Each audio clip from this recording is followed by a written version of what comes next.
I request everyone to settle down.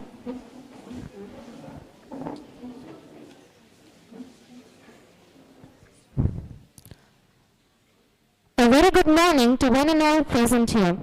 Knowledge is the greatest wealth one can earn, and guidance is the lamp that lights the path of success. With this beautiful thought, I, Miss Malika Bharadwaj, a student of final year B.Pharm, warmly welcomes you all. And I, Miss Ishita Shivari, student of third year B.Pharm, join my co-host in extending the cheerful welcome to much-awaited Wonder Seminar of Concise Guidance on GPAT 26, organized by Gokhale Education Society, Sir Dr. M.S.Gosavi, College of Pharmaceutical Education, Research, Nashik. It is indeed a moment of pride and reverence as we gather today to commemorate the birth anniversary of late Maharishi Sir Dr. M.S.Gosavi, former Secretary and Director General of Gokhale Education Society, a visionary educationist, a management scientist, and a guiding force who transformed the academic landscape with his wisdom and dedication. This seminar is not just a tribute to his illustrious life, but also an opportunity for us to reflect upon his values, his student-centric vision, and his remarkable contribution to the society. Let us begin this day by remembering his inspiring journey and carrying forward the legacy he has left behind. Today's seminar is not just an event, but a stepping stone for all aspirants preparing to conquer the GPAT 2026 examination. Absolutely. We are privileged to have distinguished dignitaries, experienced faculty, and enthusiastic students with us today. We are honored to welcome our chief guest, Dr.S. Tambe Sir, Principal of M.G.V College, Pharmacy, Nashik, a renowned academician and leader who has inspired many through his dedication in the field of pharmacy education. Adding to the pride of today's gathering, we also have with us Mr. Sachin Zadhav, founder, Fundamental Pharmacy, as our guest speaker. It is also our privilege to have with us the president of today's function, Professor P.M. Deshpande Sir, Project Director and Branch Secretary, Gokhale Education Society, whose constant support and vision guides the growth of our society. It is also a privilege to have with us Honorable Dr. R. M. Kulkarni Sir, Zonal Secretary, Gokhale Education Society, Nashik Zone, whose unwavering support and inspiring vision continues to stir the growth of our society. We also take immense pride in introducing our respected Principal Sir, Dr. S.V. Amrutkar, an inspiring academic leader whose commitment and guidance continue to shape the success of a college. Strong foundations create lasting legacies, and ours is built on the Gokhale Education Society. So now, I request you all to rise for the Society Geet.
Thank you all the dignitaries for embracing the spirit of our society Geet.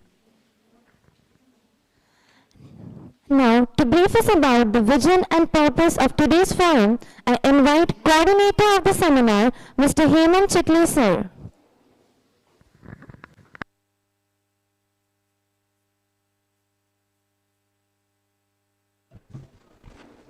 Hello. Hello. Good morning, everyone. Respected dignitaries on the dais, participants from the various institutes, respected faculty members. Today, it gives me an immense pleasure to extend you a warm welcome for this GPAT seminar, that is Concise Guidance on GPAT 2026. This seminar is designed to inspire, guide, and prepare students for success in GPAT examination. As Albert Einstein said, education is not a learning of fact, but training the mind to think. So, I am confident that today's sessions will enrich our knowledge and motivate us to excel. And let us remember, the best way to predict your future is to create it. With this, once again, I welcome you all and declare the seminar is open. Thank you very much.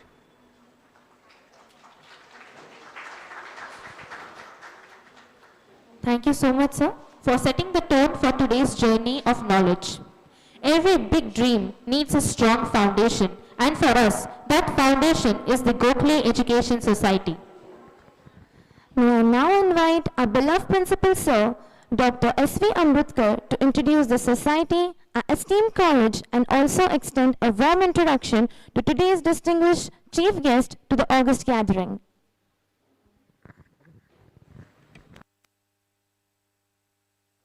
Hello.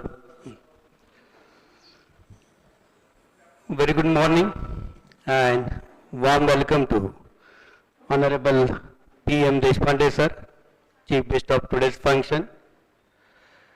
Dr. S.R. Tambe, sir, Chief Guest of today's function. Dr. Ram Kulkarni, sir, Zonal Secretary, Gokhale Education Society, and today's renowned speaker, Mr. Sanjay Jadhav, sir, all my staff colleagues and dear students. Today, we are gathered here to commemorate 90th birth anniversary of Honorable Sir Dr. M.S.Gosavi, sir, former Secretary and Director General of Gokhale Education Society. Gokhale Education Society is having a legacy of 107 years, established on 19th February 1918. The very unique feature of the society was established by teacher, run by teacher and led by teachers. Society is having 140 plus educational institute, among that colleges, junior colleges, senior colleges, schools, and professional educational institutes like engineering college, pharmacy college, management college, Krishi Vignan Kendra, polytechnic colleges, and as health education concern. Society is having physiotherapy college, nursing college, and this pharmacy college. Society is spread over 3 zones of Maharashtra, Mumbai, Palghar, and Nashik. Societies works only mainly on a principle of above self and above politics, and another important principle, Vidyarthi Devo Bhava, and that's why society is providing quality education at affordable cost. If you see the fees of our schools and colleges, which is lowest among all professional as well as school fees, because society is believing on giving a quality education to all underprivileged students, and that's why we do have a school in Adivasi areas of Maharashtra like Palghar district, Bordi, Talasari, Srivardhan, then Jawar, like this. And that's why society is always promoting the activity which is helping for underprivileged students like Adivasis and rural areas. As I mentioned, society is established by teacher, that is the principal T.A. Kulkarni, and run by teachers, that is all members of the society are teachers, and today also society is leading under the able guidance of Honorable Dr. Mrs. D.P. Deshpande Madam. She has given more than 40 years of her life for education and now today leading the society.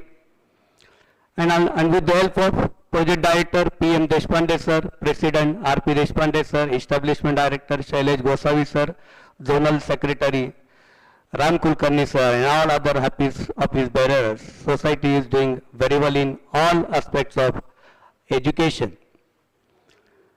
As I mentioned, this pharmacy college named after Honorable Sir Dr. M.S.Gosavi Sir, who had given more than 65 years of his life only for education, education and education. If you see his educational features, he stood first among all his examination. He qualified IS examination at in 1957, but he preferred to join education than going for administration. Sir Dr. M.S.Gosavi is known for as a doyen of education and management, and that's why he started first management school, a university-run management school in 1968, that is the JDC Bitco at Nashik. And society is pioneer for many educational institute in many areas like law education, then B.Ed education, nursing and many other education. Society is pioneer in Maharashtra, mainly in North Maharashtra. First college started in 1923, is a very well known HPT RYK, HPT Science College, and then after the HPT Arts and then RYK Science College. And this pharmacy college was established in 2012. And in very short span, within 13 years, college grabbed many things with the help of students and staff members. In 2017, we have increased our intake from 60 to 100 B.Pharm. Then same year, we also started diploma program. Then in 2020, we started pharmaceutics in M.Pharm, and 2020 pharmaceutical quality assurance in a postgraduate program. Not only that, this pharmacy college is also having a research center affiliated to Savitribai Phule Pune University. And the efforts taken by all stakeholders, that is supported by management, staff members, faculty, students. Ours was the first college in India, got accredited National Board of Accreditation at the age of 6. And recently in 2023, the college, first college in Nashik district of Pharmacy College got accredited by a NAC with a A grade. That is because of the great support by all stakeholders. And society is always ready to promote students and staff activities, and that's why many of our students have qualified GPAT examination, because our major focus is on today's seminar is on a concise guidance on GPAT. And I'm very happy to share here, gradually we have increased our intake to qualified GPAT examination. I do remember in 2016, that was our first batch of pharmacy, 6 students graduated GPAT examination. The next year 8 students, then 11, then 15, then 18, and then 21. Gradually students GPAT examination they are qualifying. The same year, this year, 34 students of my college or our college have qualified NIPER JE examination. I think that is the highest number in Nashik district. We had 16 students qualified GPAT examination in this 25 year, in academic year 25. And with the results shown by a student and supported by all other pharmacy college, we have been organizing this seminar, that is a student-centric seminar. And this is a very unique activity which started since inception of the college, that is 2012. on occasion of at that time Honorable Sir's birthday, and now we are celebrating, having a birth anniversary of Honorable Sir Dr. M.S.Gosavi, and we have continued this activity because that could help for a GPAT examination. And GPAT is a very, very important examination, as you might be knowing. This is a mandatory to have a admission in a post-graduation program in Maharashtra. There is no special entrance examination for post-graduation entrance examination in Maharashtra.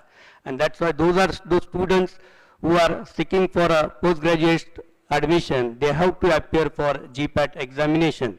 And GPAT examination is also helpful for a student to get an admission in a very well-known central pharmaceutical institute like National Institute of Pharmaceutical Education and Research, that is in short known as NIPER, which is located in 7 different places of India. And to get an admission, the first requirement, you have to qualify GPAT examination. And from last 3 years, now they are having a special examination, because today's guidance that could also help for your NIPER JE examination. Then you have to appear for NIPER JE.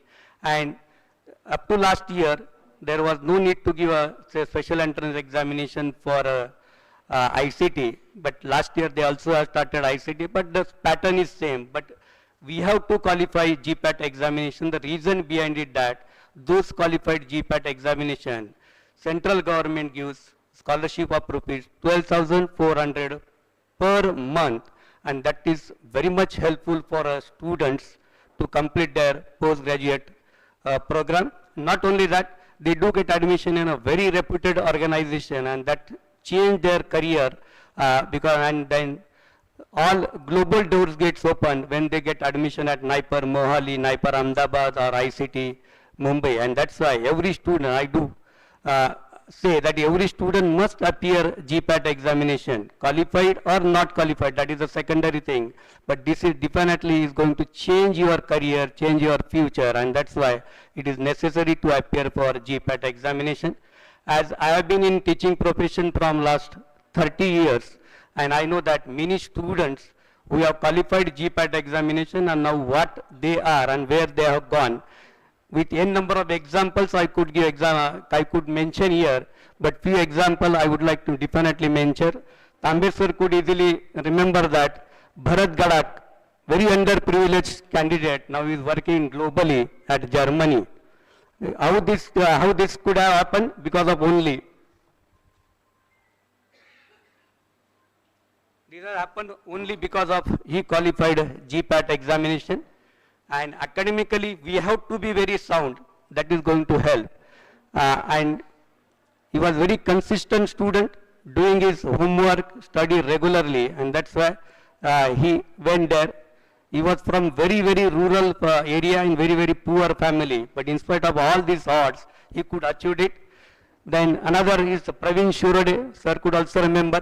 Praveen Shurode, Sudhakar Garat. List is very, very huge. I could mention so many students who were very from very odd situations, but they could achieve this because of only study, study, and study. And that's why if you could qualify the GPAT examination, definitely your career will get changed.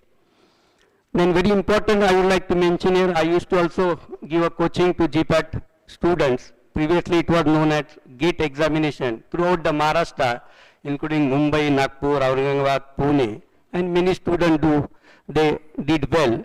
And among that, if I could not mention that will not sufficient. One of my students, means our student, Tambe sir, myself and all, he stood first all India rank #1. That is the potential Nashik is also having. Need not to compare with the other major areas. If you may be in a rural areas, if you do study hard, definitely we can achieve. That is Mr. Vishal. Now he is working in London, that is the World Health Organization, in short WHO. He is working at WHO. He could achieve all these things because of only hard study during his college days and qualified all these GPAT examination. He completed his post-graduation from NIPER Mohali, and after that he went to industry and then he shifted to WHO. In this college is also having so many students who have qualified this GPAT examination. As I already mentioned, 6, 11, 18, 21. They are doing also very well in different parts of India. Some students were at Ahmedabad, Mohali, Hyderabad. Now they are working in industry, doing very well. Now the new areas are coming, and that's why there is always scope in pharmaceutical science and pharmaceutical research. As day before yesterday, or you might have heard, now India is going to become a global hub for life sciences. And life science is nothing but the pharmaceutical science is very close to a life science, because whatever chemicals we used to give as a medicine, that era is going to slowly change to biologicals and biosimilars, because the area is coming like this. There is a personalized medicines, and then technology is also developing artificial intelligence that could help us to understand the exact genomic pattern of a individual, and accordingly the biosimilars could be given to treat the patient to overcome the side effects which is generally shown by our chemical agents. And that's why this pharmaceutical science is having a tremendous scope. But you could achieve this if you go for qualifying all this examination, go for a very well-known educational institute where all facilities are available that could help you to go in a research.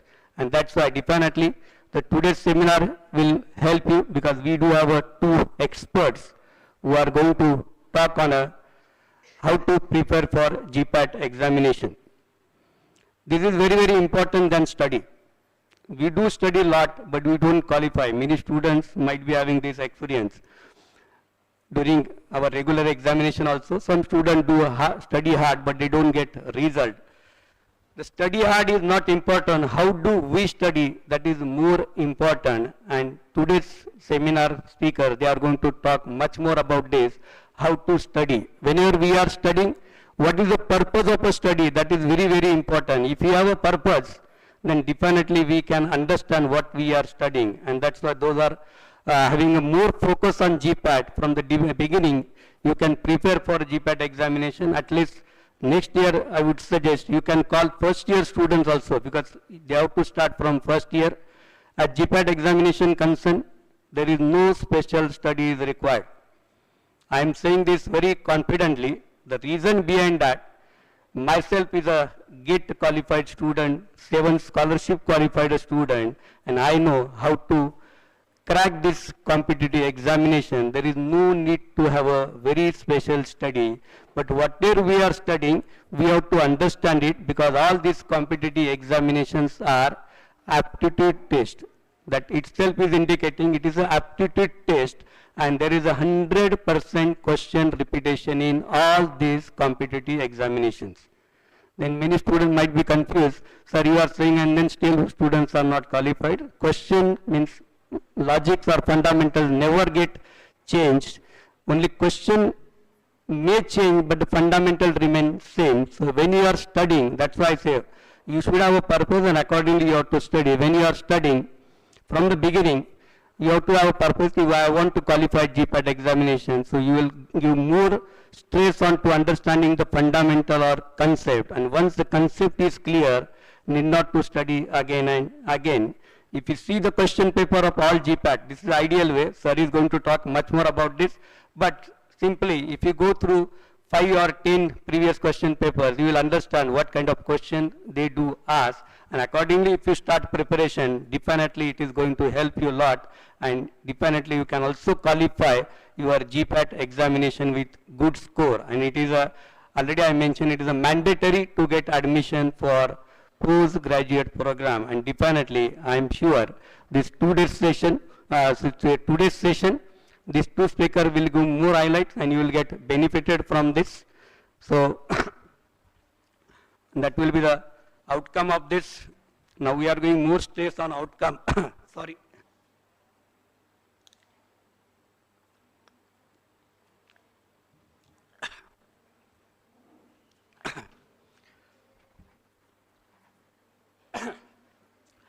we are giving more stress on outcome-based education, OBE, that is important, and that's why I am sure those students are appearing or are present here for this seminar. Everybody should get qualified by GPAT, and then we can have that.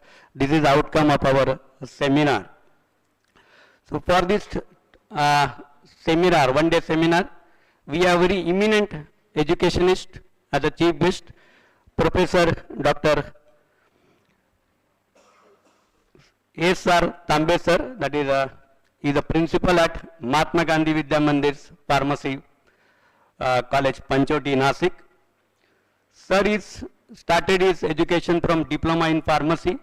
Then he did his degree from College of Pharmacy, that is the Bharati Vidyapith, Pune.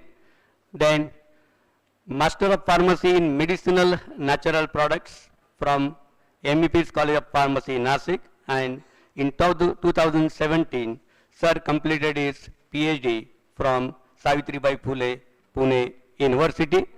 Sir started his career as a lecturer at Pravara Rural College of Pharmacy, Pravara Nagar. Then he joined Mahatma Gandhi Vidya Mandir Pharmacy College in 1993 and still is working at the same college.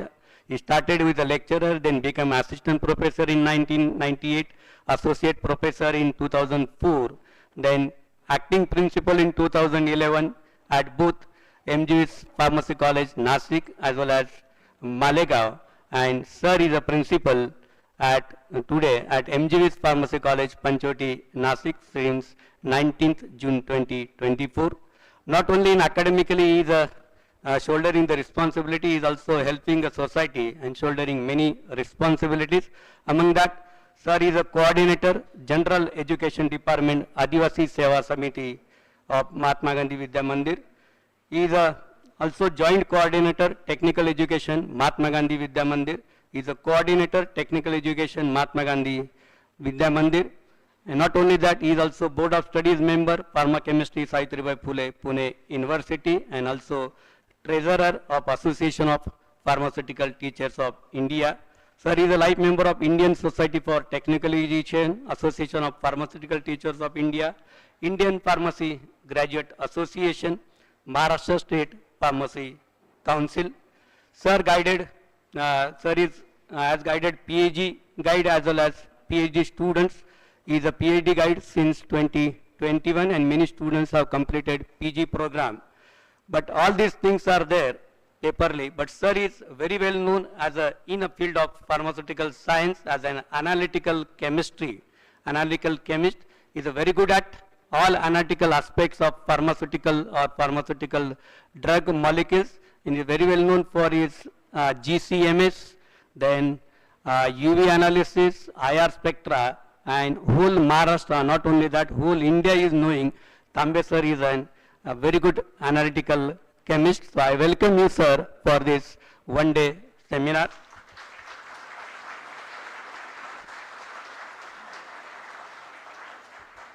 And for this function, we have a president of this function, Professor Principal P.M. Deshpande, Sir, Project Director, Gokhale Education Society, and Sir is also Branch Secretary, Medical and Engineering Center, and R.H. Sept College of Engineering and Management Studies.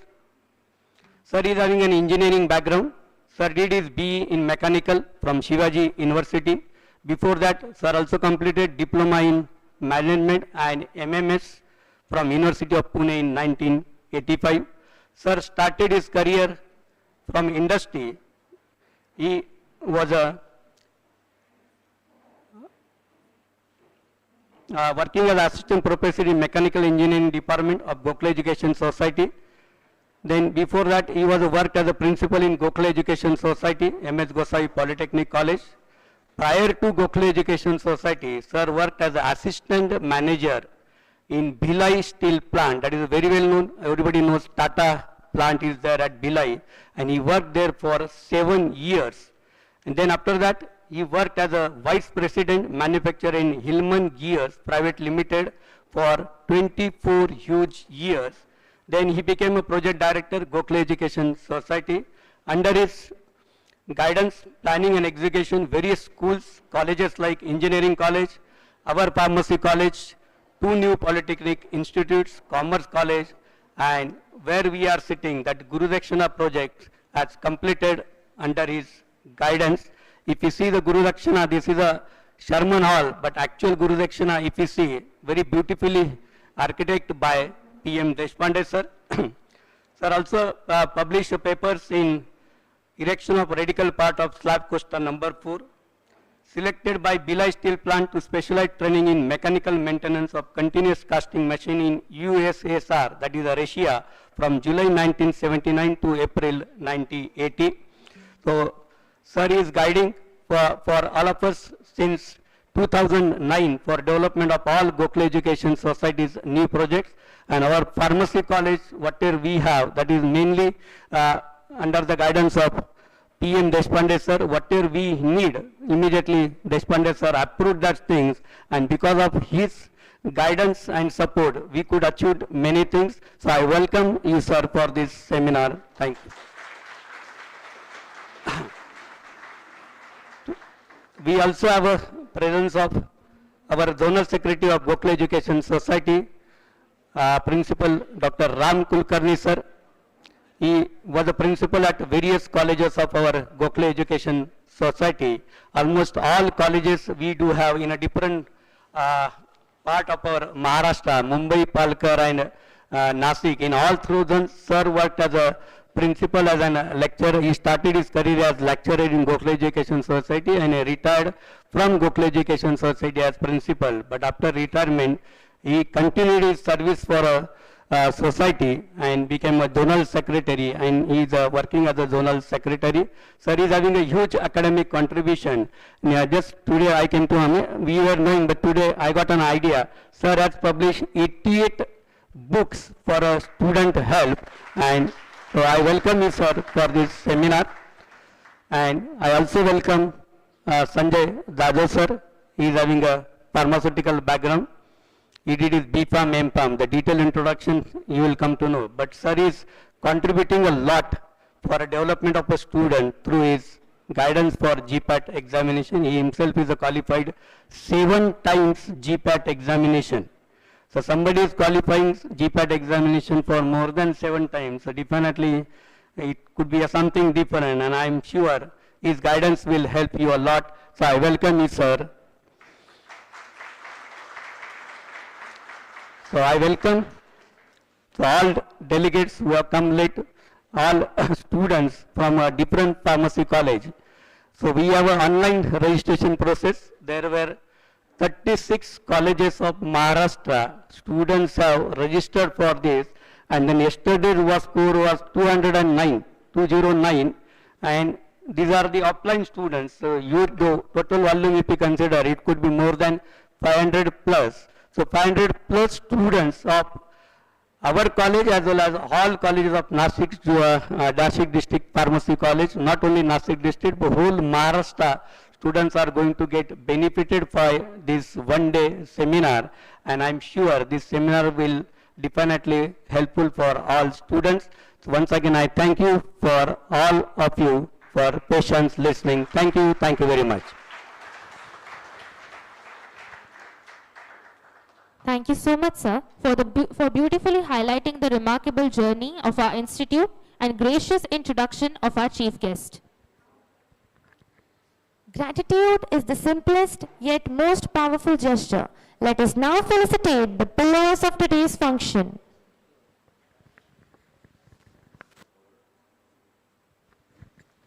Now I humbly request the president of this function, Shri PM Deshpande sir, to kindly felicitate our chief guest, Dr.S. Tambe sir.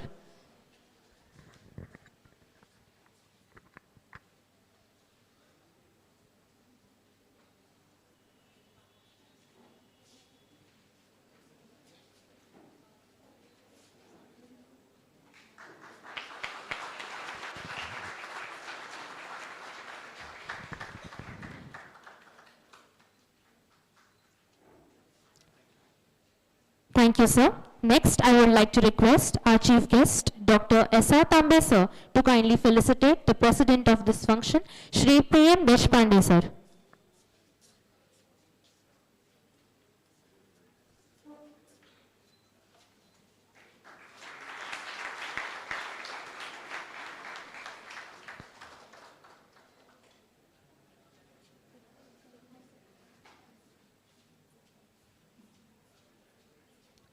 Thank you, sir. Now, I would like to request our Honorable Principal, Dr. S.V. Amrutkar, sir, to kindly felicitate Dr. R.M. Kulkarni, sir.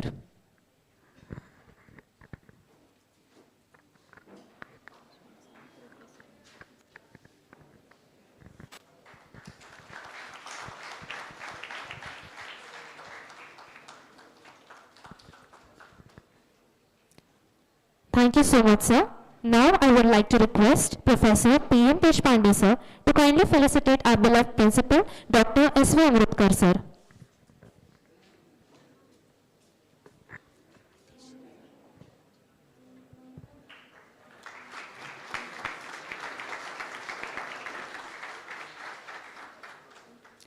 Thank you so much, sir. Further, I request Dr. S.V. Amrutkar, sir, to kindly felicitate our guest speaker, Mr. Sachin Zadhav, sir.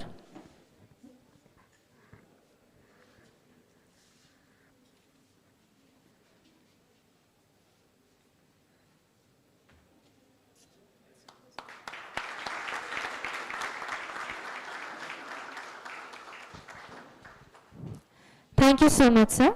Now I request the coordinators of this event, Dr. Ashwini Shelke ma'am and Professor Hemant Chikhale sir, to kindly felicitate the esteemed faculty members who have joined us today from other colleges.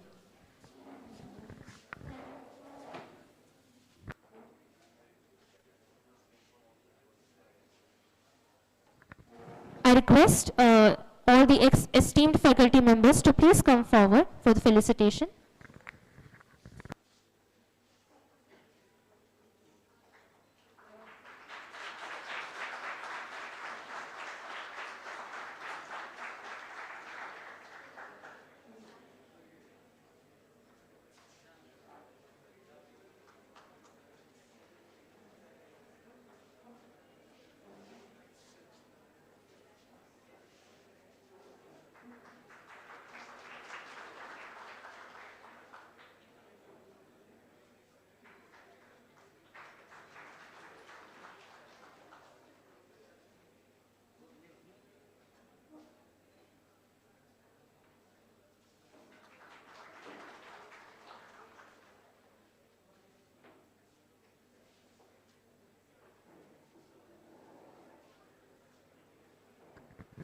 Thank you so much, ma'am.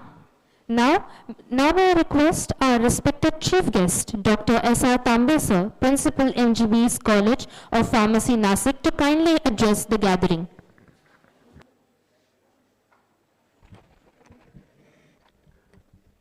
Good morning to one and all. The president for today's function, Honorable P.M. Deshpande sir, and it's what I observed and what I experienced here. He's from engineering background, and not only from the engineering background, he's from industry. So the persons who are there from the industry, they have different perceptions also at every step. And that's what I observed. When the requirements are given or it is requested, so immediately they are supported. And that is reflected in each activity. Then the senior faculty, the senior leader in the academic, Dr. Ram Kulkarni sir is there, who is also heading the institute, heading the Gokhale Education Society.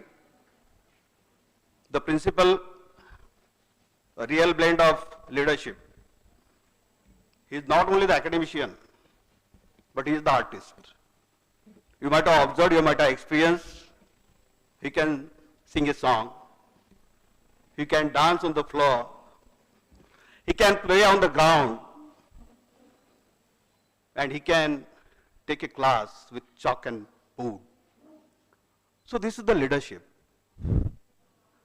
And the today's technical person who will train you throughout the session, Sachin Jadhav. Just observe all these personalities because that is important. Before sharing my words, let me first bow down towards the memories of Maharishi M.S.Gosavi sir, who is the legendary in the field of education, who is the Don, who was the Don in the field of management science, and a real individual who has catered the needs of society to the underprivileged stakeholders. I don't know how many have seen the vision of the society. There they mentioned the vocational education, which is the need of the hour. Because Principal Sir, he has briefed about the importance of the GPAT examination. But what I think, during the learning also, it is appealed to the learners also and teachers also, who are there in the faculty also who are there in the August gathering. At 3H, which are very important, and we'll add one more also, 4H. But during the education, this national education policy also expect that the learner should have knowledge, should have digital literacy, which is there, then they should be globally competent. And apart from that, the learner should be communicative.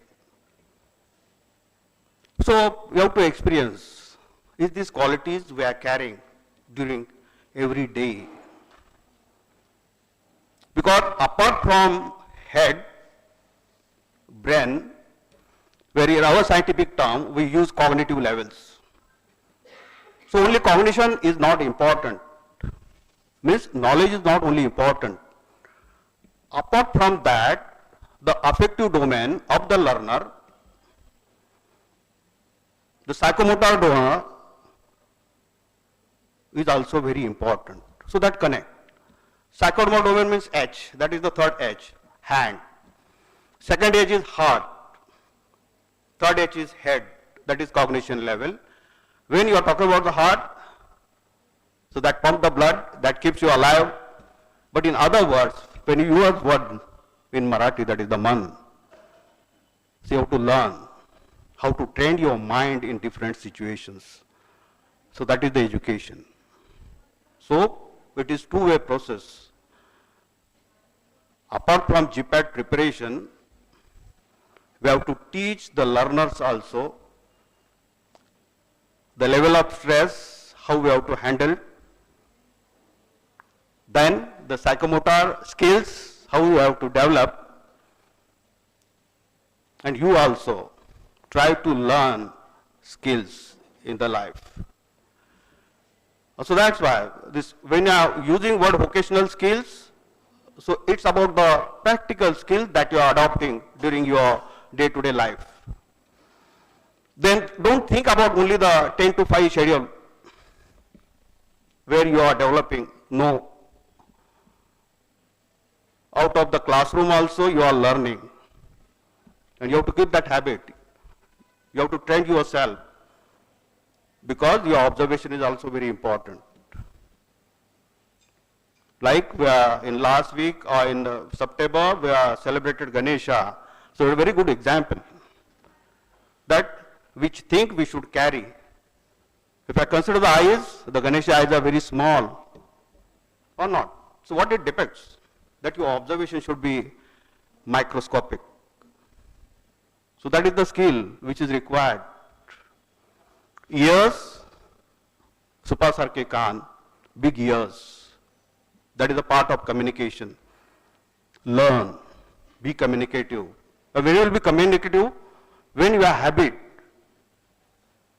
to hear from others, from the colleagues. Many times what happens? आपणच सगळ्यांना ऐकवतो. So don't carry that habit. You know, we have to, the sharing should be there. And try to share. Don't be introvert in your life. You should have a good friends Is it? Why fates are required? So that is also the part of your personality development. Coming to again Ganesha, your stomach is very big. So what is there? So again pharmacy is there. You have to collect the information and don't gossip it. Is it? Is it? So that again it's a part of communication or your life skills. And his vehicle is what?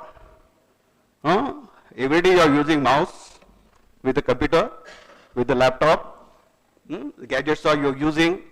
So you have to keep your requirement minimum. Is it? Means this, I don't think the iPhone is your requirement at this level. So you have to decide what should my requirement, you have to prioritize that. And accordingly you have to develop. Though you are having economical capacities, but not necessary that you have to run for iPhone. Not required at this level. Right. So that things you have to learn. Many times teachers scold you, but sometimes you reflect back. So you have to give a thought, why it happens. So that is for your betterment. That is for your betterment, but that understanding should be raised during your day-to-day life. There should be very good integrity between your teachers, your colleagues. Then and then society develops. Is it? When we are considering that the learner should be good citizenship, means you should have a good citizen of the India, from where it comes, because if I take the reference of Sustainable Development Goals, there are 17 goals which are defined by the United Nations. And for every 17 goals, as a citizen of any nation, it is our obligation, it is our duty as a citizen to map that goals or to participate or to support. Where that goal speaks about the health, so that health with 3H what I defined, that is the head, heart and third is hand. So fourth is health. So you have to keep health, and for that you have a good habits. I don't know how many of you are practicing yoga, that is our culture. But we never care about it, that is the ignorance. Mere ignorance, and we prefer to go to gym. Our nutritionist asks that you take protein diet, which is not required. It affects your health. So your time management, that keeps your health. Why health is important, then and then that will develop your personality, that will keep your outcome, what sir has rightly said. Because it is not only the outcome education, your activity should be always on outcome basis only. Today also you are participated in this GPAT seminar, so you have to define what are my goals, and at the end of day you map it individually, either that goals are achieved or not. So that habits, that persistence you have to carry. So really I am happy that there are more than 500 participants which are participating in this knowledge exchange.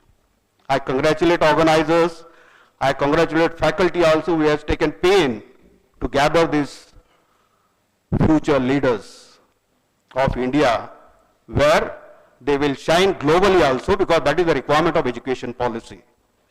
Because if I consider this fourth sustainable development goal, that fourth sustainable development goals speak about the quality education. And here, that is the reflection why this crowd is gathered, because you are getting quality. And this is not a one-day effort. Quality cannot be built through a night. There is a sustenance of the efforts, there is a teamwork, and all the learners who are there, you are the part of team. So I congratulate each one of you who is there in the August gathering. I am thankful to the organizers who have given me opportunity to share my views with you, and thankful to the management also for giving me opportunity to share the dais. Thank you very much.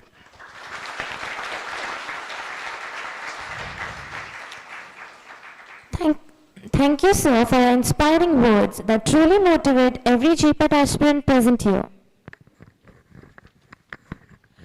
Next, I would like to invite our President of the function, Professor P.M. Deshpande, sir, to bless us with his encouraging words.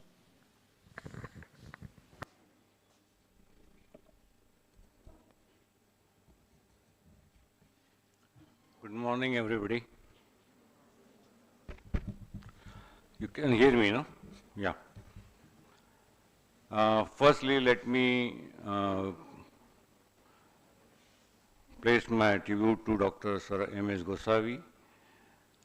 Because of his vision and leadership, we are all here today in this seminar.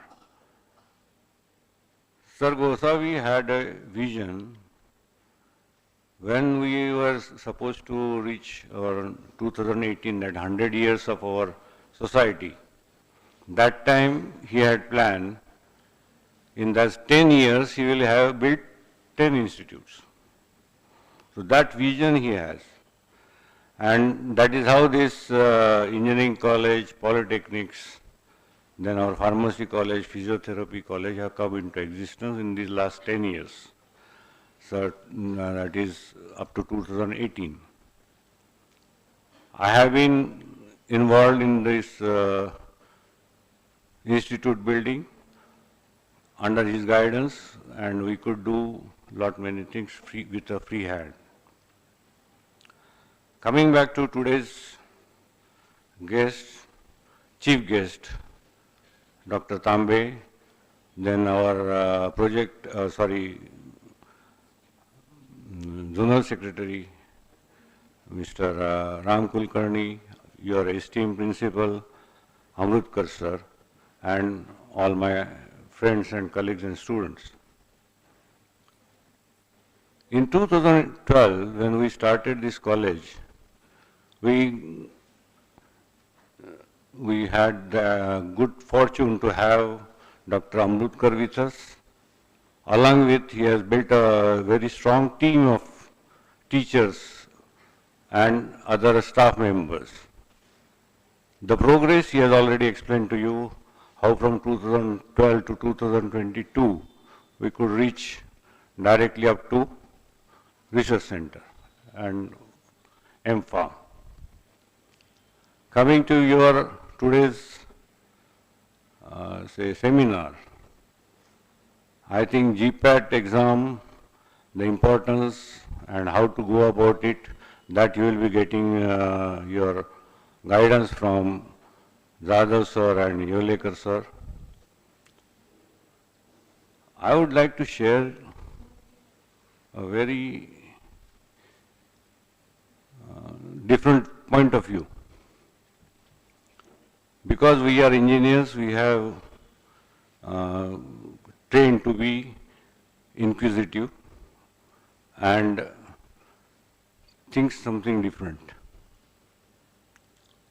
When we talk of GPAT, that exam is a part of your qualification, or you can say eligibility.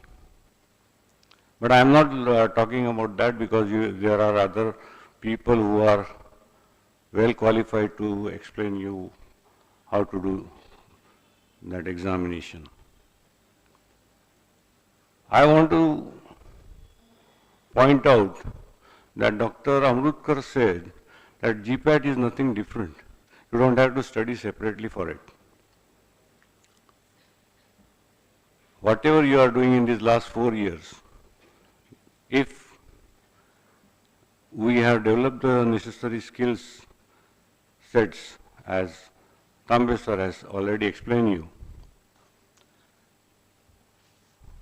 But the question is, how to develop those skills?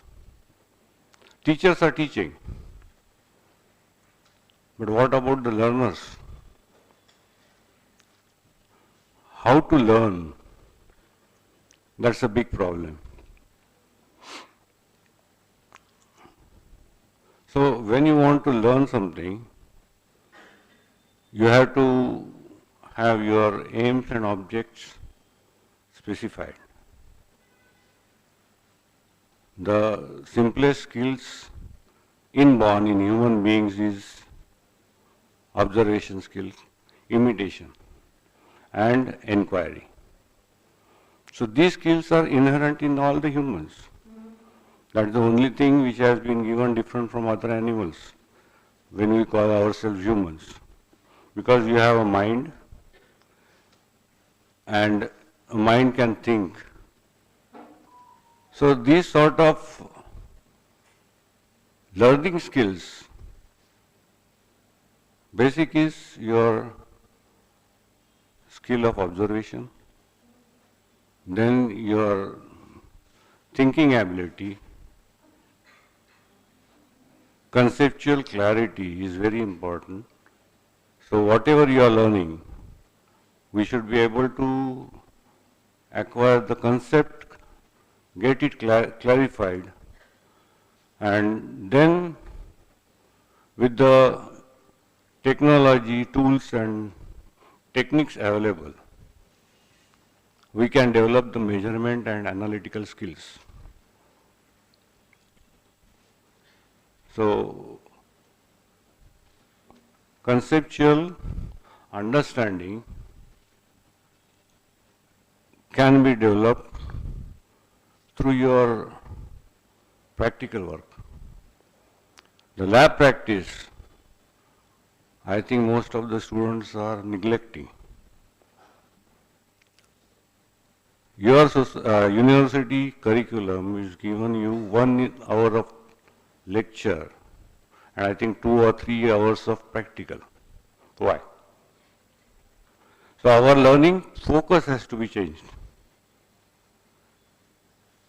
Through practicals only you can get the clarification or understanding of the concept. You will be able to utilize the tools, tackles and instruments, do the proper measurements, and finally the analysis part of it. I don't know, in engineering college, when we started the diploma colleges in Bordi and Nashik Road, that time I came across MSBT lab manuals. I don't know whether it is there in your pharmacy also. But when I went through that, I found out the logic behind what I am talking now. It's exactly there in that lab manuals. So even if you are doing B Pharm or M Pharm, I would suggest all the students and teachers, mainly teachers also, to go and look at those lab manuals. The logic in that lab manual is very clear. They talk about, the first thing is the aim and object of the practical is given. Next is, what is the concept we are going to learn through that practical. Then they have a small note where they talk about the prerequisite knowledge which is required to understand that practical. Then it comes to the procedure of conducting the practical and measurement and all.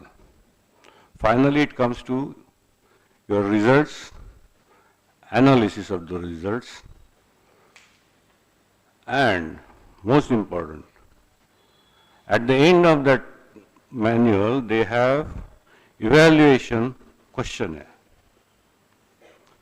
which gives you whether you have achieved the objective, whether the aims and objects of that practical has been understood by each and every student. Based on that, the assessment is being done. So it's a very simple but perfect logic, what we need to learn in every hour class. If you can have that conceptual clarity, then this GPAT, GATE, these exams are very easy to achieve qualification. And I know this Sachin Jadhav, he will be having a better understanding and he can guide you better in what exactly that GPAT has to be assessed. Our NAC accreditation has been given to this pharmacy college. If you people are aware, maximum marks are given for teaching and learning process. And when you have achieved A grade, that means this college is having a good teaching learning environment and that learning is happening. We can enhance that with this 5 Sutri logic. Anytime or anywhere when we say that he is a good engineer, he is a good pharmacist, he is a good technician, the most useful or the basic requirement for that is the person who is a trained person has to have ability to logically think, use the technology and solve the problem.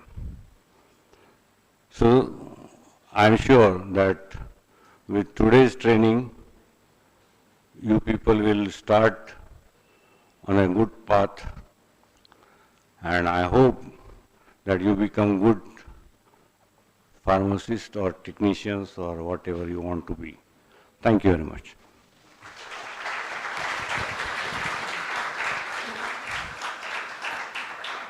Thank you very much, sir, for your motivating thoughts. And that brings us to the closure of our inaugural function. On behalf of the organizing committee, we extend heartfelt thanks to all the dignitaries for their gracious presence. Before we begin with our first session, I kindly request all the dignitaries except Mr. Sachin Jadhav, sir, to occupy their seats off the dais.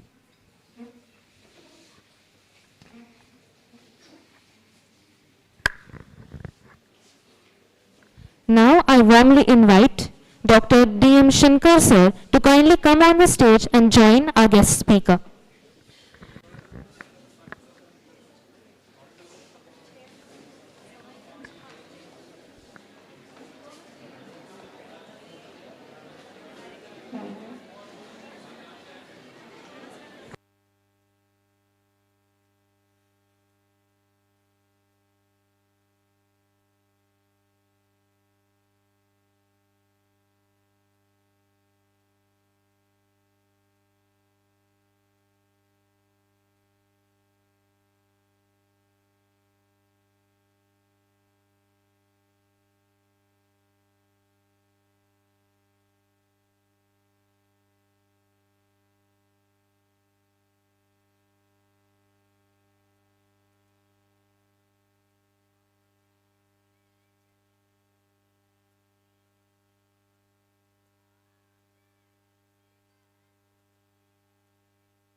All the students are requested to kindly be seated. We are beginning with the first session.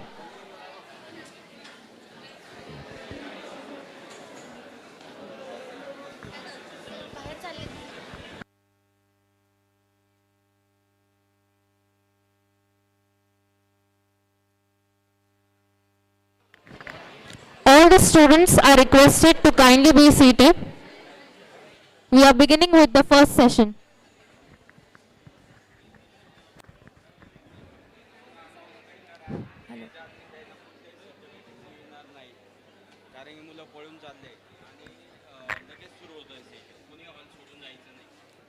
Everybody is requested to kindly be seated.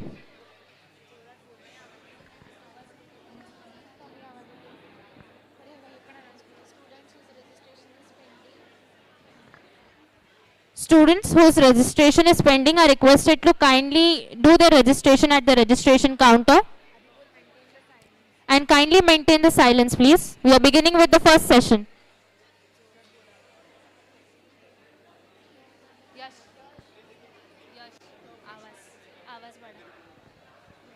Hello.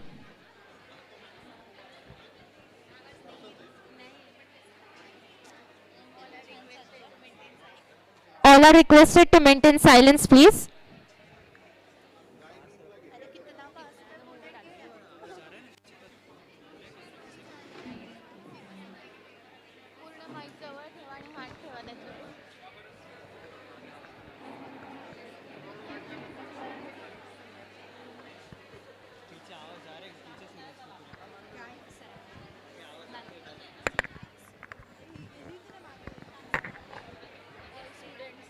All are requested to kindly maintain. We are about to start with the first session, so please settle down.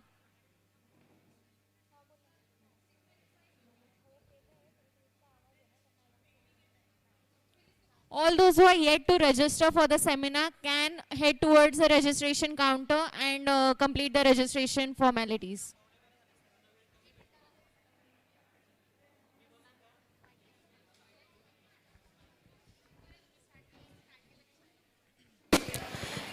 Everybody kindly maintain silence. We are beginning with the first session.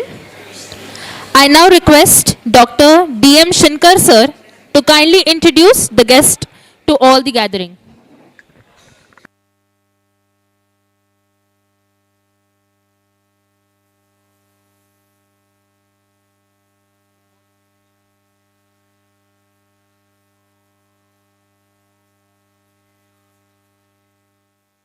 Hello.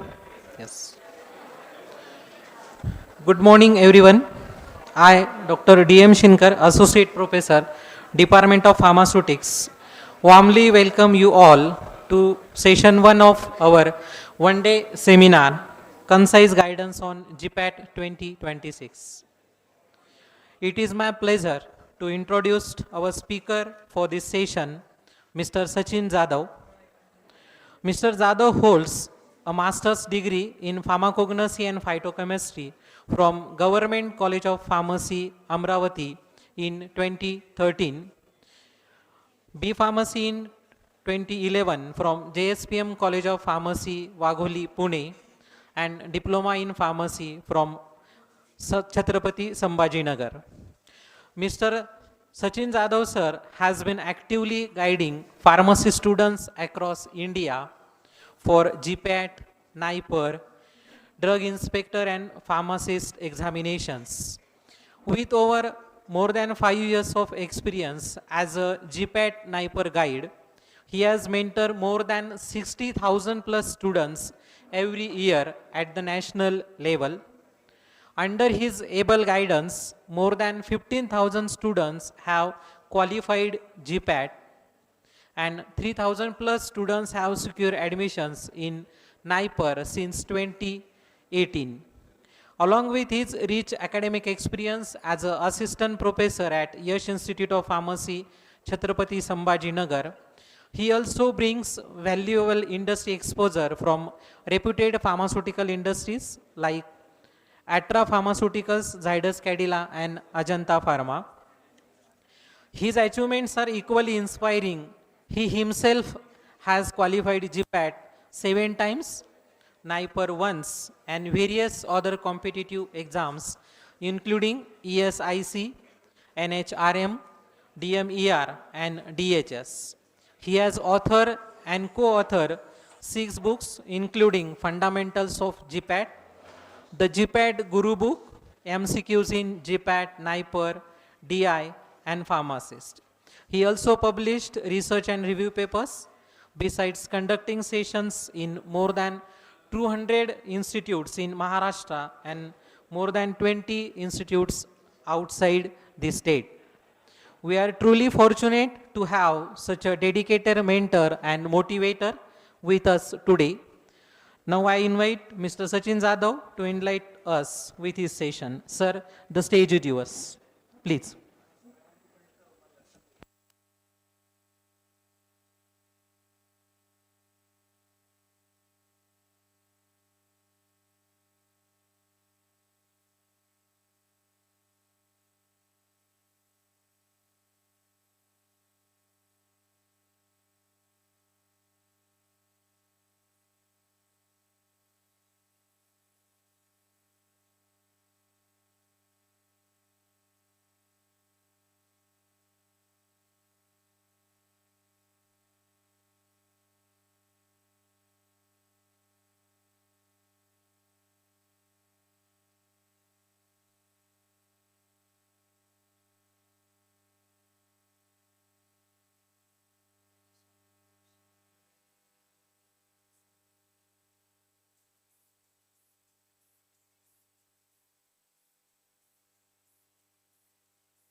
Hello, hello. Yes.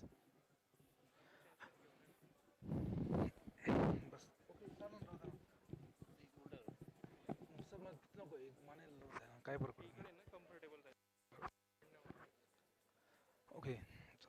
Good morning to all. I hope I am audible to you. So very good morning to all, and I am honored to be here and share a dais with all the dignitaries and all the respected faculties of M.S.Gosavi College of Pharmacy, Nashik. Thank you very much, sir, and all the management, all the respected persons from management and faculties. Thank you very much once again for inviting me over here. We have only 2 hours, so I have to start it quickly. I would like to welcome you all in a GPAT NIPER 26 exam preparation. I am not going to explain you about the GPAT, but also I am going to explain about GPAT, NIPER, drug inspector, pharmacist, and all other competitive exams. So here, whenever I will say a GPAT, that means it is applicable to all pharmaco competitive exams, right? So I hope you are able to see the screen also, right? So first of all, what do you mean by GPAT? So you might know this induction part. So GPAT is a kind of entrance exam which is conducted every year. If you want to do your masters, if you want to do your PhD, so this exam is conducted every year. If you want to do your M.Pharm, MS, M.Tech, Pharma MBA, right? All these are nothing but the PG courses, right? That MBA, M.Pharm is offered all over the India, but Pharma MBA, then MS, M.Tech, these courses are offered by NIPER institutes. So after qualifying GPAT, you are going to become eligible to write the NIPER exam, right? So, and if you get rank in the NIPER exam, then only you are going to get admission in the NIPER colleges. So, sir, I have already told you there are 8 colleges: NIPER Mohali, NIPER Ahmedabad, NIPER Hyderabad campus is there, NIPER Guwahati is there, NIPER Raebareli is there, Hajipur is there. But out of that, only NIPER Mohali, NIPER Ahmedabad, NIPER Hyderabad, these 3 institutes, they are having quality campus interviews over there. They used to offer you huge salaries over there. So try to get admission in these 3 top colleges. Okay. So what are the NIPER? NIPER colleges are nothing but the like IITs. If you want to study engineering, so the first college is prepared is a IIT college. So NIPER institutes are like IIT colleges if you want to study in the pharmaceutical sciences, okay? So try to get seat in the NIPER. But for the NIPER, for the drug inspector, for the government pharmacist exam or any other exam, like including your DCO, including your assistant commissioner of FDA, including your drug analyst, including your assistant professor of government colleges. For all these exams, the basis is nothing but the GPAT exam. And if you have prepared GPAT well, your all exam going to be very easy, right? So that's why I used to insist every pharma students, you have to at least prepare for GPAT. Doesn't matter whether you want to do your masters or not. But everybody has to prepare for GPAT because GPAT preparation is going to help you for other exams, right? So everybody, right from second year itself, you have to start your preparation. So you might know what is exam. It is a exam conducted every year, graduate pharmacy aptitude test, right? If you want to do your PGs and PhD courses. It is a gateway for masters and PhD courses. You can say it is a reflection of your graduation in the pharmacy. Whatever studies you have done in your B.Pharm, whatever knowledge you have acquired in your B.Pharm, whatever skills you have learned in your B.Pharm, whatever study you have done, whatever hard work you have done in a whole B.Pharm, that will be reflected in your GPAT scorecard. So GPAT qualified means you have some sort of knowledge of pharmacy. That's it. It is a symbol of excellence, you can say. Okay. Now it is one of the criteria also for various kind of vacancies also, for various exams also.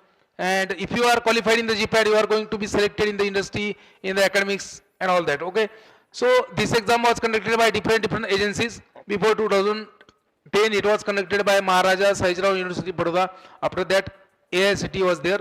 After that, NTA was there. From last 2 years, it is being conducted by National Examination Board in the medical sciences. There are differences in the pattern. We will discuss in upcoming slides. But you can say, who are eligible to write this exam? Again, one of the most frequently asked question to me from student sides. So, I am in a second year, I am in a third year. Whether I am eligible to write the exam or not. Everybody is eligible to write the exam. Okay. But B.Pharm fourth year, officially they are eligible. But third year students also can apply for the exam for practice purpose, and also your score is also valid because you have 3 years validity on your scorecard. Even second year students can start preparing, first year students also can start preparing, but there is no need to think about the first GPAT in the first year. You can enjoy with the first year, you can come to the college, get well versed with the system of your college, and then it's okay. At the end of second year, you have to start your preparation because at the end of second year, you have completed at least 30 to 40% syllabus of your B.Pharm, and at the beginning of third year, you have almost completed 40% syllabus of your B.Pharm.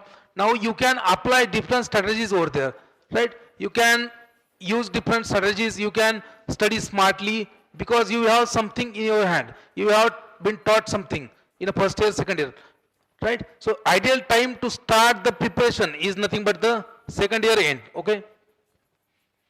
So before that, you should know about the importance and benefits. If you don't know about the importance of exam, if you don't know about the benefits of exam, you will not have that motivation part for the preparation, right? So as I told you, very important exam for masters as well as PhD. If you want to do PhD in the pharmaceutical sciences, so you have to qualify GPAT. If you are GPAT qualified, then there is no need to write entrance. That is a PET exam. So you might have seen a lot of universities will have their own PET, PhD entrance test, right? If you are GPAT qualified, if you are having valid score, no need to write the PET exam. Your application will be an exemption, right? You just have to apply. Now, again for government fellowships, if you want to avail JRF, SRF, if you want to work as a JRF, SRF, so again, you might have seen in the advertisements, GPAT is a mandatory. They either need a GPAT qualified candidate or GATE qualified candidate, right? So there also GPAT is important. But main benefit of GPAT exam is nothing but the financial benefit. You are going to get a 12.4 thousand per month for 2 years. And if you calculate the amount, it is near about the 3 lakhs. And if you get admission in the government colleges, so what is the fees over there for masters? So only 35,000 per year. There is one college known as the Nagpur Department of Pharmaceutical Sciences. Over there you will have only 18,000 rupees per year. Can you imagine 18,000 rupees per year for the masters? So if you take admission in the government colleges, so your masters will be in a 70,000. You are going to get a 3 lakhs of stipend. 2.3 lakhs, you will be in a surplus. So whatever you want to do with that money, you can do, right? So again, preparation of GPAT is not only for masters. Lot of students, they have doubt in their mind, and they used to ask me, sir, I don't want to do my masters, I don't want to pursue masters and further studies. So why should I prepare for GPAT? Because I used to insist everybody, why should I prepare for GPAT? I don't want to do further studies, right? Now, what do you mean by GPAT preparation? You are revising your B.Pharm syllabus right from first year to last year, thoroughly, right? You are reading from reference books, you are using various kind of books, you are making your own notes, you are doing hard work, you are doing that consistently. Now that preparation, that study, that hard work is definitely going to pay off you in the different exam. So after your GPAT, somebody might want to go in the NIPER exam, somebody might want to go in the NIPER institutes, somebody might want to become a drug inspector, government analyst, government pharmacist in a central government or state government, right? So a lot of vacancies are there for central government, state government pharmacist, right? So all these exams, the syllabus is near about the same. You can say 70 to 80% syllabus is the same. Only 30% syllabus or 20% syllabus is called as a non-technical part. In that you will have Marathi grammar, English grammar, reasoning, aptitude, mathematics, general knowledge, general science, right? That you can prepare in a last 2 or 3 months also. But if you have prepared GPAT well, in the second year, third year of your B.Pharm, in the fourth year of your B.Pharm, so there is no need to prepare these exams separately. And that is the main importance, okay? And what you have to do, you have to do routine study with the semester. And you just have to focus on the important points, you just have to prepare same chapter from GPAT point of view, right? And just by doing 2 hours study, 3 hours study regularly, you can easily get rank, you can easily qualify the exam, you can easily top in the exam, okay? So don't worry about that. I am going to cover thoroughly each and every single thing, each and every doubt of your will be cleared in today's session. But session is only for 2 hours or may extend up to 3 hours. But actually, anybody cannot explain you GPAT in a 1 hour, 2 hour, or in a 1 day. My workshop used to a full day workshop, 2 days workshop, 3 days workshop, up to 5 days, okay? So everybody has to prepare for GPAT. Doesn't matter if you want to do a masters or not. Nowadays, even to get a private job in a companies like TCS, in a Cognizant, in a IVQA, so you need 3 rounds to clear, okay? They used to have 3 rounds of process of selection for a job of 25,000, 30,000 only, okay? Now in a first round you will have non-technical part, again reasoning, aptitude, mathematics, general knowledge, general science, and in the technical part again your B.Pharm syllabus, they will ask you anything from B.Pharm. So there also GPAT preparation is going to help you, okay? And again lot of colleges, they have started GPAT qualified candidate taking, they have started taking as a GPAT qualified candidate for assistant professor. Lot of multinational companies, they have started GPAT qualified candidate, they want to select as a officers, junior officers and all that, okay? So that's why it is very important to prepare GPAT, right? Now you might know the application forms and patterns about that, but I would like to say every year this exam is conducted in a January, February month of every year, but from last 2 years it is being conducted late, so you will expect the exam in a May or June, right? But what is the exam pattern in short? It is an online exam of 3 hours. You will have 125 questions. Out of that, that question paper will carry 500 marks, right? So every question will carry 4 marks.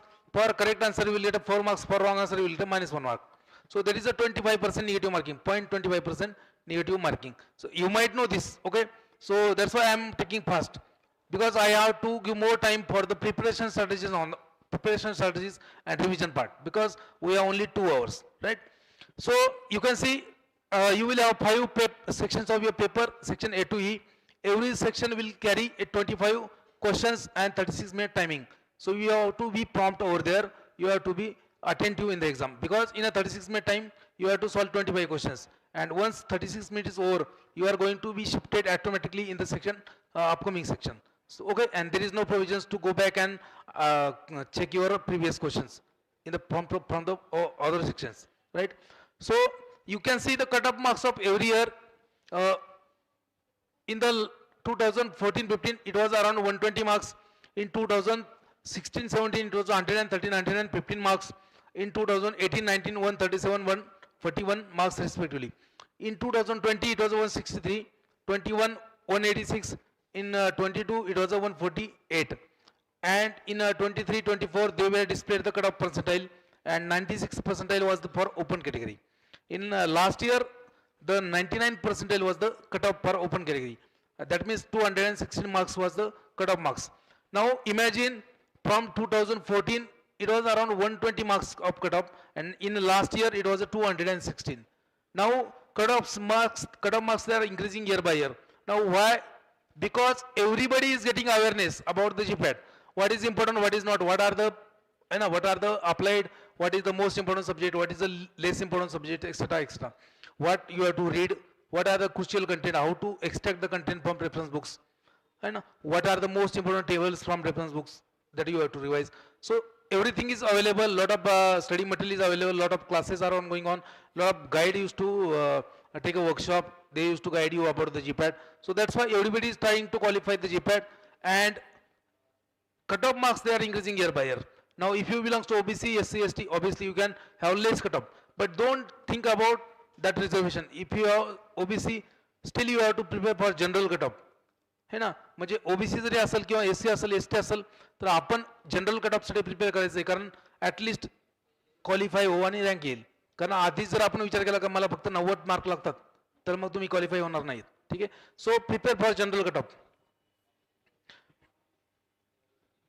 Now why these cutoff marks they are important? Because these cutoff marks they will give you idea how many number of questions you have to attempt in the exam, depending on your goal, study and hard work. Suppose if anybody wants to simply qualify, he or she doesn't care about the rank, so it is very easy to qualify the exam. Just target easy questions. Out of 125 questions, around 40 or 50 questions may be easy, around 40 questions may be medium level, and remaining 40 questions might be hard. Okay, so you just target easy question, you can easily qualify. Just target 60 question, out of that 50 should be correct. Okay, so there should be 90% accuracy. If you can solve those easy questions with the 90% accuracy, you can easily get qualified. Okay, there is nothing hard in a qualification. It is very easy to qualify, anybody can qualify.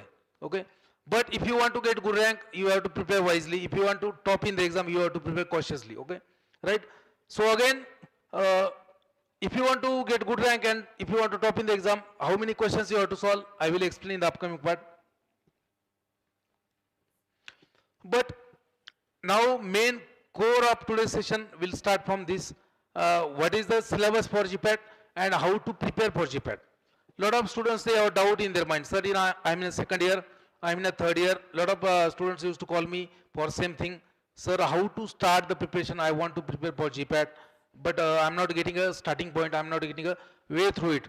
So how to start the preparation and what is the syllabus?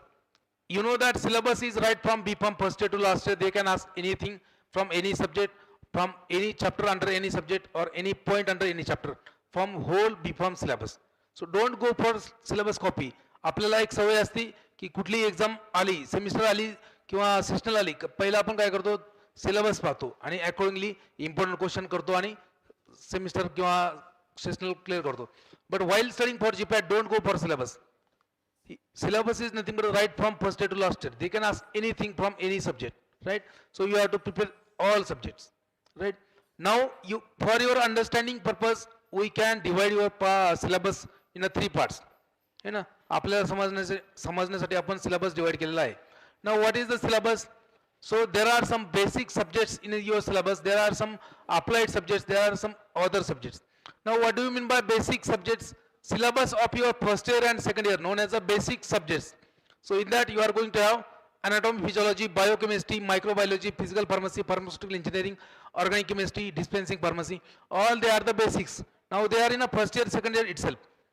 Right? Am I audible to you clearly? Are you compatible with my English? Because my English is exactly like a Kapil Sharma. Right? So that's why I am asking. Right?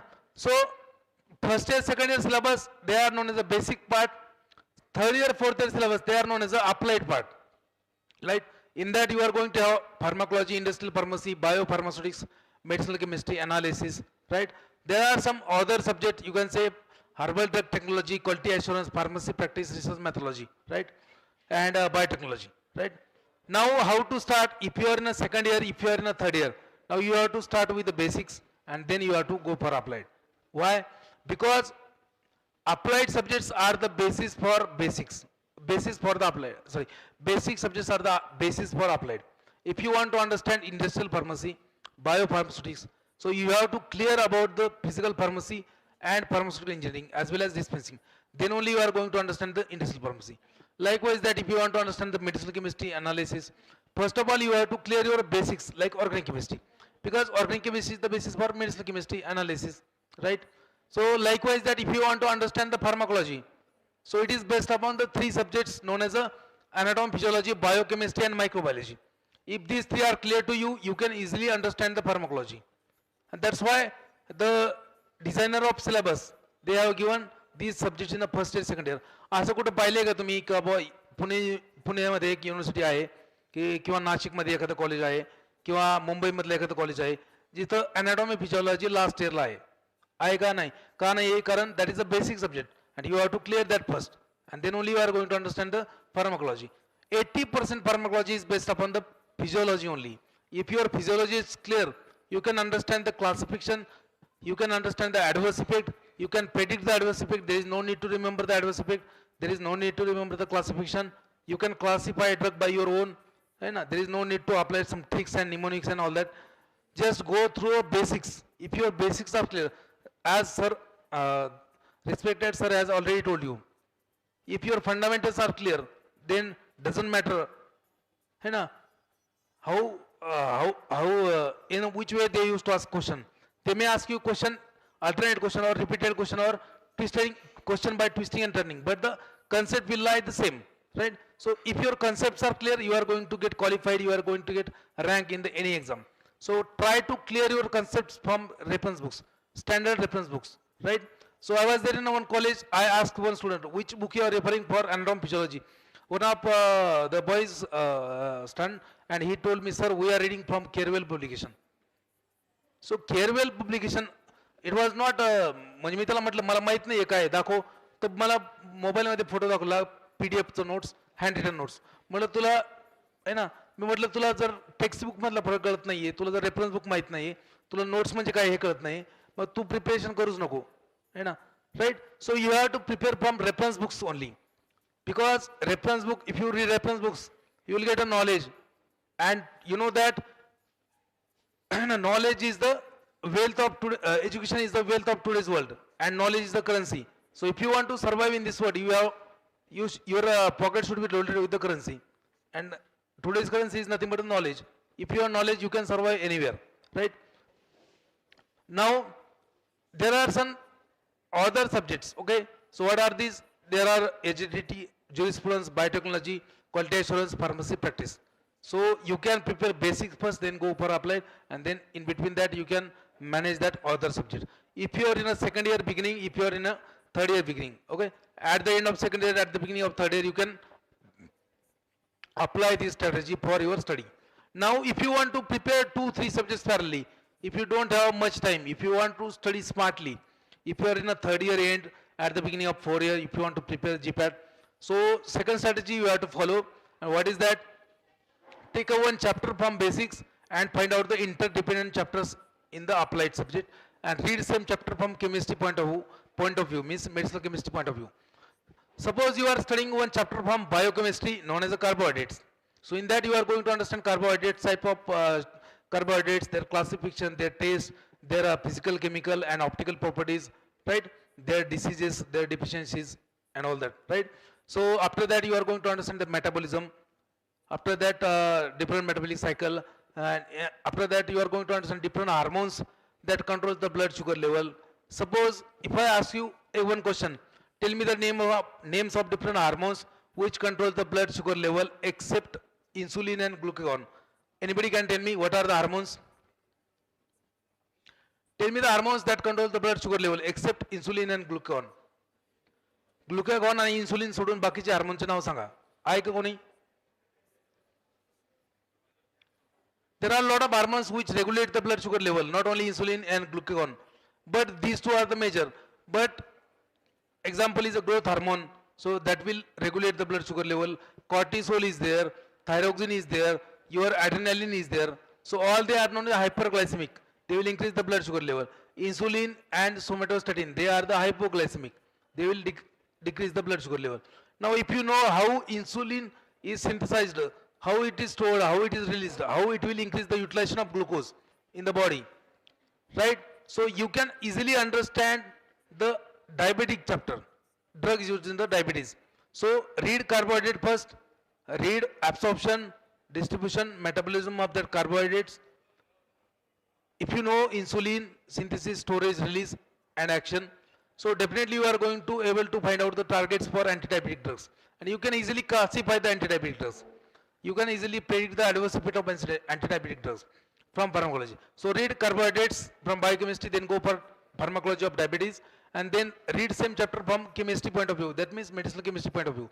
So you can prepare 3 subjects parallelly. Likewise, that lipid chapter is there. Hypolipidemic drugs are there in pharmacology, then chemistry of same. So you can prepare. Likewise, there are a lot of examples I would like to say to you. If you read a nucleic acid chapter, then you are going to understand the anti-cancer drugs, you are going to understand the antibiotics, okay, because nucleic acid is the basis for that too. Again, you can prepare 3-4 subjects parallelly, okay. Like if you read a cell chapter from, if you study cell chapter from anatomy, physiology, and if you read a nucleic acid chapter from biochemistry, these 2 chapters are the basis for pharmacology, okay, pharmacology of anti-cancer drugs. Just a minute.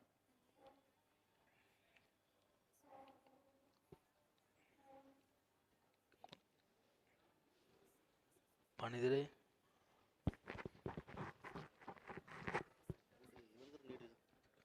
राहू दे इधर इधर ते राहू दे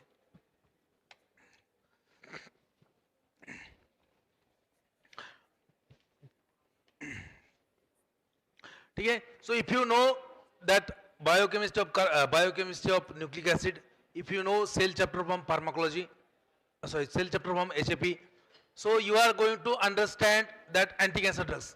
So if you know how cells are multiplied in the body, right, what are the positive factors that regulate the cell growth, what are the negative factors that control the cell growth, if you know how cell is differentiated, how, what is a mitosis, what is a meiosis, what are the different phases of mitosis, prophase, anaphase, telophase, metaphase, so how a cell cycle is there, what is the G phase, what is the G0 phase, what is G1 phase, what is G2 phase, what is S phase, what is M phase. If you know these things, these are the basics. If you know nucleic acid chapter, what is DNA, RNA, types of DNA, types of RNA, what is the replication, what are the enzymes for replication, what are the enzymes for transcription, translation. If you know this, so obviously you are going to find out the targets for anti-cancer drugs, right? So read read nucleic acid, cell, and then go for anti-cancer drugs, and read the chemistry of same. Read the chemistry of same. You can easily understand that anti-cancer drugs, right? Likewise, if you read cardiovascular system from HAP, so you will understand over the heart and blood vessels and myocardial contractions, electrophysiology of heart. So if you understand electrophysiology of heart, then you will understand the arrhythmia, drug treatment of cardiac arrhythmia, right? So read cardiovascular system, then read drug acting on CVS. If you know how there is a controlling mechanisms of blood pressure in the body, how blood pressure is maintained by body, if it is decreased than normal, if it is increased than normal. So you can understand the antihypertensive drugs, okay? So read the cardiovascular system first from HAP point of view, then read drug acting on cardiovascular system, and then go for chemistry of same. So you can prepare 3 subjects parallelly. Likewise that, again lot of examples are there, nervous system, drug acting on CNS, drug acting on ANS, right? Then urinary system, diuretics drugs from pharmacology, then again chemistry of same. So you can prepare 3-4 subjects parallelly.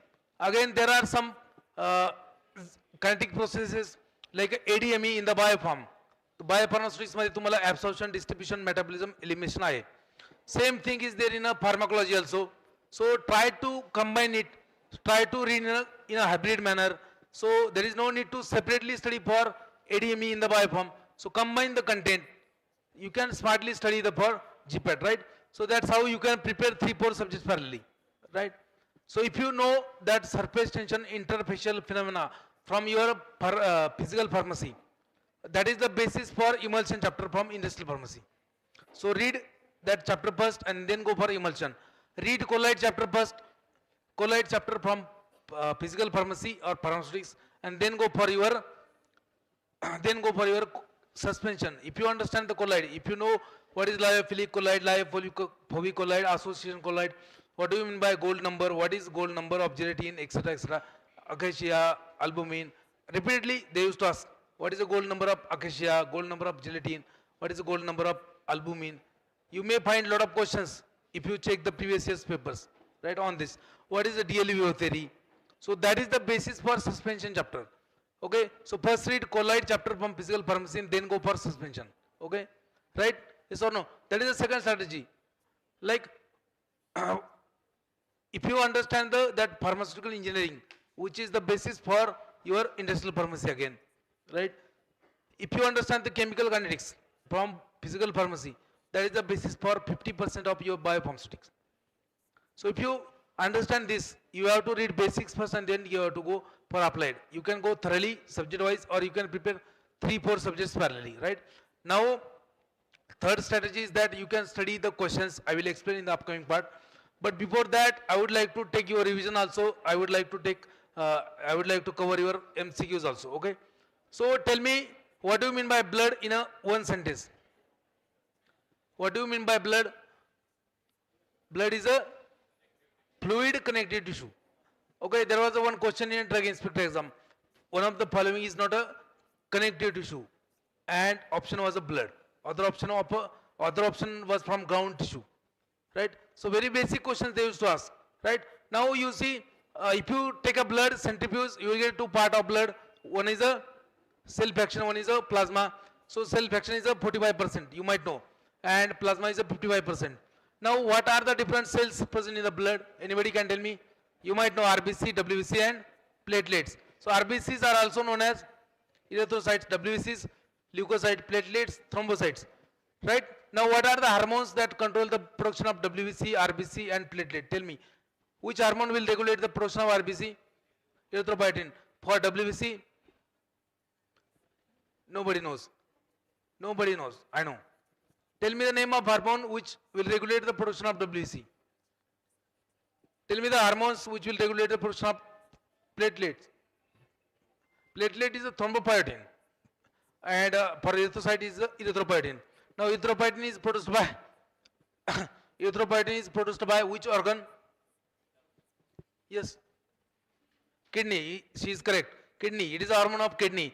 Now tell me that erythropoietin will regulate the production of RBC by which mechanism?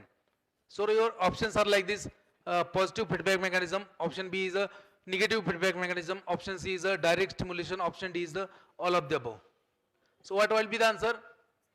All of the above. Okay. कोण म्हटलं all of the above? Correct आहे. वरती उभा राहा फक्त. कोण म्हटलं? कारण त्यांची चुकी नाहीये. त्यांनी तो व्हिडिओ पाहिला युट्यूबला कि जहां पे भी ऑल ऑफ द ऑप्शन होगा वहां पे आंसर क्या होगा? ऑल ऑफ द हो, है ना? म्हणजे कोणीतरी युट्यूबला सांगतं की most of the time be answer होगा, है ना? कोणीतरी एक युट्यूबला सांगतो ना most of time be answer होगा. त्यांना फोन करा, त्यांना म्हणा तुम्ही काय पी6ची जावं आहे का? तुम्हाला कसं कळालं most of time be answer होगा? त्यांनी काय पर्सनली फोन केला तुम्हाला? नाही. म्हणजे don't predict the answer. Clear your basics, you can easily answer the question. Okay. So erythropoietin will regulate the production of RBC by negative feedback mechanism. Negative feedback mechanism. That is the correct answer, right? So if you see or if you read any HAP standard book like Ross and Wilson, you will find in the initial 10 pages only. So what is meant by regulatory mechanisms? What is a positive regulatory mechanism? What is a negative feedback mechanism? So there you will have examples. On that part they have already asked a lot of times. हा question तुम्हाला multiple times भेटेल तुम्हाला paper मध्ये, right?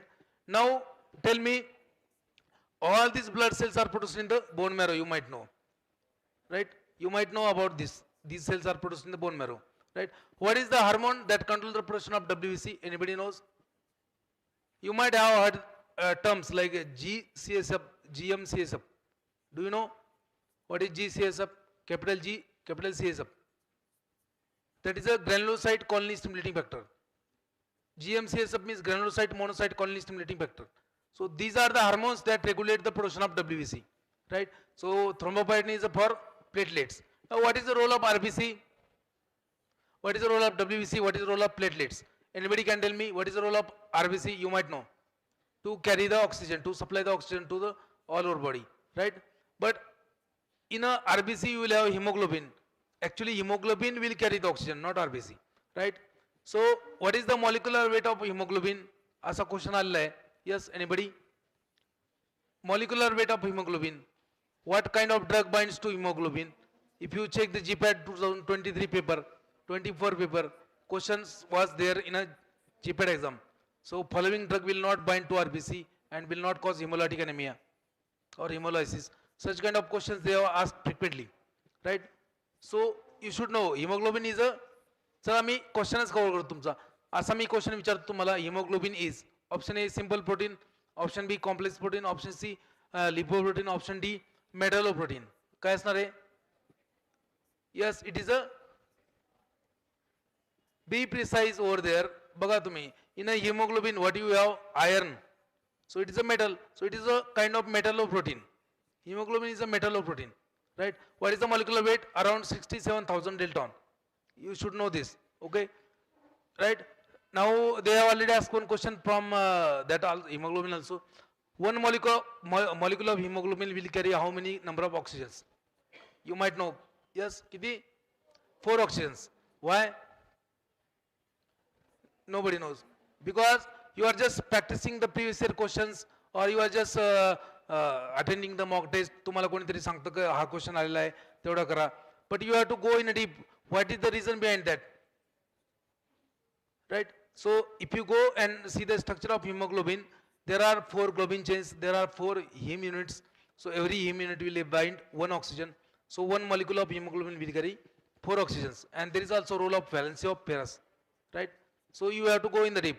Now tell me which vitamins are required for the maturation of RBC? Which vitamins are required for the maturation of RBC? Yes, you might know. बरेच जणांना माहित असेल. कुठला? सायनोकोबालामाइन, विटामिन B12, राइट? आणि कुठला? So there is one more. कोणता acid? Folic acid. Okay, so folic acid and vitamin B12 they are required for maturation of RBC, right? Or hemoglobin also. Now tell me, vitamin B12 or cyanocobalamin is also known as. Synonyms are very important if you want to prepare for these kind of exams. Parallel terms are important, alternate terms are very important. So what do you mean by cyanocobalamin or vitamin B12? What is the alternate name? Yes? Anybody? Sanga, cyanocobalamin or vitamin B12 is also known as. Synonyms are very important. म्हणजे imagine करा तुमची एक friend आहे सगळ्यांची, तिचं नाव आहे गुड्डी. ठीक आहे, तुमच्या क्लासमध्ये एक फ्रेंड आहे गुड्डी, पण गुड्डी कुठं राहते? गावाकडे राहते. आणि गुड्डीचा आहे बर्थडे. गुड्डी का बर्थडे है, आपको इन्वाइट किया है सबको, आपको जाना है गांव में, और आपको सबको मालूम है, तुम्हाला सगळ्याला माहिती काय तिचं नाव काय आहे? गुड्डी. पण तिचं खरं नाव आहे शकुंतला देवी. काय नाव आहे तिचं? शकुंतला देवी, है ना? मग आता तुम्ही गावात गेले म्हणले तर गुड्डीचं घर कुठे? गुड्डी हा नाव गावात कोणीच ओळखत नाही गुड्डीला. गावात फक्त शकुंतला देवीला ओळखतात. मग तुम्हाला गुड्डी भेटेल का? तुमची पार्टी मिस होईल ना, है ना? मग जर तुम्हाला सिनोनिम माहित असतील तर गुड्डीचा पत्ता तुम्हाला भेटला असता. So what is the synonym for vitamin B12 और cyanocobalamin? Before that tell me what is the most common deficiency of vitamin B12? कोणता anaemia? Most common vitamin B12 deficiency. Option A megaloblastic anaemia, option B pernicious anemia, option C hemolytic anemia, option D thalassemia. Anybody? Pernicious anemia. So in the 18th century lot of population was suffering from pernicious anemia. Thousands of people were suffering from pernicious anemia, right? Now at that time one scientist was working on that, so he discovered and he found it out. Then he research केला आणि he came to conclude that pernicious anemia is not. Pernicious anemia is because of the deficiency of one protein in the stomach. Pernicious anemia is due to the deficiency of one protein in the stomach, and the name of that protein he given known as intrinsic factor. माहिती असं तुम्हाला? What is intrinsic factor? So that is a protein responsible for the absorption of vitamin B12 from the stomach. What is that protein? आता या intrinsic factor या term वरती आतापर्यंत 6 ते 7 वेळेस question विचारलाय. What is intrinsic factor? So it is a glycoprotein in the stomach responsible for the absorption of vitamin B12. You can say it is a carrier for vitamin B12. Okay. More specifically, it is a GP1 glycoprotein. If you check the GPAT 2023 paper, there was a question on this. And intrinsic factor responsible for the absorption of vitamin B12. It is a chemically. What is that? GP1 glycoprotein. That was the answer. Okay. म्हणजे तुम्हाला deep मध्ये थोडासा अभ्यास करावा लागेल, right. Now again the scientist was working on that pernicious anemia, and he found that the protein which is not present in the stomach of anemic patients, pernicious anemic patient. So he given the name intrinsic factor. Now he came at a home, and there was the anniversary of him. त्या दिवशी त्याची marriage anniversary होती. मग घरी आले, विसरले साहेब anniversary. मग घरात घेतील का? घरात काय त्यांनी घेतलं नाही. होम मिनिस्टरनी. होम मिनिस्टर म्हटले तुम्ही बाहेर जा, मॅरेज अॅनिव्हर्सरी विसरले, इम्पॉर्टंट डेट विसरले तुम्हाला मी जेवायला देणार नाही, आज घरी यायचंच नाही. तर बिचारा सायंटिस्ट कुठं जाणार मग? लॅबमध्ये गेला, परत रिसर्च केला. काय केला रिसर्च? आणि रिसर्च केला, आणि ही founded that pernicious anemia is not only because of the deficiency of not only due to deficiency of pernicious intrinsic factor, but also there is a deficiency of one vitamin known as a vitamin B12 or cyanocobalamin. But त्याने जो research केला तो वायाला नको जायला ना. So that's why he has given the name, alternate name to the vitamin B12. What is that? It is known as the extrinsic factor of Castle, CASTLE, extrinsic factor of Castle. So when intrinsic factor and extrinsic factor will combine together, there will be the absorption of vitamin B12, right? So what is the alternate name? Extrinsic factor of Castle. So we have to go in the reference books, because in the reference books you will find lot of concepts, lot of interesting stories, and lot of questions you will cover from just reading the important things from reference books. So you have to read reference books, right? Again, on a cyanocobalamin also, on a vitamin B12 also, they have already asked multiple questions. One of the questions I would like to quote here. So which heterocyclic ring is present in the vitamin B12? Anybody can tell me? Your options are like option A is a furan, option B is a thiophene, option C is a imidazole, option D is a pyrrole ring. Yes. Anybody? Corin ring is not in option. Mag काय करणार? So which heterocyclic ring is present in the cyanocobalamin? If you see the structure of cyanocobalamin, there are 4 pyrrole rings. So it is a tetrapyrrole. And if you see the paper of GPAT 24, in that there was one question: cyanocobalamin or vitamin B12 is? Option A was a cyanide and cobalt containing dipyrrole. Option B was a cyanide containing dipyrrole. Option C was a cyanide and cobalt containing tetrapyrrole. Option D was like a cobalt containing tetrapyrrole. So what is the correct answer? Cyanide and cobalt containing tetrapyrrole, because you will have 4 ring in the cyanocobalamin structure, 4 pyrrole ring. So that's why tetrapyrrole. And there is also cobalt and cyanide atom, right? असा एक question आला की in the structure of vitamin B12, cobalt atom is bound to the cyanide by which type of bond?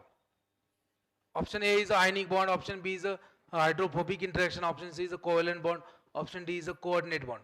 कुठला? So it is bound by coordinate bond. They are held together by coordinate bond. म्हणजे basics clear असणं खूप महत्वाचं आहे. Lot of questions they have already asked, right? है ना? Now in the blood, once you understand the blood cells, if you understand the hormones that control the blood cells, you are going to understand one chapter known as the hematinics. If you know what are the vitamins required for the maturation of RBCs and cells, you are going to understand hematinics chapter from pharmacology. So again, काही नाही, बघू नका, पाकिस्तान खूप भारताच्या म्हणजे पाकिस्तान इथून खूप लांब आहे. इकडे बॉम्ब फोडत नाहीत, ते फक्त काश्मीरमध्ये फोडतात. Don't worry, don't look at, है ना? येस, सांगा. In the plasma you have lot of components. You have plasma proteins, you have blood coding factors, you have. Tell me the names of plasma proteins. कुठले कुठले असणार आहेत? Just I want to just cover your 50-60 questions in a 2 hours. That's why I'm asking. Yes. Yes. What are the plasma proteins? Tell me one by one. Albumin is there. Albumin is there. then globulins, then glycoproteins, acyl glycoprotein, then lipoproteins are there, then hemoglobin is there, then hormones are there. Okay, so tell me the molecular weight of albumin. GPAT 21 मध्ये पहिलाच question होता, what is the molecular weight of albumin? Yes, anybody? What is the molecular weight of albumin? So it is a 64,000 to 67,000 Dalton. 64 to 67,000 Dalton. And answer was given 65,000 Dalton. If you check the paper, you will came to know that question was there. Okay. Now GPAT paper सेटरला albumin नावाचा word अति प्रचंड आवडतो. ठीक आहे, म्हणजे albumin वरती आतापर्यंत जवळजवळ एक 50 क्वेश्चन्स आलेले आहेत. ठीक आहे, जसं फॉर एक्झाम्पल पहिला क्वेश्चन हा विचारतात ते की the most abundant plasma protein कुठले? मग अल्बुमिन, राईट, अल्बुमिन. ठीक आहे, दुसरा क्वेश्चन विचारतात ते the protein responsible for the maintenance of osmotic pressure of blood कुठला? मग answer albumin. Again the most important protein buffer in the blood, what is that? Again albumin. ठीक है, and body's storage protein, that is albumin again. ठीक है, and there is one more question. After the drug absorption 99% drug binds to which plasma protein? You might know that. कुठलं? Albumin. 99% drug binds to albumin, है ना? As there 99% drug binds to albumin, so there might be some different sites on albumin where drug will bind. So what are the different sites on albumin? What is site 1? Drug binding site. What is site 2, site 3, site 4? Yes, anybody? Site 1 is known as, yes, site 1 is known as कुठलं असतं? Very very important, lot of questions you will find on that. Site 1 is a warfarin binding site. What is site 2? What is site 2? Diazepam binding site. What is site 3? Digoxin binding site. What is site 4? Tamoxifen binding site. So these binding sites are very important. Site 1 is known as a warfarin binding site, also known as a azapropazone binding site, also known as a phenylbutazone binding site.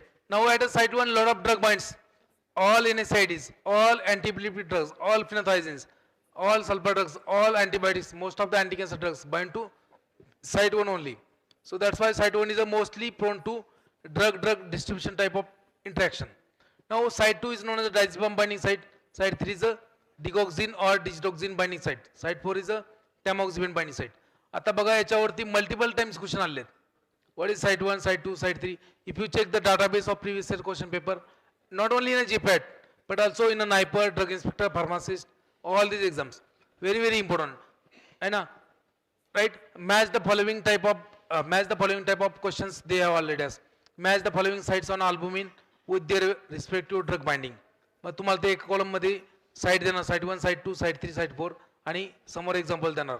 You have to find out the correct match. असे question पण आले. You will find at least 25 questions on a single term albumin in a previous year question paper. Now lot of proteins they have already asked. जसं glycoproteins आहे तुमचे, त्यानंतर तुमचं globulins आहे, त्याच्या मॉलिक्युलर वेट, त्याचा रोल. ठीक आहे, they have already asked one question. You will find one table in the reference books. There is one book known as a Biopharmaceutics by Brahmankar. You will find one table in that book, different plasma proteins and their molecular weight and their role. So you have to do that table by heart, because on a single table you will find at least 10 questions in a previous year exam paper. ठीक आहे, म्हणजे other than albumin, albumin वरती तर 25 आलेत. Other than albumin also 10 questions are there on a single table. एक 1 page चा table आहे ब्रह्मणकर मध्ये, also given in the lot of pharmacology books but not a complete information. Okay, आणि माझ्या book मध्ये पण मी दिलेला आहे तो table, right. So in a HFP books also you will find different plasma proteins. In a biochemistry book also you will find plasma protein, their molecular weight and their role. So do that table by heart. Again in the plasma you will have blood clotting factors. Yes or no? So now tell me how many blood clotting factors are in a plasma? सांगा बरं किती blood clotting factors असतात? Option A 10, option B 12, option C 13, option D 16. किती 16 ना का 13? कोणी 16 म्हणते, कोणी 13 म्हणते, कोणी 12 म्हणते. What will be the correct answer? नक्की सांगा मग 1 by 1. कारण ब्लड क्लॉटिंग फॅक्टर होते आतापर्यंत जवळजवळ 35-40 क्वेश्चन्स आलेत इन अ प्रिव्हियस इयर एक्झाम्स. तुम्ही जर चेक केलं GPAT, नायपर, DI, pharmacist, so lot of questions are there.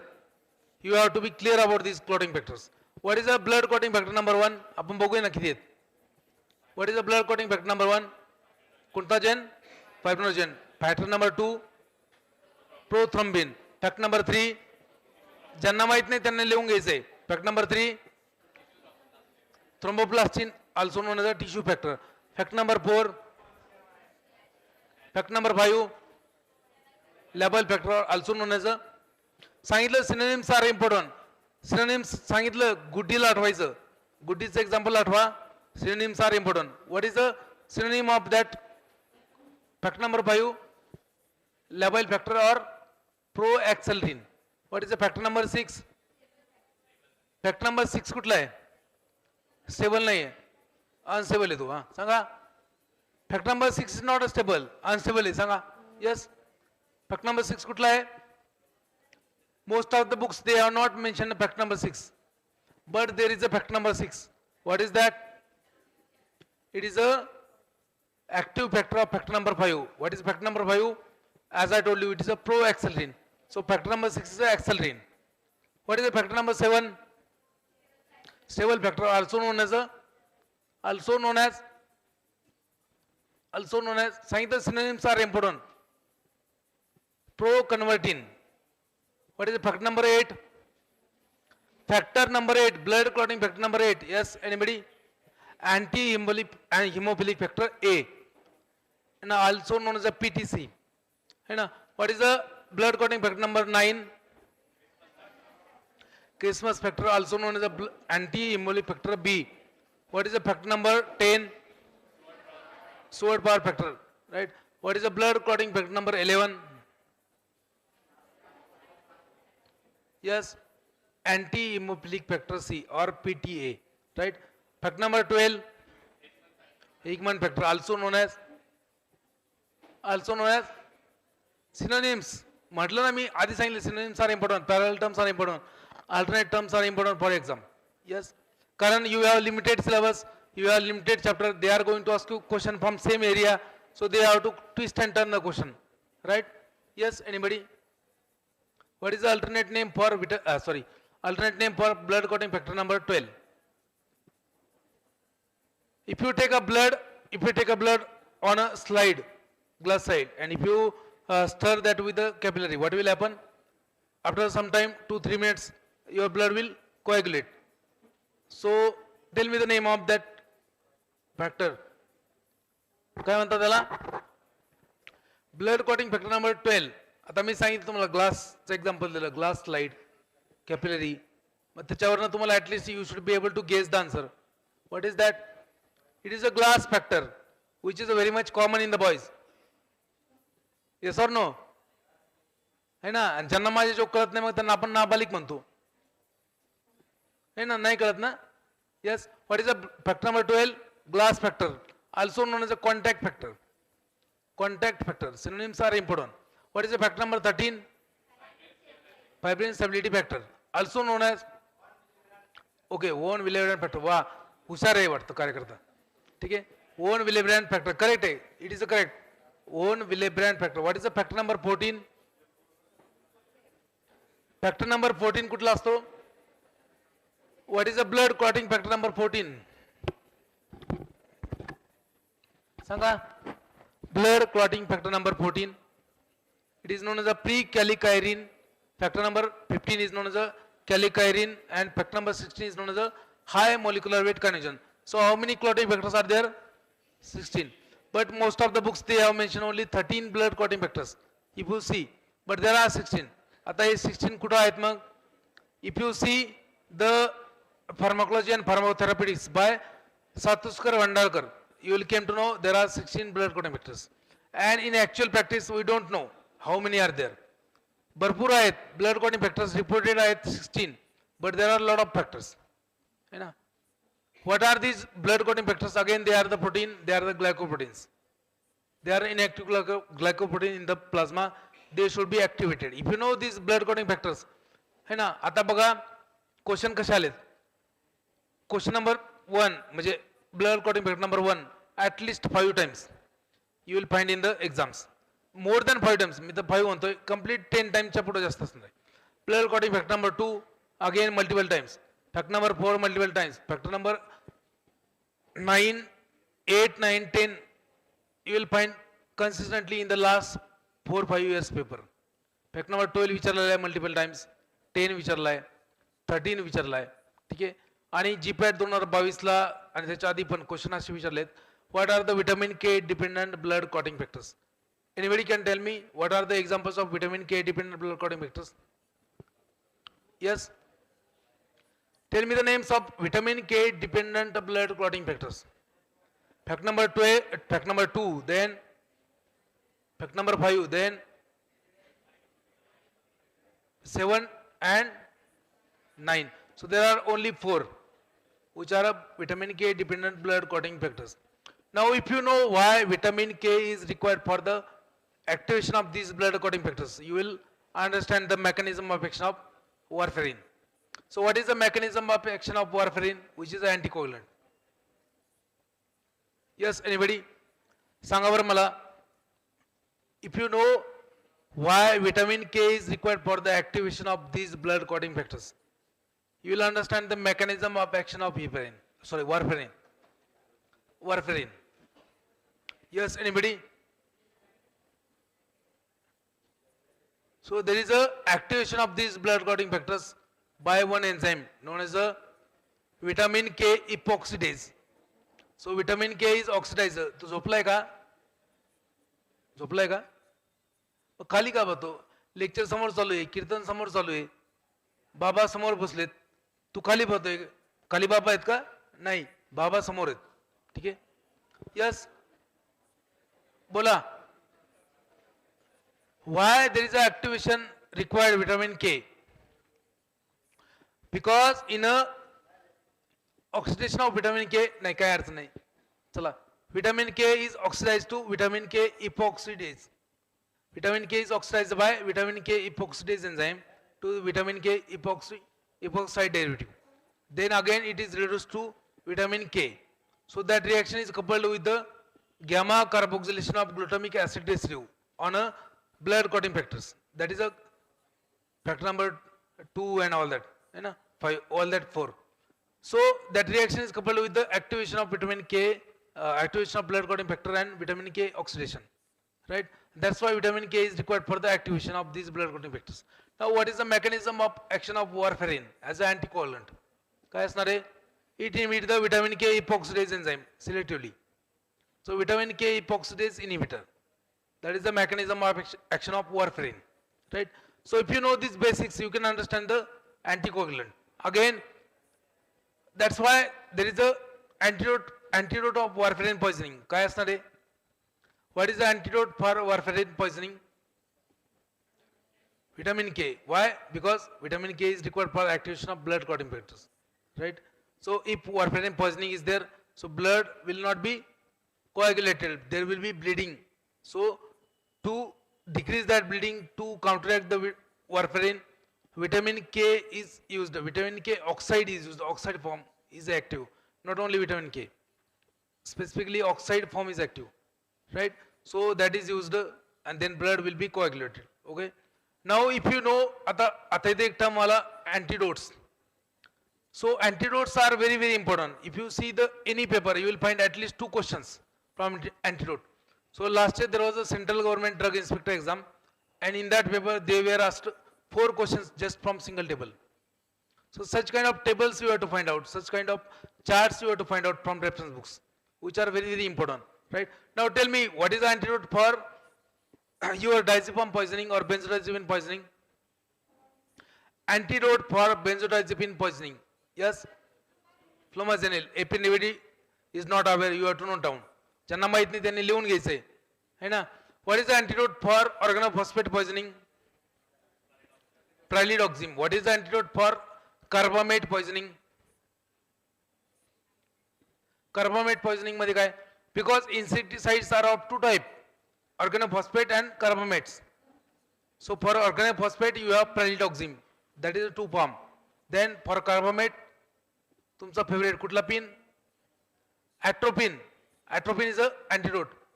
Now what is the antidote for atropine poisoning? Physostigmine. Okay.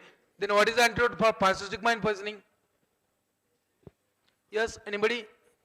Again, it is the antidote. That is the atropine. So atropine and physostigmine, they are the antidote for each other, right? What is the antidote for carbon monoxide poisoning? Oxygen, hyperbaric oxygen, that is the antidote, okay? High pressure oxygen. What is the antidote for salicylate poisoning? माहित नसेल लिहून घ्या, sodium bicarbonate. Same is antidote for tricyclic antidepressants. What is the antidote for opioidal poisoning? Naloxone or naltrexone or nalbuphine. There are 3. Okay.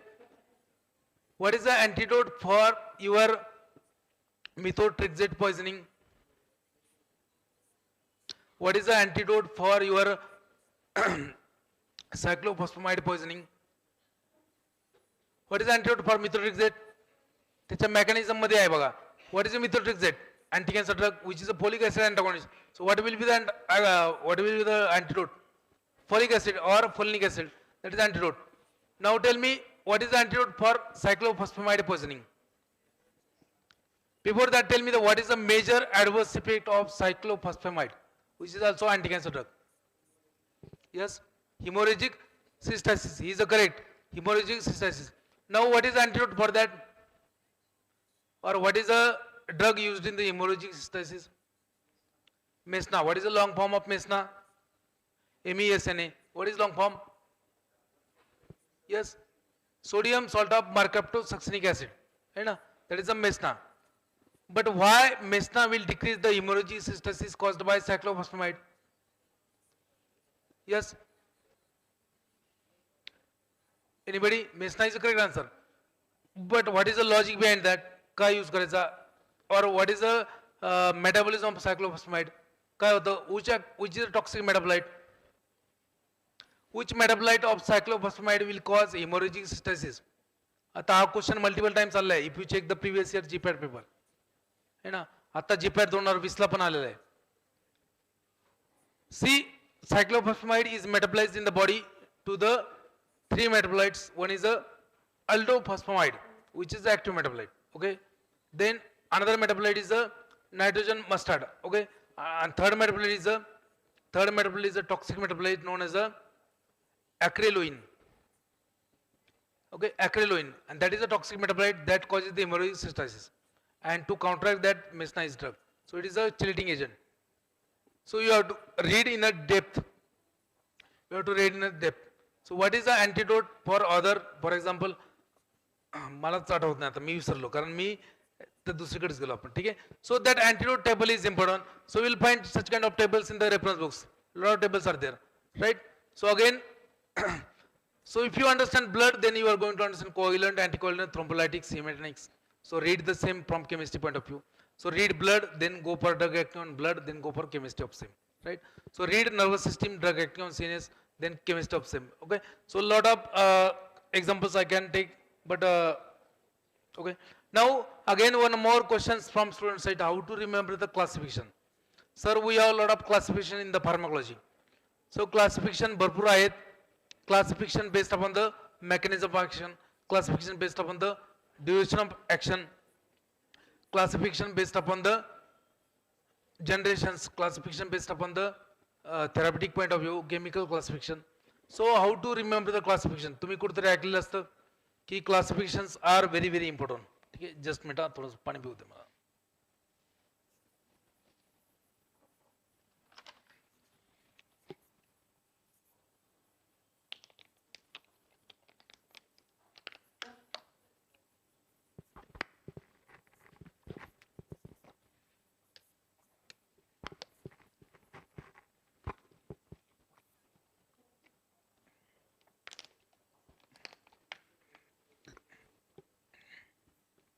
Because I have to share at least 35%, 40% content of one day workshop. कि most of the questions तुमचे cover झाले पाहिजे. That is the main aim of today's workshop, right? So that's why I am taking in a rapid manner, in a fast manner, right? So one of the most frequently asked question from student side, sir, how to remember the classification? As classification is very, very important for all these exams, right? But I used to say there is no need to remember the classification. Why? Because if you can classify the drug by your own, जर तुम्हाला स्वतःला classification करता आलं, तर there is no need to remember the classification. Okay, you have to just remember the examples. That is also very easy, right? So how to remember the classification? Suppose that you are studying one chapter from pharmacology, and that is nothing but the drugs used in the peptic ulcer or anti-ulcer drugs. So how to remember that classification or how to classify the drug? For that you need two things. First thing is nothing but the reasons for disease.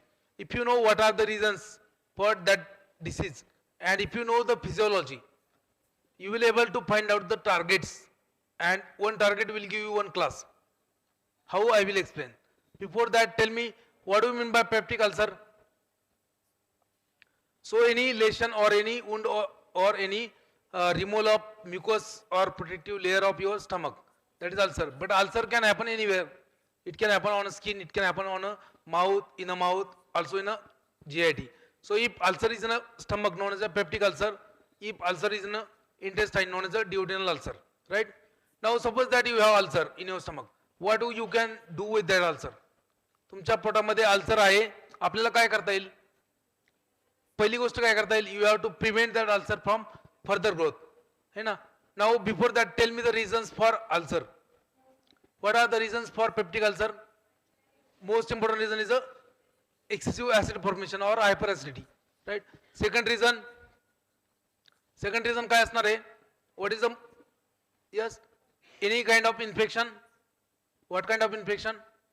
H. pylori infection. Third reason, any injury to your GIT. Fourth reason, logically think, just think logically. What will be the reason? Fourth reason is the bad habits, alcohol and smoking. So 90% of today's ulcer is because of the alcohol only. And there is one question also, 99% of duodenal ulcers are caused by, the answer is H. pylori, right? So इथं पण तुमचे दोन question cover झालेले आहेत, ठीक आहे. Now tell me another reason for ulcer. What is another reason? Hormonal imbalance. So these are the few. Another reason is nothing but the chronic use of drugs, particularly NSAIDs. So if you use NSAID chronically, suppose anybody is suffering from gout or arthritis, so in that case you have to take NSAIDs for longer time and chronically. So that is one of the cause for ulcer. Now if you know the reasons for ulcer and if you know the physiology, you can classify the drug by your own. How I will explain. Suppose that you have ulcer, what you can do with that ulcer? एक तर पहिलं काय काम असणार आपलं की ulcer झालाय ना आपल्याला तर वाढू द्यायचं नाही, है ना. आपण नाही का दोन मित्राचे भांडणं होतात एका कारणावरनं, है ना. दोन मित्रांमध्ये भांडणं होतात ना आपल्यामध्ये एका कारणामुळं. कुठलं कारण आहे ते तुम्ही ठरवून घ्या, है ना. एका दोन मित्रांमध्ये एक कारण असतं भांडण्यासाठी, है ना. मग आपण काय म्हणतो, झालं भांडणं झाले तर होऊ द्या, आपण बोलत नाही, आता इथून पुढे वाढू द्यायचं नाही, है ना. मग आपण काय करायचं, same you have to apply same concept. So you have to prevent that ulcer from further growth. But how you can prevent that ulcer from further growth? You know, if acid is in a stomach and if ulcer is there also in a stomach, so definitely ulcer is going to be increased. So what we can do with the acid? First thing we can do, that is we can neutralize the acid. So how you can neutralize the acid? By using antacids. So antacids we are using to neutralize the acid. So in the antacid, so that will be your first class. Antacids are a first class, okay. Antacids are the first class. In that you have two subclasses. Some antacids are absorbed into systemic circulation, some are not. So those absorbed known as a systemic antacids. Example is a sodium bicarbonate. And some are not absorbed into systemic circulation, known as a non-systemic antacids. Examples असतील तुमचे, है ना, aluminum hydroxide gel, magnesium trisilicate, sodium carbonate, right? Now you have prevented that ulcer from further growth by neutralizing the acid. But what is the role of stomach? To produce the acid. तुम्ही neutralize करा, stomach will produce more acid. So what you have to do something with that acid being generated. So what will be the second class? So you have to prevent acid formation, right? Just think logically. So what will be the second class? Anti-secretory agents or drug that prevent the acid formation. So for that you need a physiology, right? Now what is the physiology of acid formation? So if you see any kind of food, if you just think about the food, or if you just smell any food, or if you just taste any food, so that stimulus is sent to your brain, है ना? तुम्ही कुठलाही food item पाहिला किंवा smell केला किंवा तुम्हाला त्याचा थॉट आला किंवा तुम्ही टेस्ट केला, so that signal is sent to your brain. Brain will recognize that and brain will send a signal to your stomach. So afferent nerve and efferent nerves are there, right? Now there are different type of cells in the stomach. है ना, stomach मध्ये काय वेगवेगळ्या cell असतात. So this one is known as the parietal cell, this one is known as the proton pump. Now tell me different cells which are present in the stomach. कुठल्या कुठल्या cell असतात? Parietal cell will secrete the acid. आता हा question तुमचा कमीत कमी 10 वेळेस तुम्हाला पाहायला भेटेल. Acid or HCl is produced by which type of cell in the stomach? That is a parietal cell. Now what are the different cells? कुठल्या कुठल्या सेल असतात? There are oxyntic cells, there are globate cells, there are gastric glands, there are again histaminocytes or ECL. So what are the respective secretions? So HCl will be secreted by parietal cell, pepsin and intrinsic factor will be released by that oxyntic cell, then gastrin will be released by gastric glands, then mucus will be released by globulate cell, and histamine will be released by histamine कोणाचा आहे? Histaminocytes, or also known as ECL, enterochromatin like cell, right? Now if you see that stimulus, or if you that food stimulus will release one hormone in the GIT directly, that is known as the gastrin. So gastrin is a hormone produced by gastric gland. असा question पण आलेला आहे आधी. Gastrin is a hormone produced by gastric gland. असा question आलेला आहे पहिल्यांदा. ठीक आहे. Again match the following type of cells present in the stomach and their respective secretions. असा क्वेश्चन पण आलेला आहे. म्हणजे in a one column they will give you different kind of cells like parietal cell, ECL, gastric gland, globulate cell. You have to match the respective secretions. Okay. Then again, so stimulus also releases. Okay. So that stimulus will send to your brain via afferent nerve. Brain will recognize your stimulus. Brain will send to a signal to a stomach via efferent nerve. Now largest nerve supplied to your GIT area. That is nothing but the vagus nerve. Vagus is a cholinergic nerve. So obviously neurotransmitter is going to be acetylcholine. कुठला असणार आहे? Acetylcholine. So ultimately acetylcholine will be released. That acetylcholine has its receptor on a parietal cell known as a muscarinic receptor. That will stimulate a proton pump to produce more hydrogen, to produce more acid. Right? Now from where this hydrogen will come? From where this hydrogen will come? So this hydrogen is, you are getting this hydrogen from condensation of your water and carbon dioxide by carbonic anhydrase. Okay.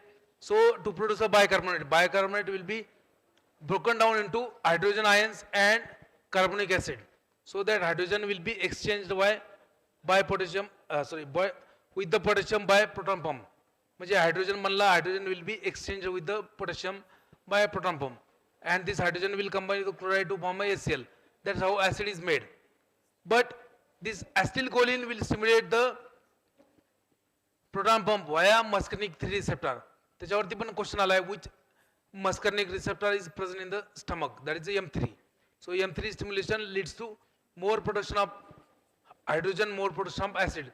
म्हणजे acetylcholine काय करतो? acid वाढवतो. Not only acid, acetylcholine will increase all kind of secretion. ठीक आहे. But here acetylcholine increases the acid. Now again acetylcholine will stimulate one type of cell known as a histaminocyte to release the histamine. So histamine has its own receptor on a parietal cell known as a histamine 2 receptor. Right? Histamine 2 receptor will stimulate the proton pump to release more acid, to release more hydrogen. Right? Again acetylcholine will stimulate the release of gastrin, more gastrin, which will stimulate the proton pump to release more acid, because gastrin has its own receptor on a parietal cell. Right? So what you understood over here? आपल्याला काय कळलं? There are factors like gastrin, acetylcholine, then histamine, and then proton pump, which are responsible for the which are responsible for the production of your acid. तर acid बनवणारे कोण factor आहेत? ऍसिटिलकोलिन आहे, gastrin आहे, proton pump आहे. ठीक आहे. So likewise that there are factors which are responsible for the decrease in the production of acid. So what are these? So one of the factor is a prostaglandin.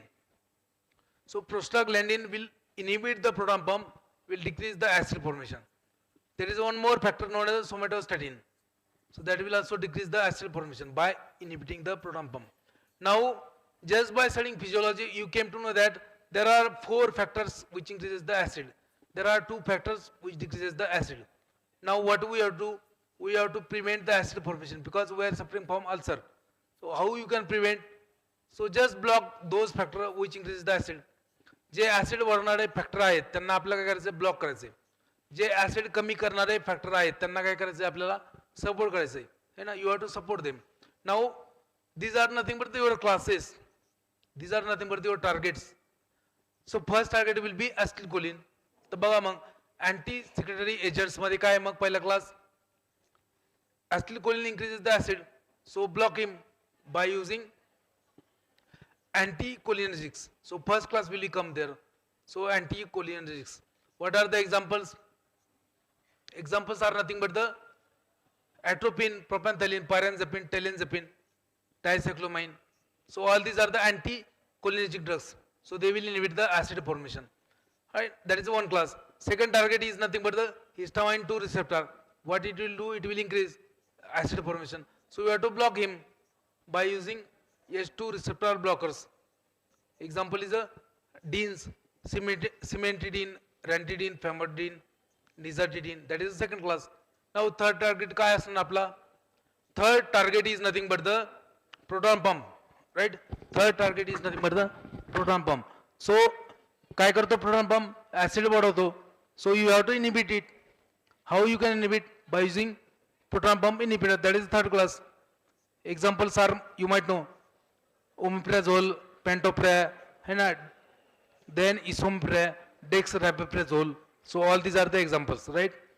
Then again, what is the next factor? Gastrin. So it is stimulate the acid production. So you can block the gastrin, but there is no gastrin antagonist available. So you cannot have that class. Okay? But there are some factors which inhibit the acid formation. One of the factor is a prostaglandin. Prostaglandin, right? So it inhibits the acid formation by suppressing the proton pump.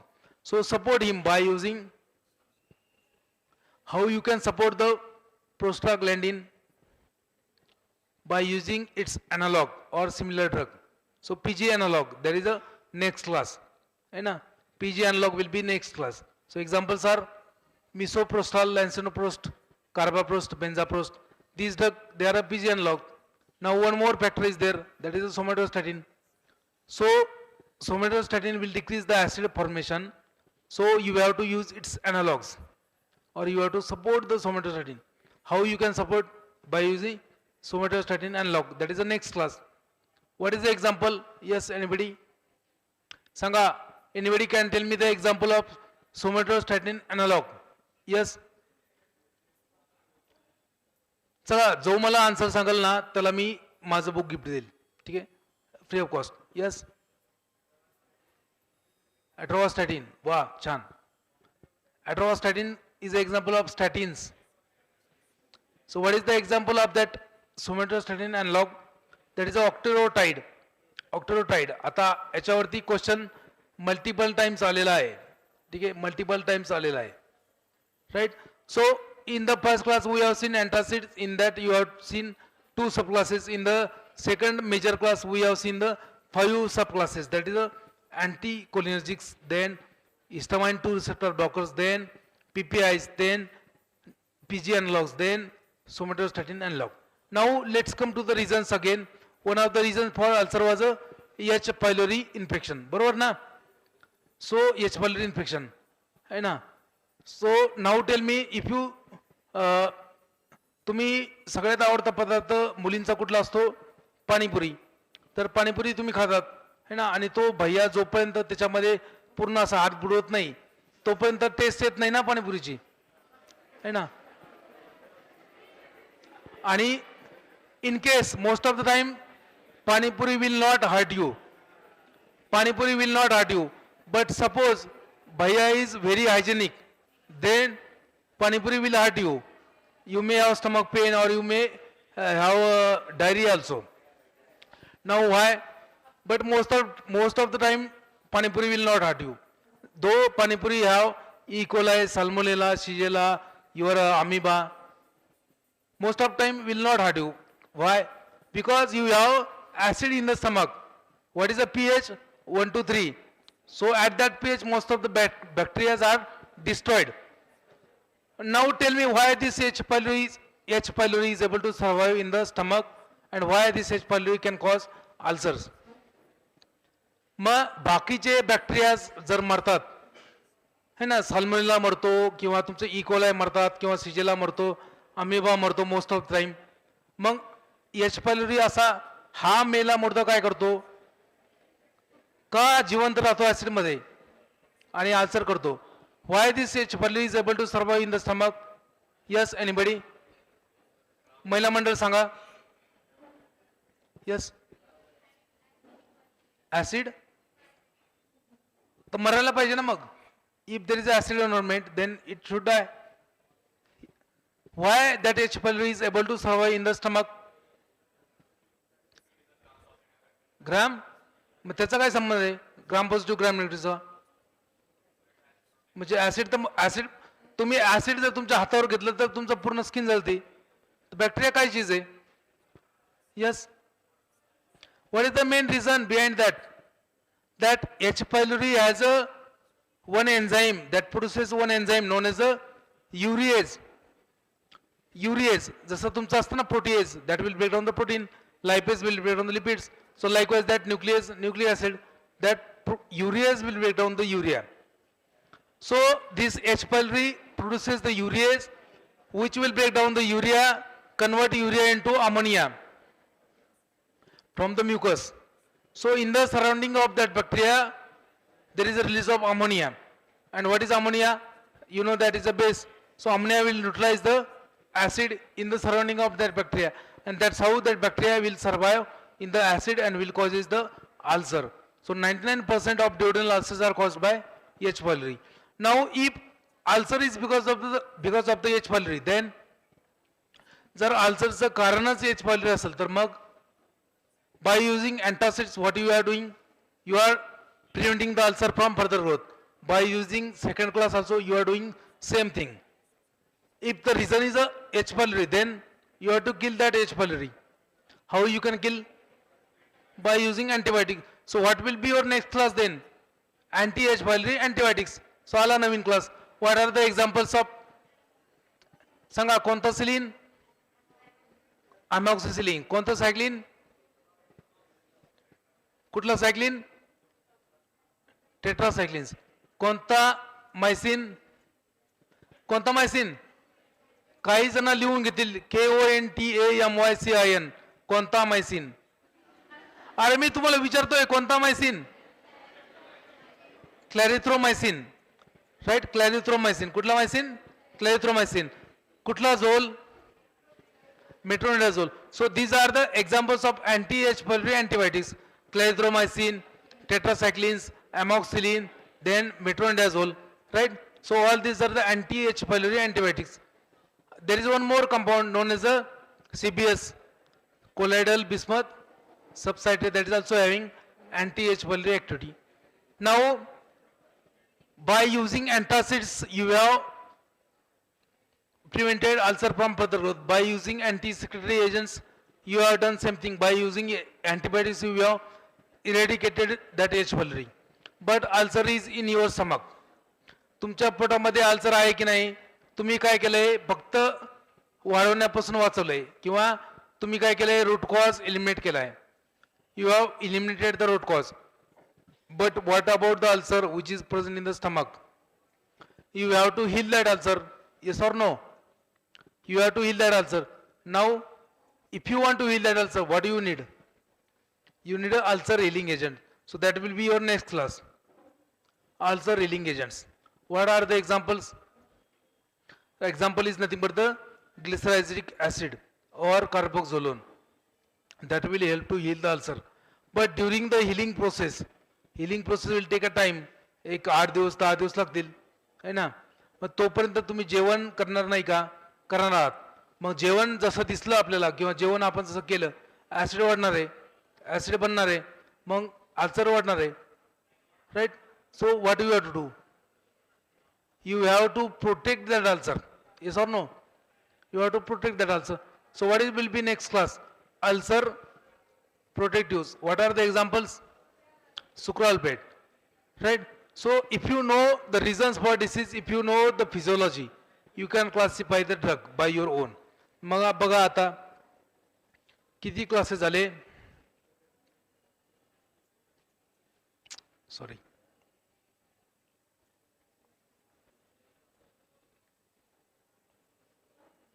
आहे ना, एवढे सगळे classes आपण पाहिले आहेत. त्याच्यामध्ये त्यांचे adverse effect, drug of choice, त्यांचे युजेस तुम्हाला मी सगळं सांगितलं असतं. पण तुम्ही थोडंसं गडबड करताय, कारण मला माहिती आहे 2 तासामध्ये नाही होत. माझ्याकडे कंटेंट एवढं आहे की मी 10 दिवस जरी बसलो, 10 दिवस थोडा महिनाभर जरी बसलो इथं तरी तुम्हाला शिकवत राहील है ना. त्याला टाईम असतो, कारण GPAT is not kind of subject anybody can finish in 1 hour, anybody can cover in 1 day है ना. बघा मागच्या 15 तारखेपासून बाहेरच आहे मी. 15th September I was there in M.S. College of Pharmacy Sonai for a full day workshop. On 16th I was there in MEBT College of Pharmacy Yeola. On 17th I was there on a LH Hiranandani College of Pharmacy Ulhasnagar Mumbai. On 18th I was there in a Karzat. On 19th I was there in a DT Vispate College of Pharmacy Panvel. Today I am here. Tomorrow is Sunday. And on Tuesday I have to go again in a Bultana for 3 days workshop. तर म्हणजे workshop चालूच आहेत माझे. आणि most of the student they might not aware की sir व्हीलचेअरवरती का आले, किंवा व्हीलचेअरवरती आले बसले है ना. There is a reason behind that. I was also normal like you. I would like to say I was more than you. I was more normal than you. ठीक आहे. अप टू द 2014 है ना. म्हणजे माझं M.Pharm झालं 2014ला through GPAT. आणि 2014 मध्ये 13 मध्ये पास आउट होतो M.Pharm. I was in industry for 1 and you can say 2 years around. कारण 1 वर्ष आत्रा फार्मास्युटिकल्समध्ये HPLC सेक्शनला I was working as a quality analyst finish product. After that I join Zydus काढलेला. त्यानंतर थोडंसं परत घरी थोडंसं इश्यू होता, वडील वारले, म्हटलं परत वापस आलो. अजंटा फार्मास्युटिकल्समध्ये जॉईन केलं. अजंटामध्ये असताना 1 ऑगस्ट महिन्यामध्ये 2014 मध्ये एक सिंपल फीवर आला, डेंग्यूचं infection. And that infection invented my brain. ब्रेनमध्ये गेलं, एन्सेफलायटिस झाला. I was there in a coma for 2 months. I was there in a bed. I was there on a bed for 1 year. I was not able to speak a single word 1 year है ना. 2016 पर्यंत मला काहीच करता येत नव्हतं, बोलता येत नव्हतं, बसता येत नव्हतं, उठता येत नव्हतं, काहीच, म्हणजे टोटली ऑन बेड. 2018 नंतर थोडंसं स्पीच रिगेन झालं. 2018ला स्पीच रिगेन झालं, स्पीच पण लॉस झालं. मग स्पीच गेन झालं तर मग काय की मुलांना मदत करायचं. मग मुलांना गायडन्स केलं, त्यातले मुलांचा रिझल्ट आले. मग नंतर परत ग्रुप्स, सोशल मीडिया वगैरे हँडल्स हे बनवले. मुलांना फक्त initially 1 year totally free of cost guide केलं है ना. Initially notes free of cost बनवल्या, पोरांना नोट्स शेअर केल्या, क्वेश्चन्स दिले. नंतर त्या नोट्स बुक्स वगैरे कंपाईल करून बुक्स बनवले. ठीक आहे. सो 2018 मध्ये फर्स्ट टाइम घराच्या बाहेर पडलो, कारण 4 दिवारीमधनं बाहेर. 2018ला एक्झाम फॉर्म भरला, एक्झाम दिली. अगेन 99% वॉज देअर है ना. 2018 मध्ये मला लिटरली 3 जण पकडून एक्झाम हॉलमध्ये घेऊन गेले होते. मला माऊस पण पकडता येत नव्हता. ठीक आहे. माऊस क्लिक करायला पण मी स्क्राईब ठेवला होता. ठीक आहे. 2019, 2021, 22, 23, 24 सगळ्या वेळेस एक्झाम मी अटेम्प्ट केली. 99%. सो 7 times क्वालिफाईड. आणि का क्वालिफाय केलं की बाबा माझ्या जे विद्यार्थी असतील अपकमिंग त्यांना मला सांगता यायला पाहिजे की बाबा काय महत्त्वाचं आहे, काय नाही आहे, which part is more important, which part is not. So I have gain the experience and whatever experience I have, I use to share with you right? So that's how you can remember the classification. सांगायचा अर्थ असा की बाबा don't lose hope at any phase of your life. Okay, you cannot say what will happen with you, but if you have knowledge, if you have education, you can survive in the market.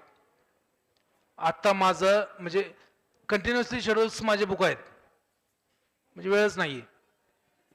कशामुळं बाबा काहीतरी आहे ना, I have something extra, whether that might be efforts, that might be intent, that might be content, that might be experience. So that's why I am here. Otherwise nobody is going to ask you. If you become useless to your own family will disown you, will throw you out. If you become useless to the society, so same thing society will do. You see, I am not able to pronounce some words, still I am delivering the sessions, 6 hours, 2 days, up to 5 days, right? So why? Because you should have something. आजच्या म्हणजे एक 2 hours मध्ये GPAT तर नाही सांगू शकत मी तुम्हाला सगळं, बट कारण काय आहे की बाबा if you have will, if you have everything, तुमच्याकडे विल असेल, you should be determined, you should be consistent, you should be hardworking.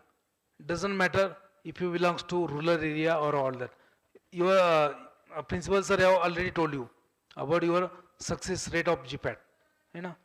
GPAT का करायचंय ना, आपल्यासाठी करायचंय ना, कॉलेजसाठी करायचंय ना, माझ्यासाठी करायचंय. GPAT करायचंय तुम्हाला तुमच्या स्वतःच्या भवितव्यासाठी. You have to prepare GPAT for your own career.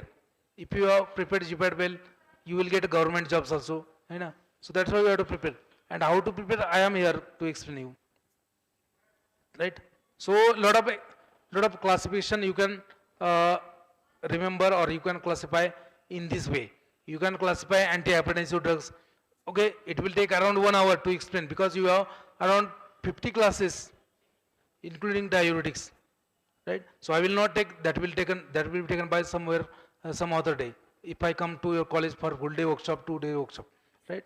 Then again I can explain the classification of this in this way.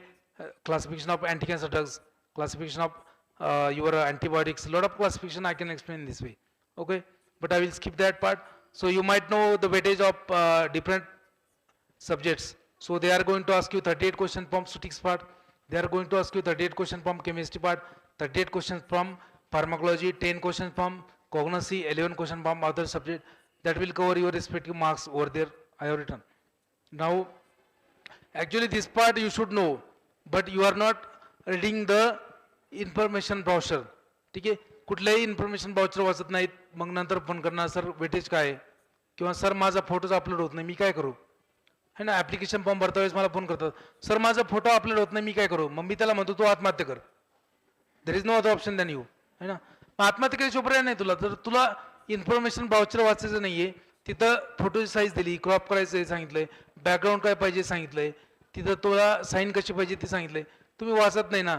आणि सगळ्यात मोठा ड्रॉबॅक आहे वाचणं, न वाचणं, है ना. Most of the you might have studied in the ZP.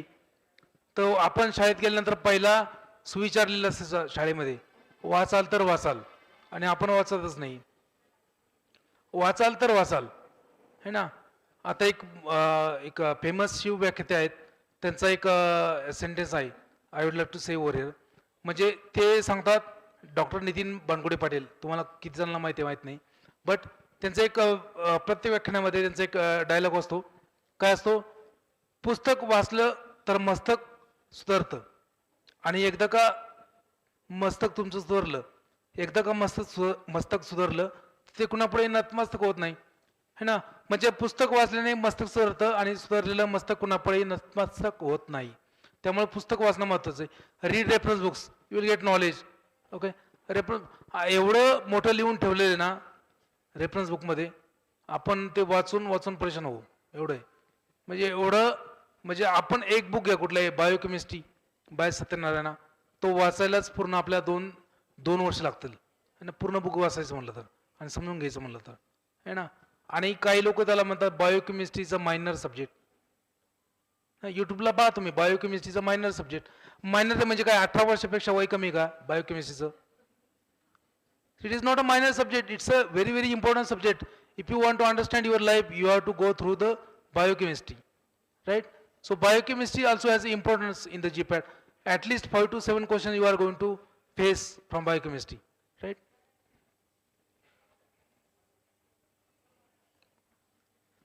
The GPAT time management, your principal sir has already told you, while preparing for semester exam, you have to prepare for GPAT. And if you can prepare simultaneously, there is no need to prepare separately. Whatever you are studying for semester, you have to study same thing from GPAT point of view. Whatever practicals you are doing in the lab, so do that practicals by heart. Suppose that you are doing one practical over there, angle of repose. So what you are doing over there, you are making a pile, you are passing that powder through panel, making the pile, you are measuring the height of that pile, you are drawing a circle, you are measuring the diameter, radius, you are writing the definition of that angle of repose, you are writing the formula over there. What is the formula?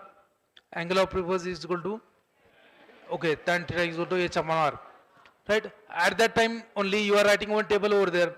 If angle of repose of powder is less than 20, what type of flow is there? If angle of repose of powder is less than 20, what type of flow is there?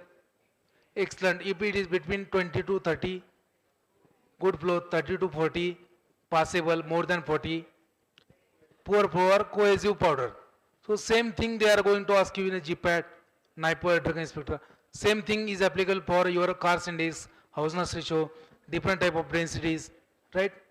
Right? So if you are studying well for semester, and if you are reading from reference books, if you are making your own notes for GPAT, so there is no need to prepare for GPAT separately, there is no need to join any classes for GPAT. But if you are preparing by your own, the best way to study is a self-study. Self-understanding is very good. Okay? तुम्ही जर स्वतः अभ्यास केला, that is the best part. Right?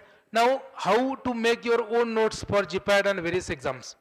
How you can make your own notes? It is very simple. पोरांना माहितीच नाही notes कशा काढायच्या म्हणजे है ना पोरांना लिहून घ्यायचा पण कंटाळा येतो. आता मगाशी मी जवळजवळ 40 ते 50 क्वेश्चन कव्हर केले तुमचे, तुम्ही लिहून घेतलेले नाहीत है ना. How to make your own notes? Take a reference books, extract the content from reference books. What content you have to extract? You have to take reference book for every subject. If you don't know, you can WhatsApp me. I will send you the list of reference books. Take a reference book of every subject and extract the content like charts. Very, very important. Charts, tables, then summary, then laws, then definitions, equations, tables, value, then any theory part is there. All the types or classes or groups. Classification in short. Then test, wherever it is applicable. Studies मध्ये पण test असणार आहे तुम्हाला, quality control test. Their limits है ना, test limits है ना, laws, equation, summary, bold content, that is important. Drug of choice, specific adverse drug reactions are important. Then after that, indication, contraindication, toxicity, antidote. So wherever it is applicable, classification term जिथं आला classification, synonym term जिथं आला synonyms करून घ्यायचे proper है ना. त्यानंतर तुमचं जे सांगितलं मी charts, table, summary, definitions, laws, all these things are important. So you have to extract from every reference books है ना. ग्रुप मध्ये करा, 4 मुलं 4 मुली डिवाइड करून घ्या सिलेबस आणि एक्स्ट्रॅक्ट करा, नंतर झेरॉक्स मारा है ना. You can get your 2000 pages notes in a 8 days only if you study in a group, and you can easily cover at least 75 to 80% paper of GPAT or any other exams in a from that notes only. तुम्ही ज्या notes काढाल त्यामधनं तुम्हाला 70% 80% paper cover होईल GPATचा. It's my guarantee. नाही आलं तर मला सांगा ना है ना, मी आहेच. पण 100% येणार, कारण काय तेवढं म्हणजे तेवढा एक्सपिरियन्स आहे, प्रिव्हियस इयर पेपर पाहिले आहेत. Previous year paper analysis is very important. तुम्ही चेक करा प्रिव्हियस इयरचे क्वेश्चन पेपर, कुठून क्वेश्चन आलाय, त्या एरियामधनं क्वेश्चन परत येईल. जसं प्रिन्सिपल सरांनी सांगितलं, questions are same, concepts are same, just only they are going to twist and turn the questions. They are just going to change the question, but concept will remain same. So clear your concept first. ज्यांचं basic clear आहे तो रात्री जरी झोपेतून उठून exam दिली तरी तो qualify होणारच आहे. फक्त कन्सेप्ट क्लिअर करायला लक्ष द्या. पण तुमचं काय वेगळंच आहे. म्हणजे तुमचं कसं, नाही सर निमोनिक सांगा, नाही सर ट्रिक सांगा, है ना, नाही सर मला टेस्ट सिरीज पाहिजे. फर्स्ट इयरचा मुलगा मला फोन करतोय, सर मला जीपॅट करायचं आहे, जीपॅटची टेस्ट सिरीज पाहिजे. तुझा अभ्यास आहे का? तू अभ्यास केलाय का? तू रिव्हिजन केली का? तुझा स्टडी झालाय का? तुझं 4 इयरमध्ये सिलेबस कंप्लीट झालाय का? नाही. मग तू टेस्ट सिरीज देऊन करणार काय ना. म्हणजे सेकंड इयरच्या विद्यार्थी मला फोन करतो, सर मैं सेकंड ईयर में हूँ, मुझे बायो फॉर्म समझ में नहीं आ रहा है, मैं क्या करूँ. तू काहीच करू नको ना. सेकंड इयरमध्ये तुला बायो फॉर्म समजणार नाहीये, 4th इयरमध्ये आहे बायो फॉर्म, सेकंड इयरला बायो फॉर्मचा स्टडी करून काय करतो. So if you are in second year, just try to revise your first year second year. So whenever you will go in 4th year, then you will understand the bio pharm, right. So जिथं आहे तिथं त्याच्या आधीचा जो syllabus आहे तो clear करा. ठीक आहे. That's how you can make your own notes, right. Special tips for exam, you have to read question carefully first of all. आपल्यामध्ये काय आहे की अँझायटी येते किंवा तुमचं एक्साइटमेंट असते, तुम्ही क्वेश्चन प्रॉपरली वाचत नाहीत आणि लगेच आन्सर करता. म्हणजे सिम्पल क्वेश्चन विचारला की following are the example of selective COX two inhibitor आणि पुढं स्मॉलमध्ये लिहिले एक्सेप्ट, आणि तुम्ही लगेच कॉक्सिपला क्लिक केलं कारण तुम्ही कुठेतरी अभ्यास केला असतो, पण एक्सेप्ट वाचलं नाही. So you have to read the question carefully, understand the question first, try to identify the words like not, except, even, absent, all, and if these question if these words are present in the question, they can change your answer totally.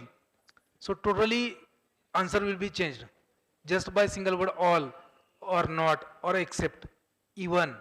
So you have to highlight, you have to read question carefully, understand the question first, try to understand the expectation of examiner from that question, then most of the time your answer will be correct.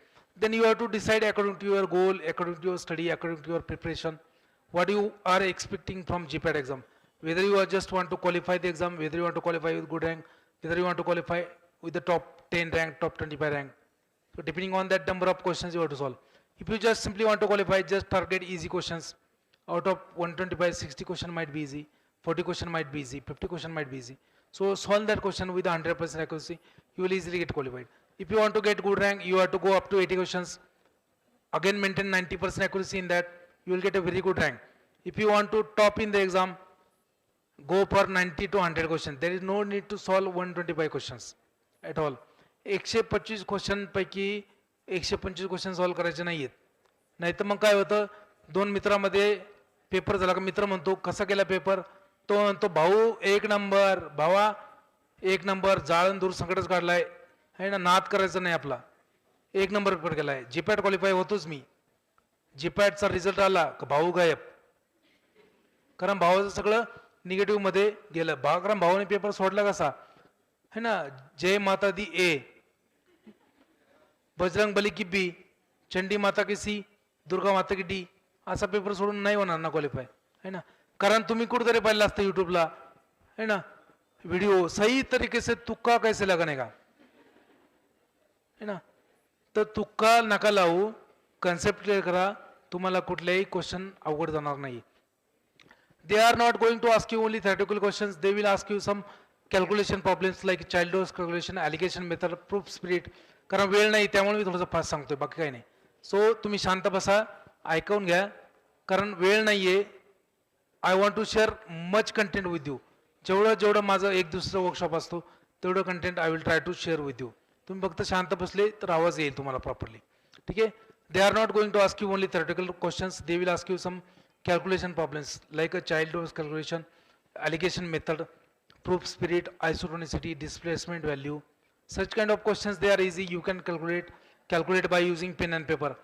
But suppose they have asked you to calculate the clearance, volume of distribution, rate of reaction, half-life, shelf life. Such kind of questions, they are not easy, they involve so complicated calculations. And if you don't have practice, you can leave. जर तुम्ही practice केली असेल, you can solve the questions, otherwise leave. Right? How to study the questions? I will just take one question, I will explain in a short, and then I will explain other things. Okay? How to study questions? That was the third strategy. If you don't have time, if you want to qualify in a short time, so you can also qualify.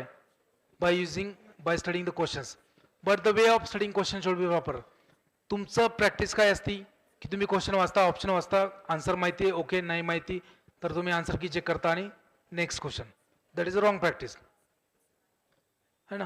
What you have to do, you have to study that question properly, you have to study all the options, you have to recall all information about the all option. So for example, there are 3 questions, you might know the answers of these questions. What is the answer of question number 1? Option D, select object, because they are the selective cost inhibitor.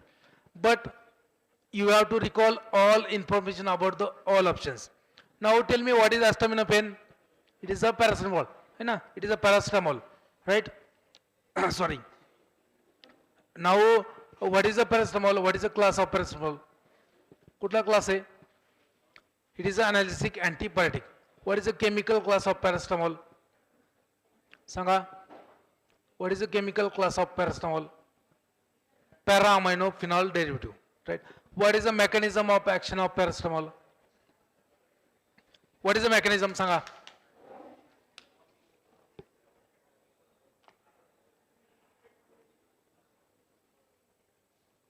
What is the mechanism?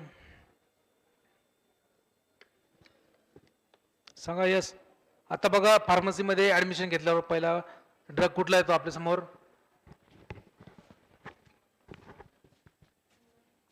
आणि जर आपल्याला त्याचंच mechanism माहित नसेल तर आपण GPAT काय करणार ना.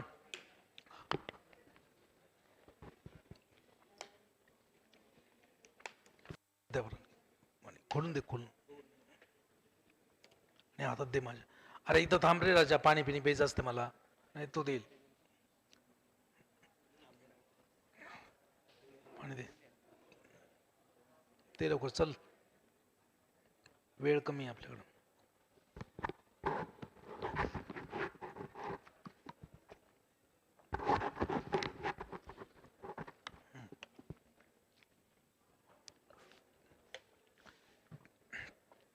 Yes, tell me, what is the mechanism of action of paracetamol? काय असणार आहे mechanism? It is a non-selective COX inhibitor in the peripheral system, but selective COX inhibition in the. It is a selective COX inhibitor in the brain. Most of the students they don't know about this.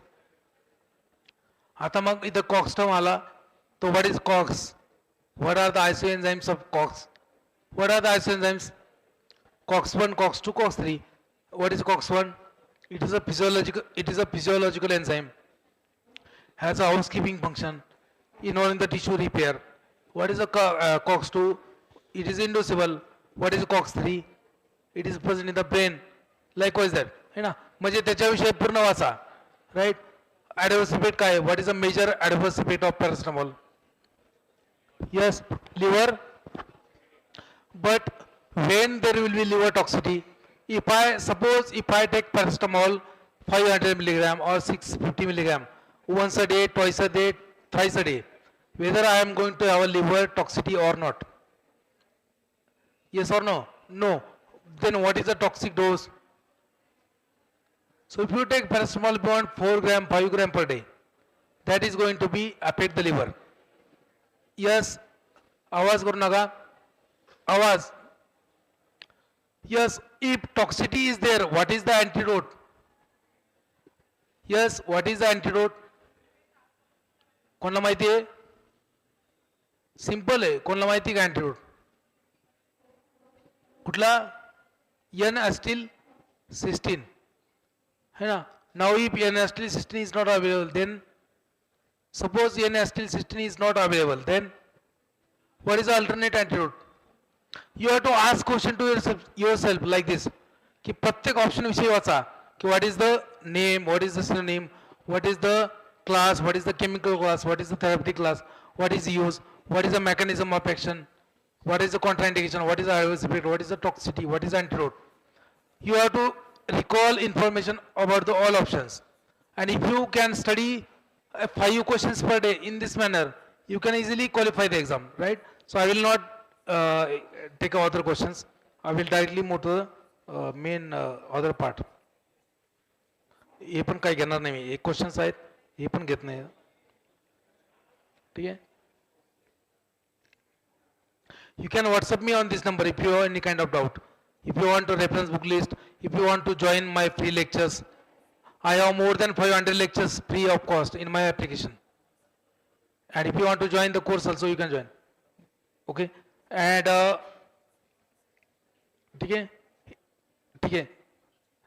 So these are the books you might have seen. These books are known as a magic bullet for GPAT, NIPA, DI, pharmacist. Read 2-3 times before exam and qualify 100%. आणि चौथं book आहे नवीन drug इन्स्पेक्टरचं, आता एक 4-5 दिवसात येऊन जाईल. है ना. रिझल्ट फक्त बुक्स वाचून पण पूर्ण नायपर मध्ये आहेत. You can download the application, fundamental pharmacy application.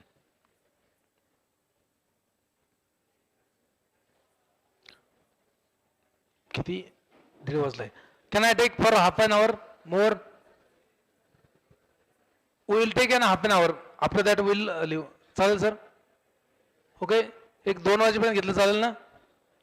कारण काय I have to compress the content. काय करणार ना मी? ओके. 15 मिनिटं, 15 minutes. Okay. Subject wise important topics and points under every subject for GPAT, NIPA, DI, pharmacy. Suppose that you are reading industrial pharmacy. So from that what is important? So these topics are important. Okay. And you will expect 10 to 12 questions. आवाज करू नका. मी तुम्हाला एकदम short मध्ये सांगणार आहे काय वाचायचं. रिव्हिजन घेणार नाहीये कारण रिव्हिजनला टाइमच नाही आपल्याला. So these topics are important from industrial pharmacy. You have to read from this book. 10 to 12 question in the GPAT, twice the question in a NIPER. Right? Now what you have to read in general? In general you have to read all the tables, all the charts, all the values, all the laws, all the equations, all the tests, quality control test, all the valuants, and all the machines related to tablet, capsule, whatever is applicable. Right? All the containers.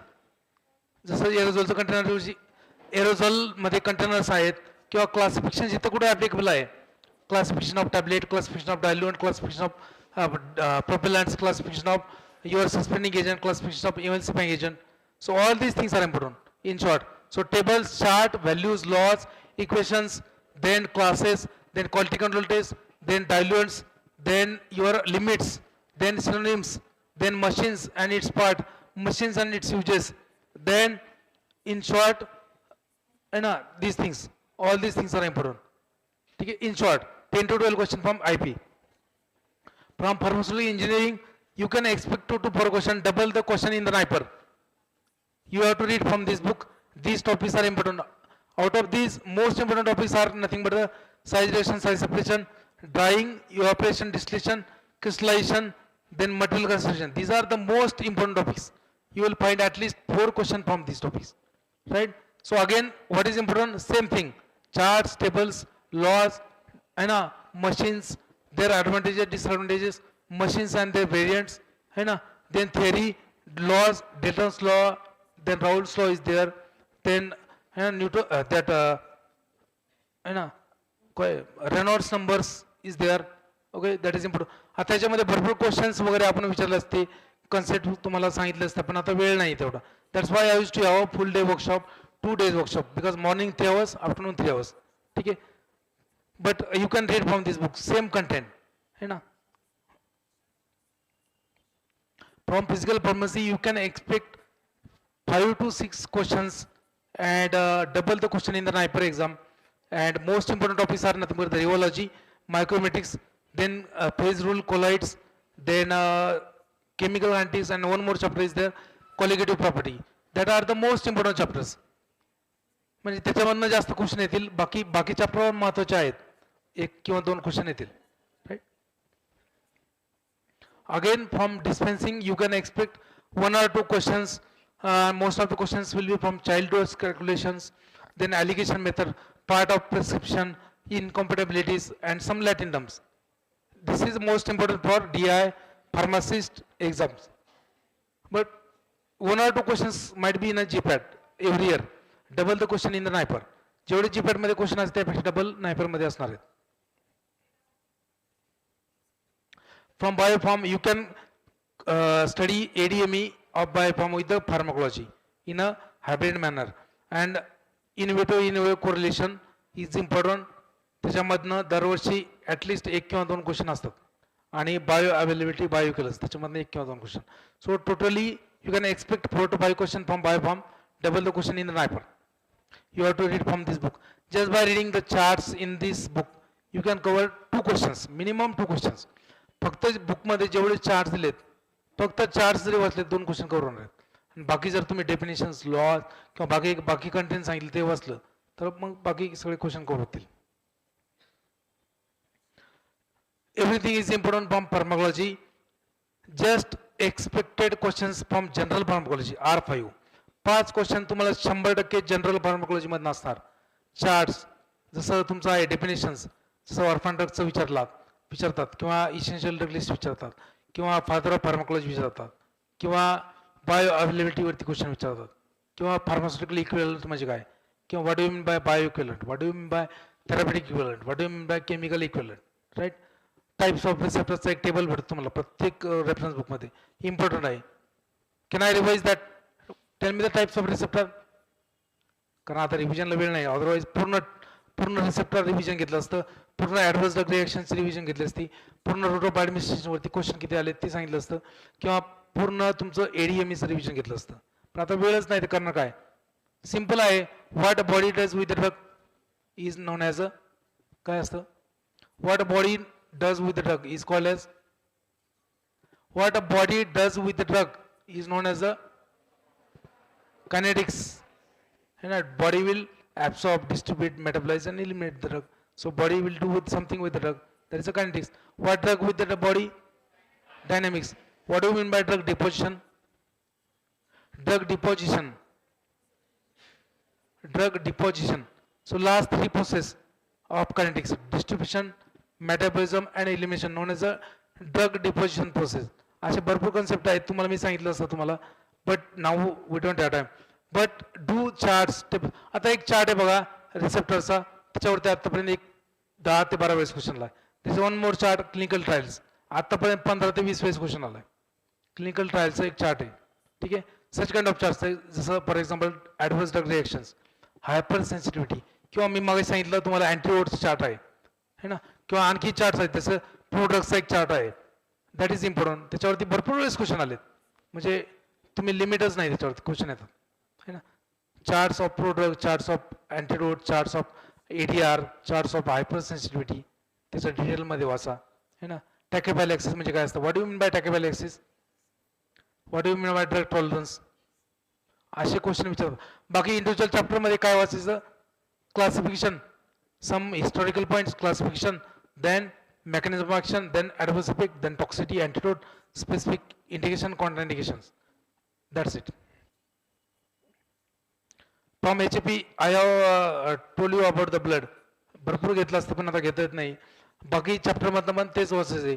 Most important chapters are nothing but the blood, cardiovascular system, respiratory system, digestive system, skeletal system and endocrine system. These are the most important topics. You can expect 4 to 5 questions from HAP and double the question in NIPER, and also important for other exams. Read from this book. Biochemistry, again you can expect 4 to 6 questions. 4 to 6 questions. Chemistry of biomolecules are important. That is again this classification, properties, taste, identification, taste, diseases. Okay, and metabolism of same, synonyms of metabolic cycles, first step, last step, reversible step, irreversible step, rate limiting step, त्याच्यामध्ये तुमचं energetics आहे, diseases related to metabolism. ठीक आहे, भरपूर question असतात. जिथं कुठं classification आहे ते क्लासिफिकेशन, जिथं कुठं टेस्ट आहे ती टेस्ट. ठीक आहे, biochemistry by Satyanarayana, double the question in NIPER. मायक्रोबायोलॉजीमध्ये these are the important points है ना. You can expect 1 to 3 question in GPAT, double the question in NIPER. And most important topics are not with the sterilization, immunology, then growth cycle of bacteria, staining technique, right? These things are important. So for example, तुम्हाला झालं असेल gram staining, झालं ना gram staining. Tell me the primary dye used in the gram staining. Primary dye used in the gram staining, कुठला violet? Tell me the counter stain used in the gram staining. Saffron. Tell me the mordant used in the gram staining. Iodine. Tell me the decolorizer used in the gram staining. Difference between gram positive gram negative, हा म्हणजे हे जे points आहेत याच्यावरती question multiple time चाललेत. Growth cycle of bacteria, lag phase, log phase है ना, exponential phase, decline phase, त्याच्यावरती क्वेश्चन आले आहेत. किंवा microbial assay of antibiotics most of the time question आलेले आहेत. ठीक आहे. त्यानंतर तुमचं इम्युनॉलॉजीवरती क्वेश्चन आले, इम्युनोग्लोबिन्सवरती भरपूर क्वेश्चन पडले आहेत की कुठला पेंटामर आहे, कुठला मॉलिक्युलर वेट जास्त आहे, कुठला immunoglobin, which immunoglobin will pass through placenta, which is secreted in the milk, which will provide passive immunity असतं, which is first immunoglobin synthesized in the children, असे क्वेश्चन आले आहेत. हे सगळे क्वेश्चन आले आहेत. ठीक आहे. From Medichem, you can expect 4 to 5 questions, drug design, QSR parameters, and then your SAR of important pharmacophores. Okay. Then classification is important, and if you want to do, you can do synthesis. That's it. Okay. These things are important. If you study these things, you can cover 4 to 5 questions. Double the question in NIPER. You can read this book, or you can read Algar-Swami, you can read Wilson and Griswold, you can read Foye also. But एवढं तर वाचा, नाही तर मग आहे आपलं Thakur publication. सगळ्यात जास्त आवडतं बुक कुठलं आपलं? निराली. सगळ्यात जास्त मुलांचं प्रेम कुणावर आहे? निराली प्रकाशन. मुलींचं कुणावर आहे? ठाकूरवरती. Thakur will not help you. ठाकूरचे दोन्ही हात आधीच गायब आहेत. ठाकुर के दोनों हाथ पहले निकल लिए ना सांबा ने शोले पिक्चर में. How Thakur will help you? You have to take reference books. There is no other option, right? Organic chemistry, you have to read from minimum this book. Very good book is this. You have to read these points. 10 to 12 question from OC, double the question in NIPER, and these are the OC म्हणजे short मध्ये organic chemistry. These are the important things. आता जर तुम्हाला honourable doctor तांबे sir असते तर तांबे सरांनी तुम्हाला पूर्ण केमिस्ट्री शिकवली असती. देर इज नो बडी इन महाराष्ट्र है ना. महाराष्ट्रामध्ये जे डॉन ज्याला म्हणतात केमिस्ट्री तर पण तांबे सर आहेत ॲनालिसिस सारखे. म्हणजे तांबे सरांच्या विद्यार्थ्यांनी मला शिकवलेलं आहे आणि त्यांच्याकडनं मला त्यांचे नाव ऐकलेले. तर त्यामुळं it was a honour to share a stage with all the honourable dignitaries. It was a moment like a dream come true for me. ठीक आहे. त्यामुळं I am grateful to all the respected dignitaries. Okay. And all the faculties. आता तुमचे जे faculties आहेत सगळे senior faculties आहेत. मी त्यांना पण ज्युनियर आहे. I know a lot of mistakes might be there in my language, in my talkings, but काय करणार ना आहे तर प्लीज कन्सिडर मी. ठीक आहे. अनालिसिस मधनं तुम्हाला व्हॉल्युमेट्रिक मधनं एक 4 ते 5 क्वेश्चन असतील. Theory part, indicator ranges, definitions acid बेसच्या है ना, as per the Lewis theory, as per the Lowry मॉन्स्टर theory, as per the Lux Flood concept, what you mean by acid है ना, what do you mean by protic solvent, aprotic, amphiprotic है ना. टायट्रेशन curves are important है ना. त्यानंतर तुमचं जे spectroscopy part आहे त्याच्यामध्ये रेंजेस, त्याच्यामध्ये इन्स्ट्रुमेंटेशन पार्टमध्ये रेडिएशन सोर्स, डिटेक्टर्स है ना, त्याच्यामध्ये सॅम्पलिंग टेक्निक्स, त्याच्यामध्ये तुम्हाला Woodward Fisher rule in EV, त्याच्यानंतर त्याच्यामध्ये जो काही लॉ आहे किंवा जो काही थेरी आहे ती इम्पॉर्टंट आहे. So whatever theory laws behind that particular. जसं IR मध्ये कुठला लॉ असतो? Hooke's law. NMR मध्ये लार्मर्स लॉ. ठीक आहे. So mass spectroscopy is important in that rearrangement reactions, McLafferty rearrangement reactions, Diels-Alder rearrangement reactions. So all that are important. You can expect 4 to 5 questions. Double the question in the NIPER. You can read from these books. That is enough for analysis. Okay. From pharmacognosy, you can expect 2 to 3 questions from general pharmacognosy, and from other chapters like alkaloid, glycoside, terpenoids, tannins, volatile oils. So classification is important. Tests are important. Then individual chapter मध्ये झाले. आणखी 2-3 slide आहेत. आणखी 2-3 slide आहेत, नंतर सोडणार आहे. ठीक आहे. After that, from individual chapter, biological source, chemical content, then microscopy, then uses and adolescents. These are the things important. ठीक आहे. From jurisprudence, you can study smartly, like make a tables like this: act, year of passing, objective, act, year of passing, then penalties under every act and definition under every act. Then members are important है ना. आपल्या सगळ्यात महत्त्वाचं काय members म्हणजे ते तुमचे ZP चे मेंबर असतील किंवा तुमचे ग्रामपंचायतीचे असतील किंवा मग इथे DTABचे असतील किंवा PCIचे असतील किंवा जॉईंट स्टेट काउन्सिलचे असतील. Then CDLs are important, schedules are important, then forms are important. So definition under every act are important. जसं what do you mean by adulterated drugs, spurious drugs, misbranded drugs, असे question multiple times आले आहेत. Schedules are very important. शेड्यूल्सचं तुमचे तोंड पाठ पाहिजे. What is schedule W? What is Schedule W as per the DNC Act? What is Schedule W? What is Schedule Q as per DNC Act? What is Schedule T as per the DNC Act? Schedules माहित पाहिजे तुम्हाला, आता ते सांगत नाही मी वेगळं. I can revise your all schedules and everything. This is not applicable for you, this is for diploma, and you can expect 2 to 4 questions from Biotech. You have to read these points you can cover simply from Gokhale. Okay?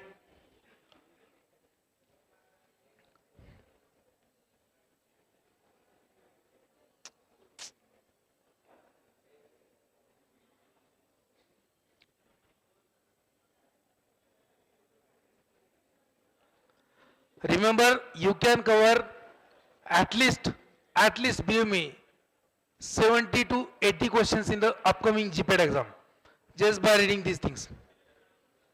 म्हणजे एक 5 मिनिटांमध्ये पण तुम्हाला सांगू शकतो मी की preparation तुम्ही कसं करणार. Just read these things from standard reference books.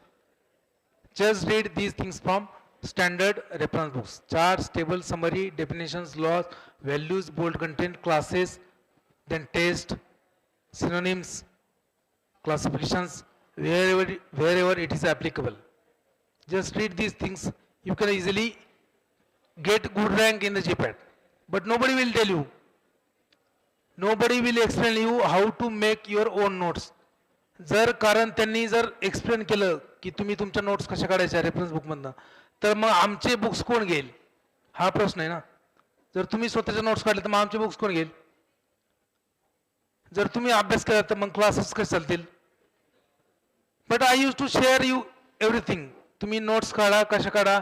You can go and download my application. You will find over there more than 500 videos subject wise, chapter wise, which are free of cost. आणि improvise lectures तुम्हाला भेटेल ते पण minimum fees मध्ये 5000 rupees मध्ये fees असते माझी. त्याच्यामध्ये बुक्स पण देतो मी, live lecture, recorded lecture. But I am not here to do any kind of marketing. आणि most of people know I don't do any kind of marketing.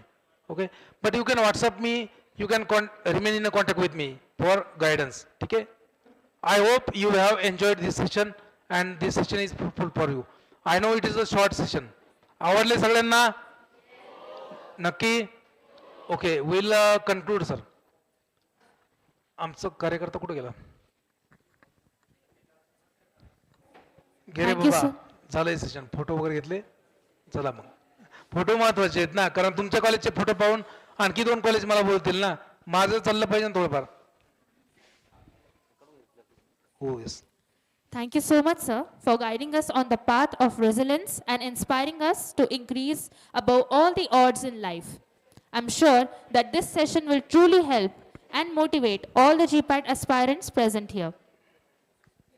Now, as a mark of our respect and appreciation, I would like to request Dr. D.M. Shinkar, sir, to kindly felicitate our esteemed guest, Mr. Sachin Zadhav, with a certificate of honor.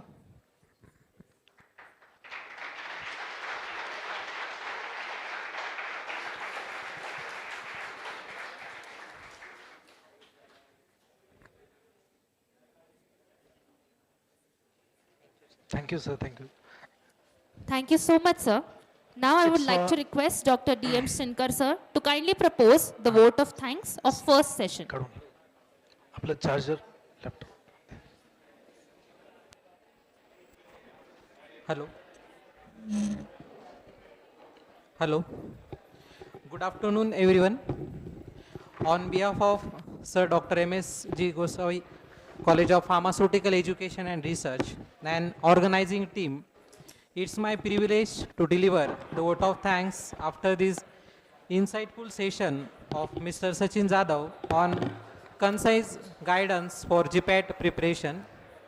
At the very outset, I extend our heartfelt gratitude to you, sir, for taking out your valuable time to guide our students. Your talk has truly illuminated the roadmap for cracking GPAT with confidence. You have provided a clear subject-wise strategy covering HAP, pharmaceutics, pharmacognosy, pharmaceutical chemistry, pharmaceutical jurisprudence, ecology, biopharmaceutics, and pharmacokinetics. The systematic approach you explain on how to prioritize the topics and plan the study hours and practice the problem solving will definitely help the students to streamline their preparation. Equally important was your emphasis on motivation and discipline, reminding us that success in GPAT comes not only from knowledge but also from consistent efforts, time management, and positive thinking. The real life example of your success story that you have shared surely inspired all the delegates and the students that are attending this seminar to believe in their potential. Sir, your guidance on how to prepare smartly rather than just study hard and your practical tips on revision and practice will remain very useful for all the aspirants present here. Once again, thank you, Mr. Sachin Jadhav, for motivating our budding pharmacists and showing them a way forward to crack GPAT 2026. Let us conclude with a round of applause for today's speaker. Thank you.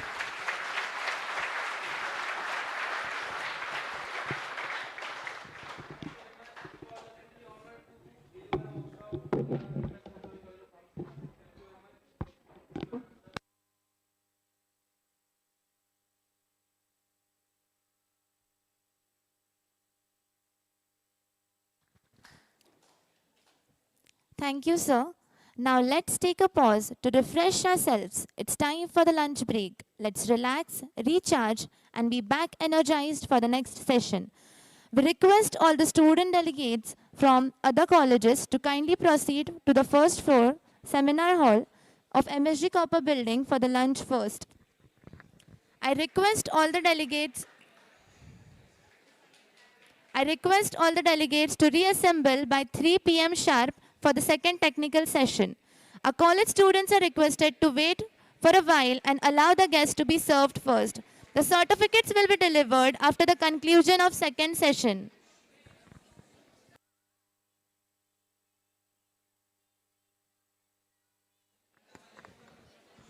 Pharmacy बिल्डिंगमध्ये जायचं आहे first फ्लोअरला जेवणासाठी आणि 3 वाजता पुन्हा seminar हॉलला यायचं आहे सर्व विद्यार्थ्यांनी आणि सर्टिफिकेट्स तुम्हाला सेकंड सेशन नंतर मिळणार आहेत सर्वांना.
Hello? Hello? Hello? I would like to request everyone to please occupy their seats.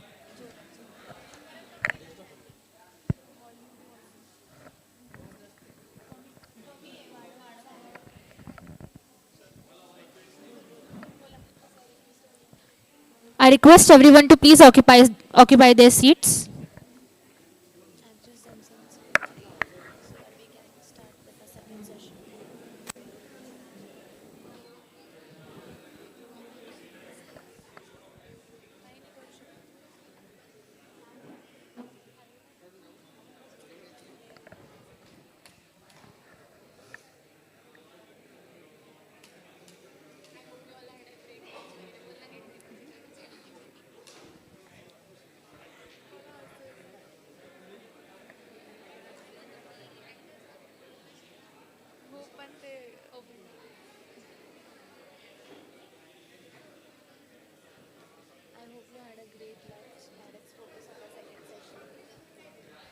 I hope you all had a great lunch. I request you all to please settle down so that we can begin with the next session.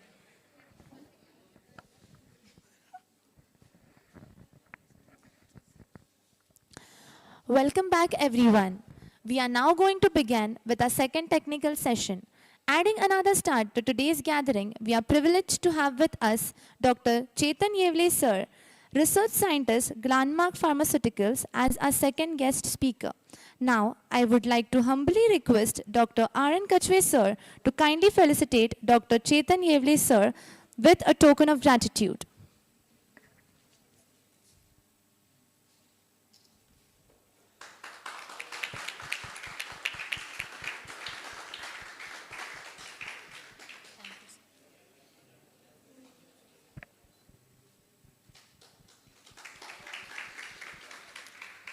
Thank you, sir. I now request Dr. R.N. Kachwe sir to introduce the guest of the gathering.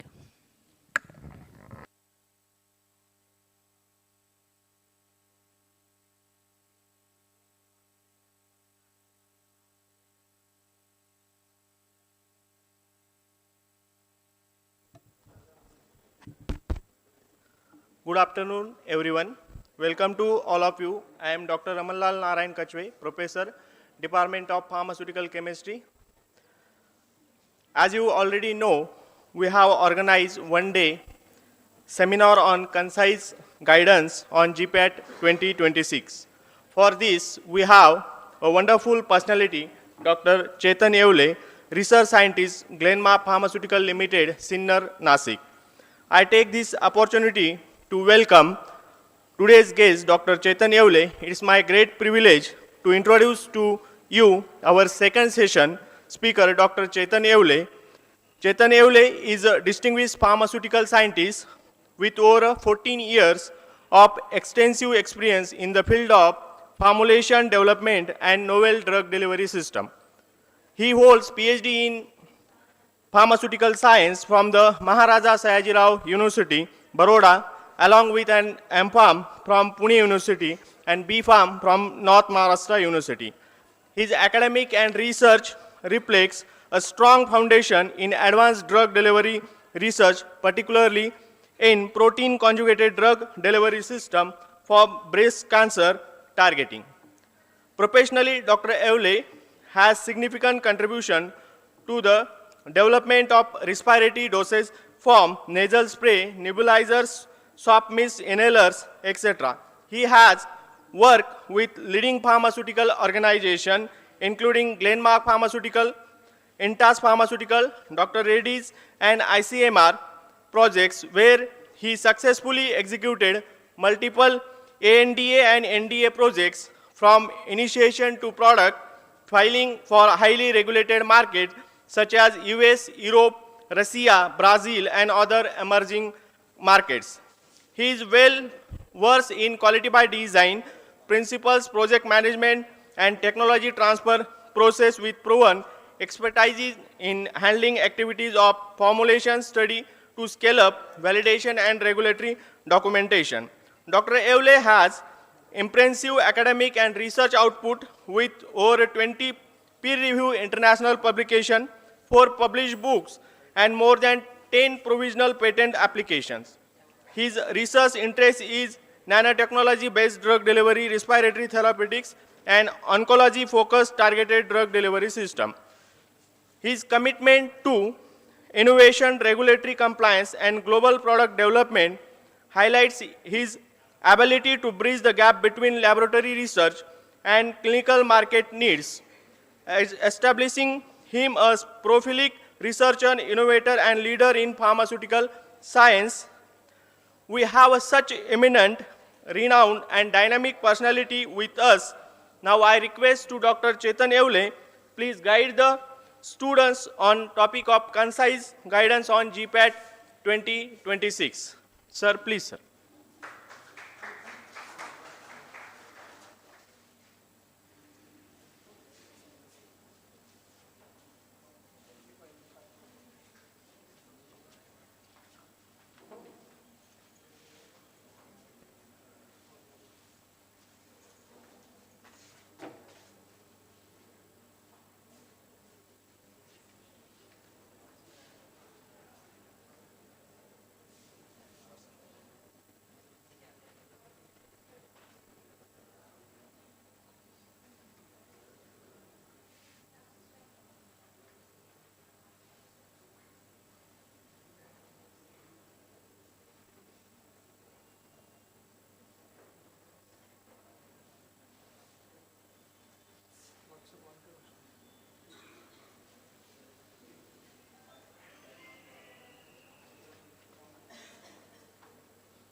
Good afternoon to all of you. How many are from final year? Okay, and third year students?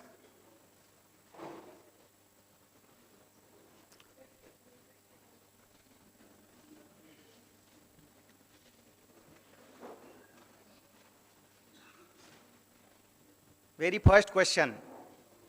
How many of you feel that you are intelligent?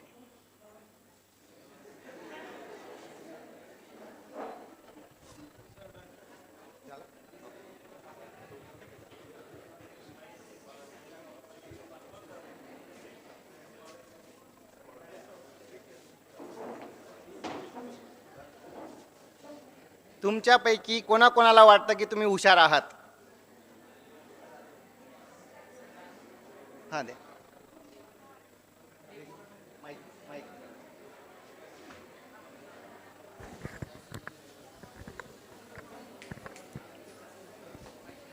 कोणाकोणाला वाटतं की तुम्ही हुशार आहात?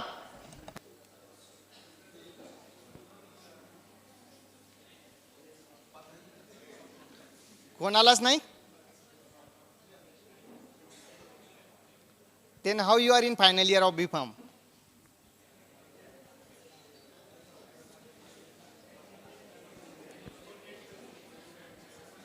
Okay, after this lecture, everyone will feel that you are intelligent and you are able to qualify the GPAT as well as other competitive exams.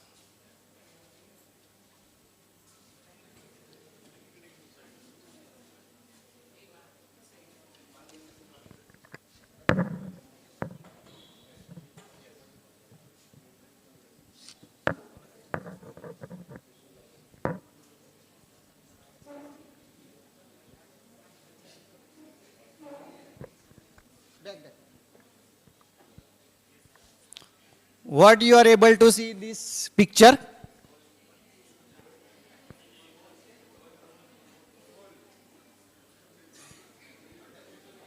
First one is diagram indicating well and rope, and second one is well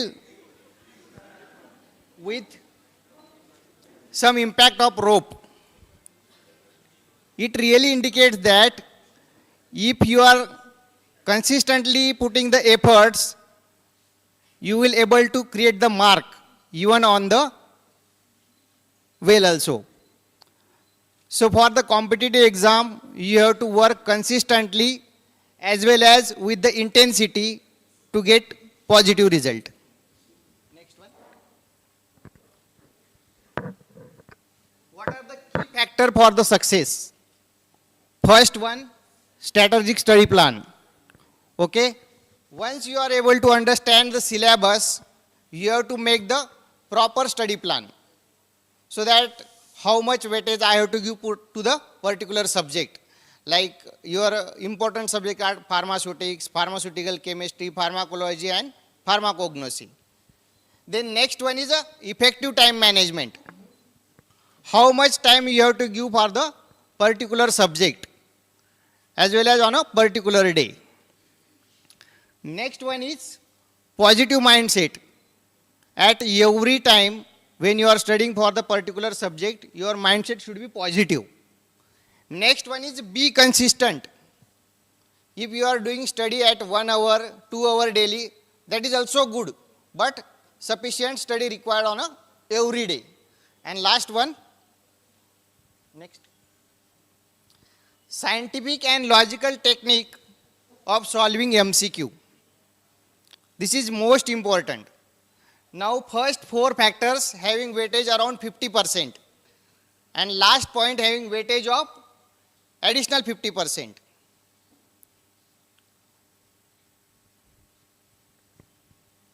तुम्हाला एक मी प्रश्न विचारतो, exam मध्ये तुक्का मारला पाहिजे किंवा नाही? If you don't know the answer, you have to attempt that question or not. हात वर करा, तुक्का मारला पाहिजे, yes or no?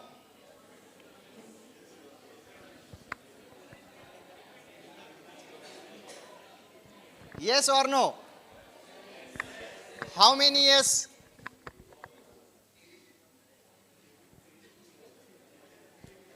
And how many no?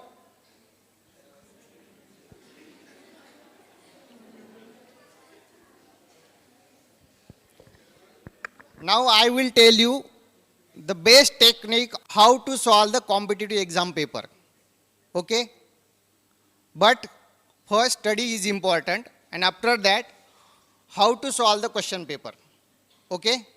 The first point, known answer. First one, known answer, means after getting the question paper, you have to read the question and carefully as well as glance through all the options and identify the correct answer you know or don't know. Simple, if you know the answer, correct that question and move ahead. Are you getting my point? Simple technique first one, you are aware about the answer. Okay? So directly tick mark that question and move ahead. Next one is first instinct. Means after reading the question, you will clearly know probability of this answer is correct. Question वाचल्यानंतर तुम्हाला बऱ्याच वेळा वाटतं की हे answer असू शकतं.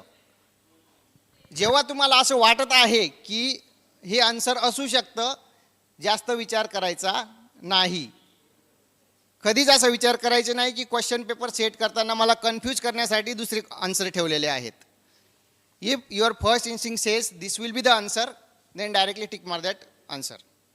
This is the second way. Third one, 50-50% probability. Okay, 50-50% probability means two options are correct according to you and two options are wrong. So you just keep that question aside for the solving. Okay, and side by side you just think about the other options, which one is correct and which one is wrong. Based on that you solve the 50-50% probability options. Last one is elimination technique. Okay, you have to read the question and focus on option one by one. Which is the most wrong answer? Then you have to eliminate that option. And one by one you have to eliminate that option. These are the basic one. Everyone you told these techniques, that if you know 50-50% probability, then first instinct and elimination technique. Now I am going to tell you something different, that how to solve the question paper. Next one. One by one here. Look for extreme. Means option with word always, never, completely or often wrong. When you have the options and they are mentioning always, never, these words in the option means probability of that option is wrong. So never select that option. Okay. Next one, watch for the pattern. I will also show the question regarding these patterns. Okay. Two options are very similar, one of them is correct. You have to choose the pattern, which pattern is showing in the options. According to that, you have to choose the answer. Next one, lengthy option bias. You have question and you have the 4 options. Those options having the longest detail given, most probability that option is correct. समजा question आहे, खाली 3-4 options दिलेले आहेत. जे option जास्त डिटेलमध्ये असेल 100% ते correct असेल. Why? Because examiner want you to choose the correct option with more detail. So that's why you have to choose that option. Next one, numerical MCQ. In that case, use the estimation technique to eliminate the wrong one. Next one, all of the above. जिथं पण तुम्हाला all of the above दिसेल, that is correct. ज्या पण क्वेश्चनला तुम्हाला all of the option above दिसत असेल, you have to directly tick mark the all of the above. Next one, none of the above. Mostly none of the option is incorrect. Means in that case you have to choose the option between 1, 2, 3. Okay, these are the some techniques. Now can anyone tell me what is the marking system for GPAT?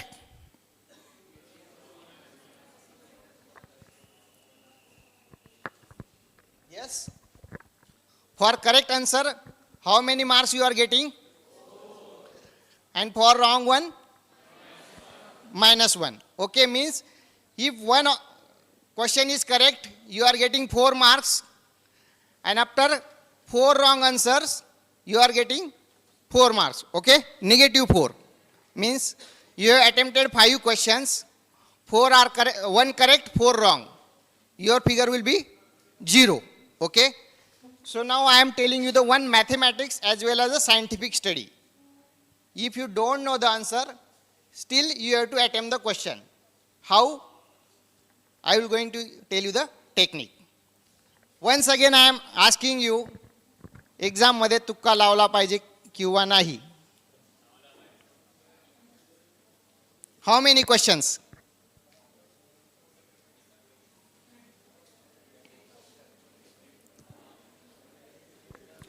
Okay, next slide.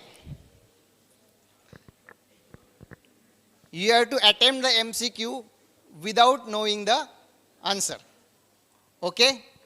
So first one, this is some basic calculations. Okay? So you have attempted 8 questions. Correct answer is 1. Wrong answer 7. Mark obtained 4. Negative marking 7. Total is -3.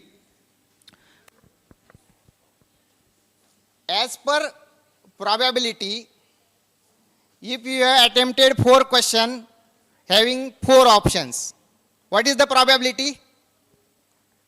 जर 4 question तुम्ही attempt केले तर किती correct होतील? कमीत कमी at least 1.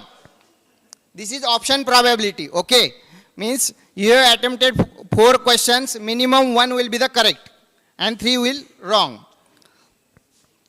Okay, so as per this calculation, you have to attempt maximum questions. And which option you have to choose? I will also give you the guidance about the scientific study based on the scientific data. Okay, consider that you have attempted 8 questions. Okay, you don't know the answer. You have attempted 8 questions. As per option probability, correct answer will be 2. Okay, you are getting 8 marks. Wrong answer 6. Negative marking 6. So minimum back. Minimum you are getting 2 marks. If you don't know any question as well as option, still you are getting 2 marks. So this is the based on the option probability. समजा तुम्ही question 8 question attempt केले and based on your logic you are getting 3 correct answer. So still you are getting 7 marks without knowing the answer. So this is the based on scientific study. Next one. Option correctness probability. This is based on the scientific study. What happens when your question paper are set? Most probability you are going to get the correct answer between B and C. This is based on a complete scientific study. Okay. So consider that in your exam, total 125 questions. Okay, and you have to attempt minimum 100 to 120 questions. Okay, so based on option probability, once you have attempted your known questions, you have to mark all the options with marking the B or C option. Okay, so based on that, you will not going to get any negative marks. Means, consider that in 125 questions, you have given the time and you have attempted 90 questions. Okay. And now you have the 35 questions remaining and limited time. So in that case, you have to try to attempt all the questions with option B or C. And this is based on the scientific study that most of the option C will be the correct. जर तुम्ही सर्वांनी आता घरी जाऊन कुठलीही question paper बघितली आणि 20 question select केले कुठले पण आणि सर्वांना सी मार्किंग करा, तुम्हाला कोणाचाच आन्सर माहित नाही. मी काय सांगतो येतं लक्षात? कुठलेही 20 क्वेश्चन या अँड दिस इज वेन जेव्हा तुमचा स्टडी केलेला पार्ट कव्हर झाला and after that in your last segment, if you have the 10 questions remaining, you directly mark option C or B. You can check from any question paper for any subject. You will not going to get the negative marking. Are you getting my point? तुम्ही कुठलेही 20 question attempt करा, कुठलेही question paper मधले आणि सी marking करा. You are not going to get the negative marking. And this is based on the scientific study. Okay. What happens? Generally, B and C option will be the correct one. Okay. Next.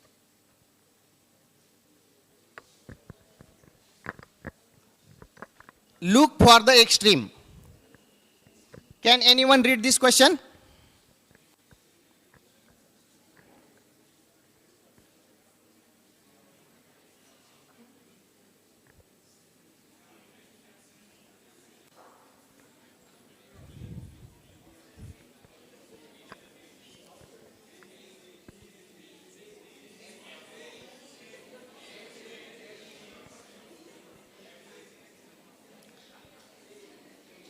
This is not tukka question.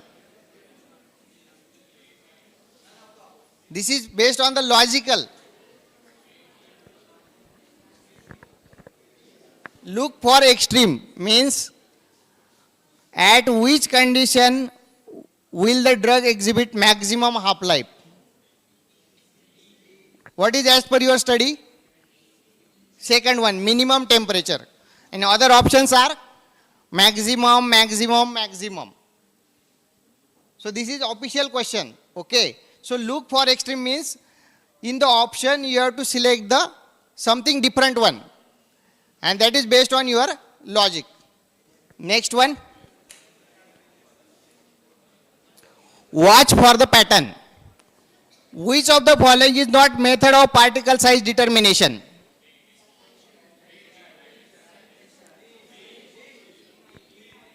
Because first three techniques are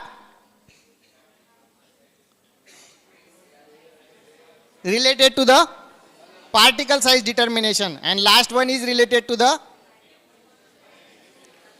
titration. Okay. Next one. Lengthy option bias.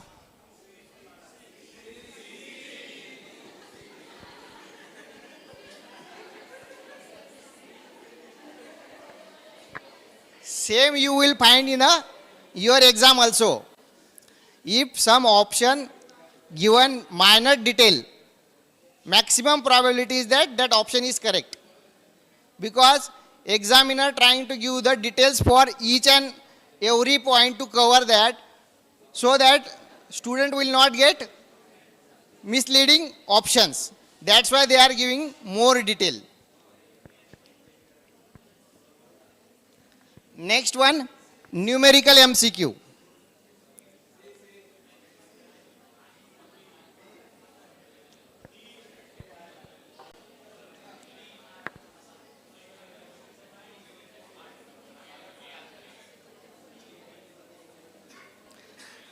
An antibiotic suspension contains 125 mg of drug per 5 ml. A pediatric patient needs a dose of 200 mg. How many milliliters of suspension should be administered? Yes?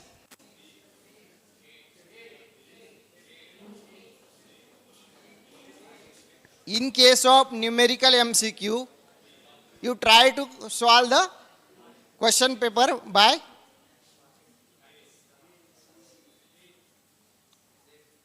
proper calculation, no tukka. Yeah, option A is correct. Next one.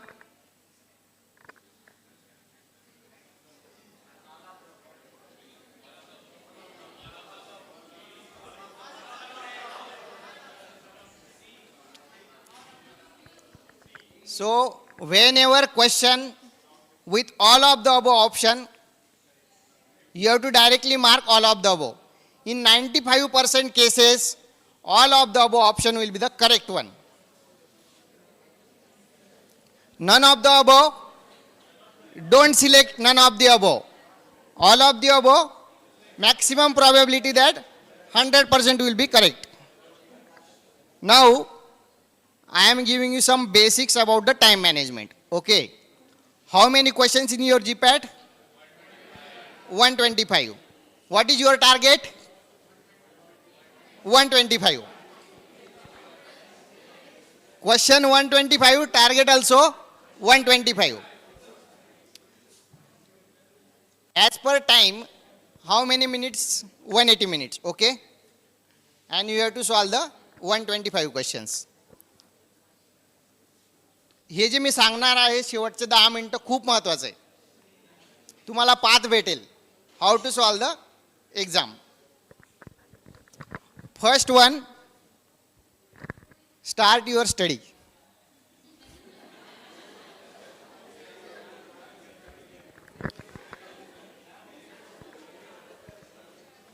बघा, study केल्याशिवाय तुम्हाला एक्झाममध्ये चांगले marks मिळणं difficult आहे. First one, you have to start your study, required sufficient study, 50% study and 50% your technique. Okay.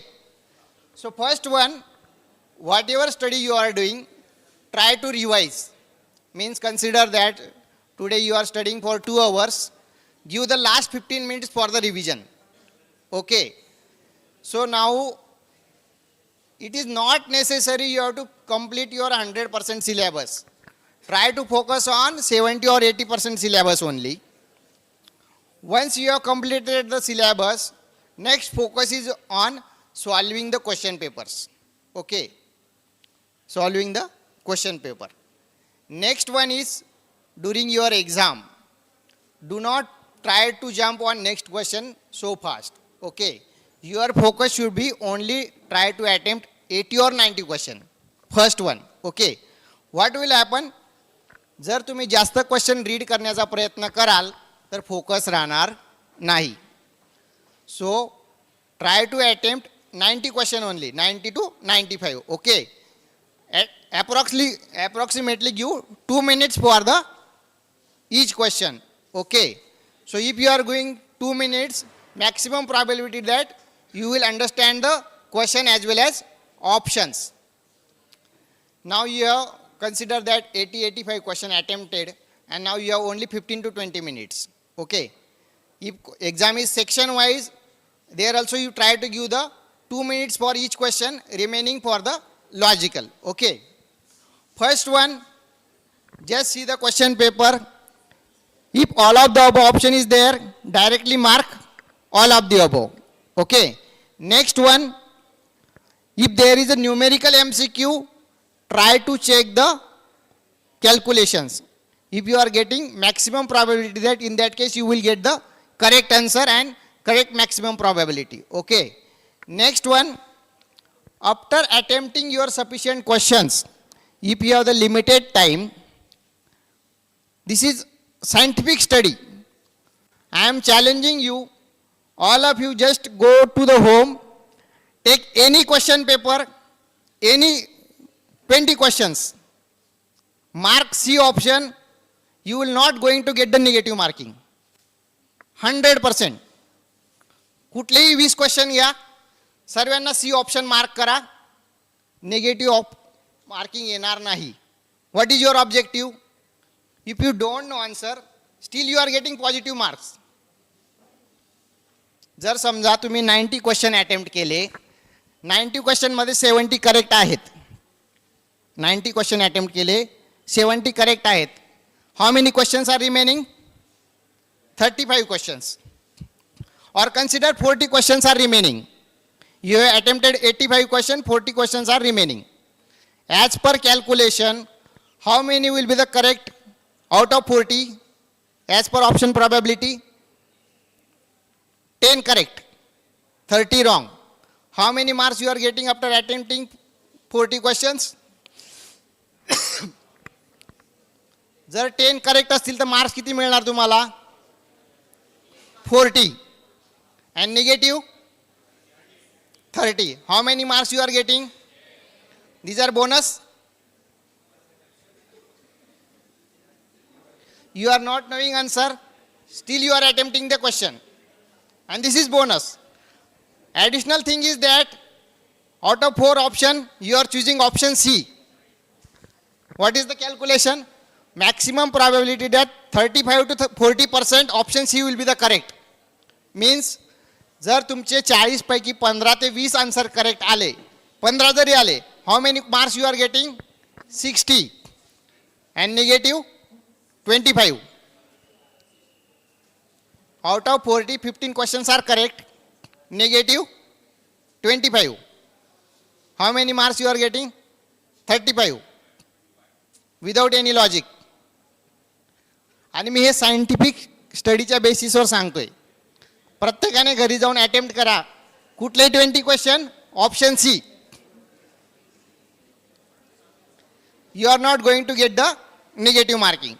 So this is only for improving your score. But what thing you have to do? First you have to study. जर study केलेली असेल तरच नंतर हे logic कामास पडेल. Direct सर्वच जाऊन तुक्के लावायचे, you are not going to get the good score.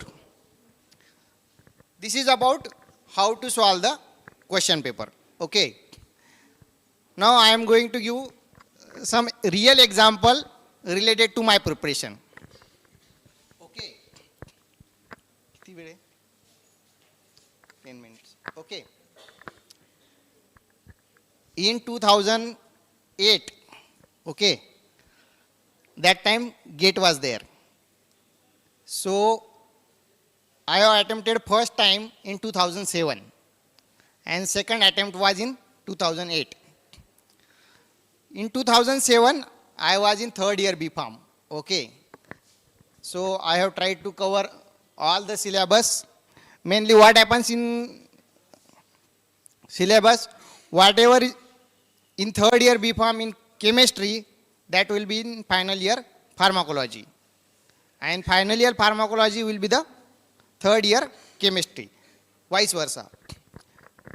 So during first attempt, I was not qualified the GATE examination.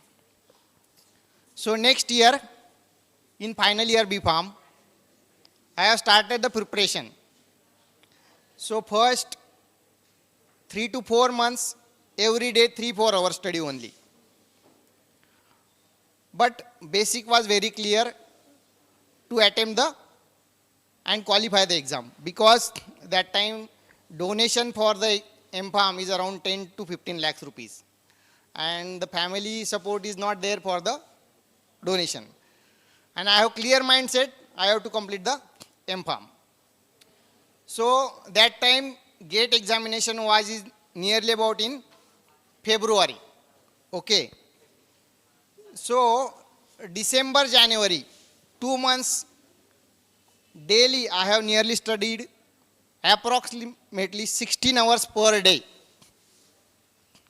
for last 2 months. 16 hours per day.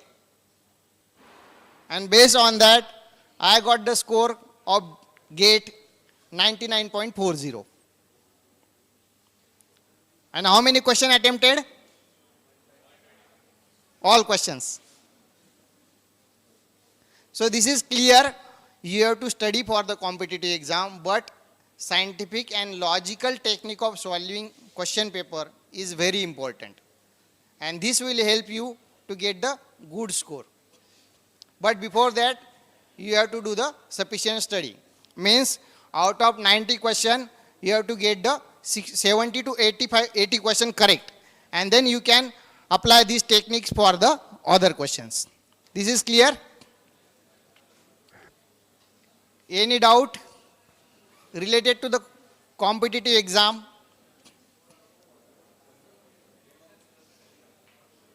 Yes?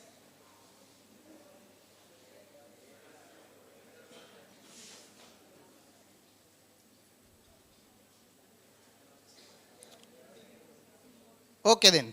Thank you.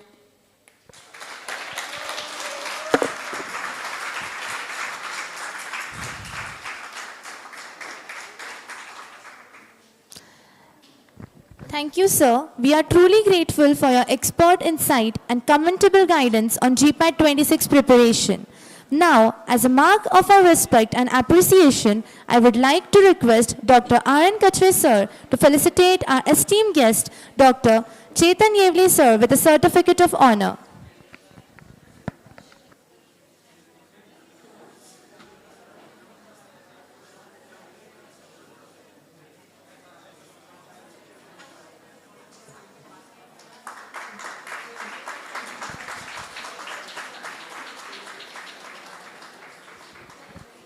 Thank you, sir. I now request Dr. R.N. Kachre, sir, to propose the vote of thanks for the second session.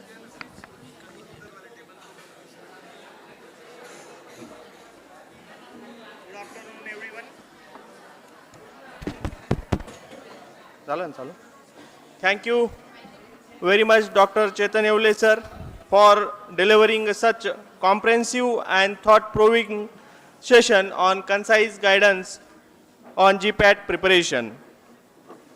Your preparation was truly enriching, and it's combined not only subject-specific strategy, but also broader insights on the time management, problem solving, and important conceptual clarity. The manner in which highlighted the key focus on GPAT preparation, practical tips for revision, or undoubtedly serving guiding framework for our students. On behalf of organizing committee, my fellow colleagues, and all aspiring candidates present here today, I would like to extend our heartfelt gratitude to you for sparing your valuable time and sharing your expertise. Session like this is not only guide our students in their immediate and academic goals, but also inspire them build to a strong foundation for their future careers in pharmaceutical industry or pharmaceutical science. We truly fortunate to have had your presence and guidance today's seminar. We look forward to many more such interaction with for future. Thank you very much, sir.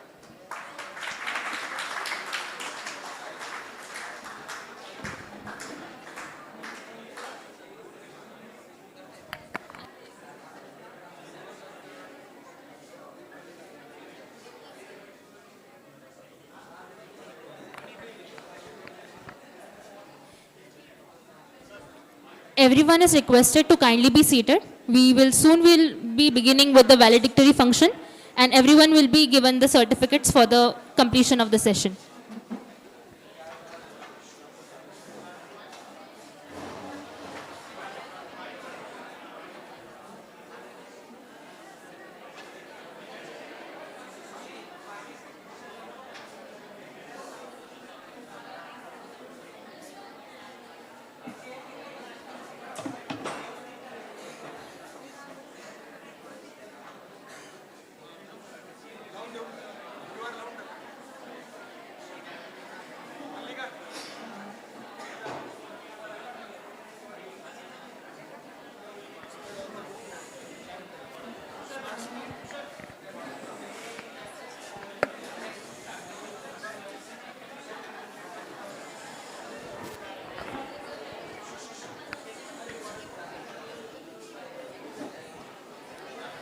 Everyone is requested to kindly scan the QR which has been displayed on the board and give us the feedback of today's session. Thank you.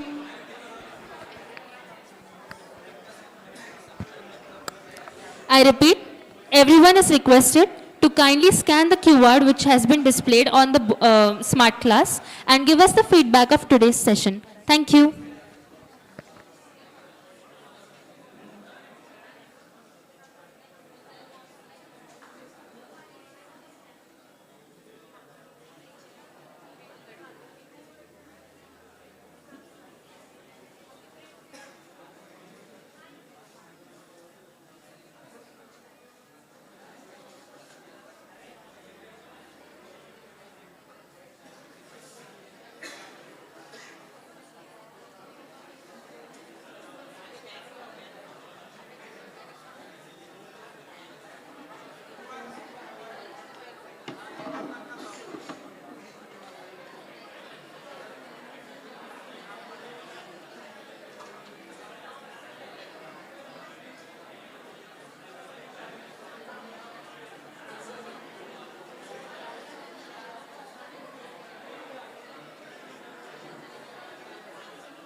I would like to request Dr. P.S. Malpure sir, Dr. S.V. Amrutkar sir,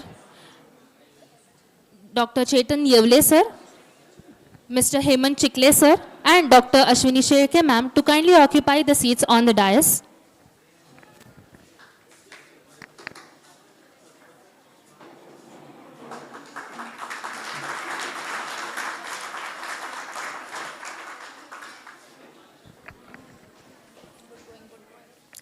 As the saying goes, all the good things come to an end, but with a promise of new beginnings. We welcome all the dignitaries once again and proceed with the valedictory function. For this valedictory function, we are honored to have with us Dr. P.S. Malpure sir, Principal Matoshri College of Pharmacy, as the chief guest. We welcome you, sir. Next, we have with us our guest of honor, Dr. Chetan Yevle sir, Research Scientist, Glenmark Pharmaceuticals. Welcome, sir. Adding to the pride of this function, we also have with us our Honorable Principal, Dr. S.V. Amrutkar sir, as the President of the function. A warm welcome to you, sir. We are also delighted to have with us the coordinators of this event, whose hard work, vision and teamwork have made this program a grand success. Professor Hemant Chikhale sir and Dr. Ashwini Shelke ma'am. Welcome, sir. Welcome, ma'am. Now, I would like to request our Honorable Principal, Dr. S.V. Amrutkar sir, to kindly felicitate our chief guest, Dr. P.S. Malpure sir.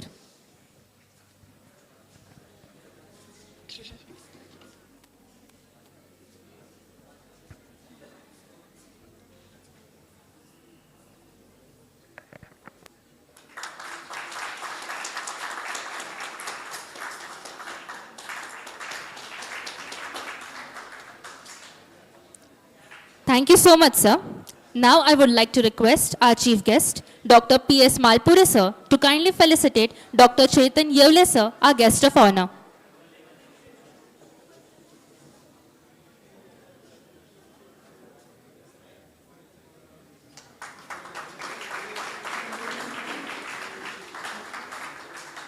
Thank you, sir. Now I would like to request, sir, that is Dr. P.S. Malpure sir, to kindly felicitate our Honorable Principal, Dr. S.V. Amrutkar sir.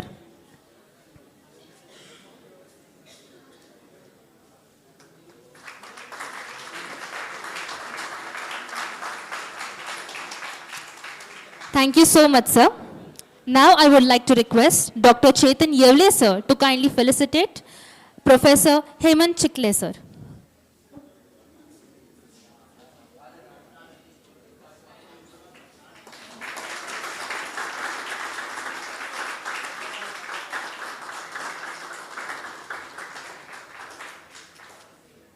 Thank you so much, sir.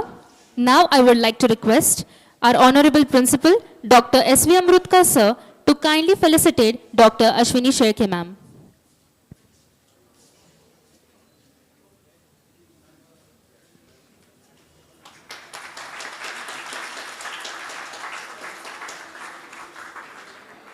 Thank you so much, sir. We now kindly invite the students to share their valuable feedback about today's seminar. I would like to request Mr. Krishna Zadhav from Sandeep Foundation to kindly come on the dais and share his thoughts.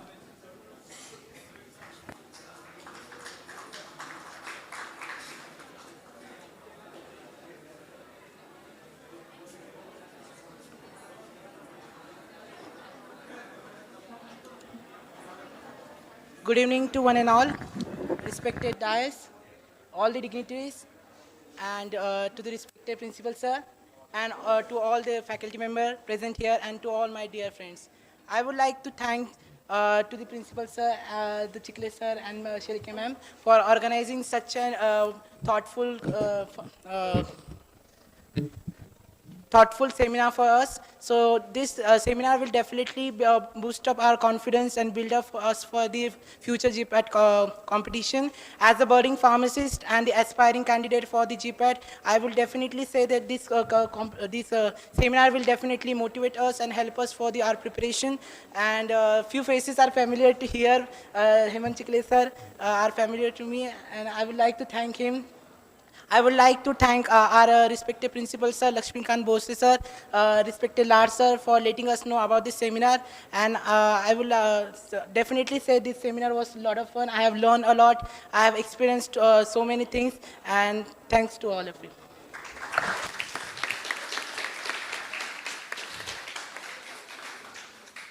Thank you so much, Krishna, for your lovely feedback. Next up, we have Kalyani Tsangune from SNPT College of Pharmacy. I would like to request her to please come on the podium and share her views.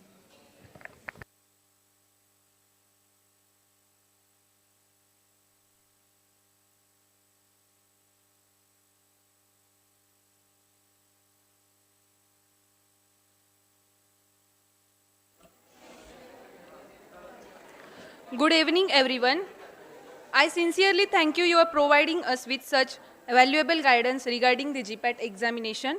Your insights and tips are very truly helpful to understanding the exam patterns and for the time and efforts guiding us. Thank you, Dr. M.S.Gosavi, College of Pharmaceutical Education and Research.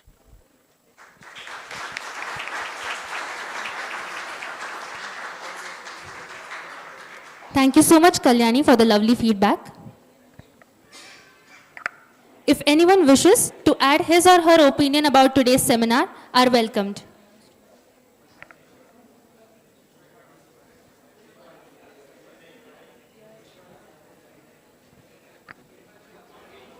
Okay, so we can move ahead with the next part of our valedictory function.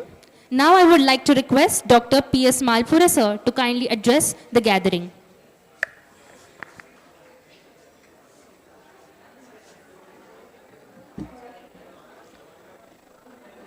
Respected dignitaries on the dais, esteemed faculty members, and my dear students. Good evening to one and all. As we know, today we are here gathered for the valedictory function of this GPAT session. So, it gives me immense pleasure to stand before you on this momentous occasion, the valedictory function. So, whatever that I take this moment by appreciate the organizing committee, then faculty members, the subject experts, Mr. Sachin Jadhav sir and Dr. Tivule sir, who have worked tirelessly to design, deliver, and monitor this program.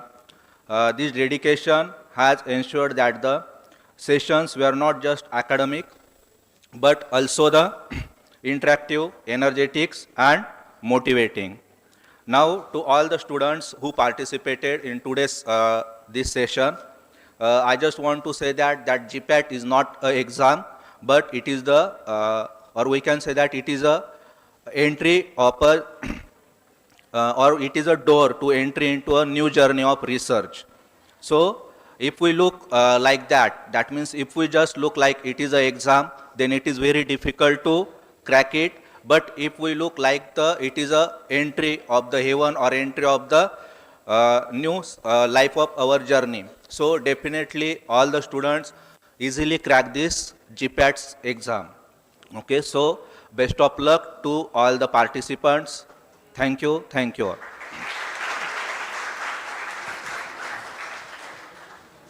Thank you so much, sir. Now I would like to request our Honorable Principal, Dr. S.V. Amrutkar, sir, to kindly express his thoughts.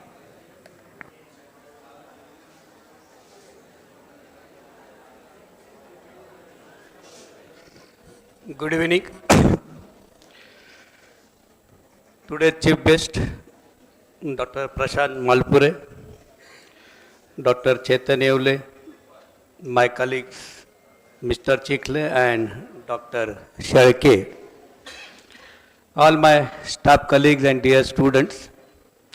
Now you are in a verge of ending the session. That's why you are not in a mood to listen much more. Otherwise, I would have tried to give one lecture on GPAT for 1 hour. But whatever feedback I got, accordingly I stopped my lectures. But within 2-3 minutes, I will finish this session of valedictory function.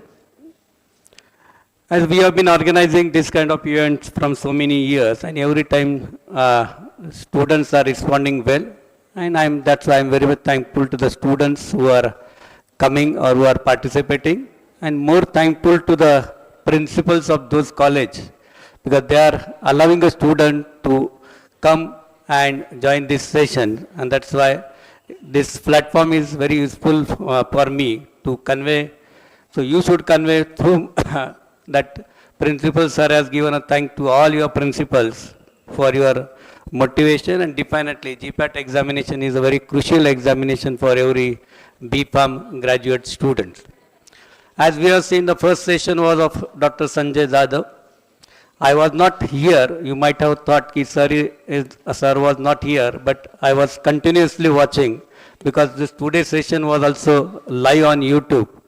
And he had covered everything, whatever is needed for a GPAT examination, the pattern of GPAT examination, from which subject, how many questions would come for your examination, how to study the examination, and different kinds of question answers also he had taken. And definitely, he tried his best to motivate you students. And he himself is a great example that everybody should take this, that in spite of all odds, he qualified 6-time GPAT examination and also qualified NIPER examination. So definitely he can, and I am sure definitely you can. So you are having all positive things with you, and definitely you could crack GPAT examination very easily. Then second session was of Dr. S. It is a blend of academic and industry. Sir is working in industry, and he was also he also tried GPAT 2-3 times. I think he qualified twice, but he used to deliver lectures on GATE or GPAT previously, and he is also having a experience of industry. So what exactly need of industry? I was also watching his lecture on YouTube live. So both lectures were very, very useful for you people, but finally it is up to us what you have to take and what we have not, what we should not take. But I am sure both the lectures, both the sessions were very, very useful for you people to appear and crack the GPAT examination. Appearing is very easy. Everybody could appear for that. I can also fill up the form and appear for GPAT examination because there is no age bar. But we have to crack this GPAT examination and to get an admission, a very reputed organization, and those are having some other limitations.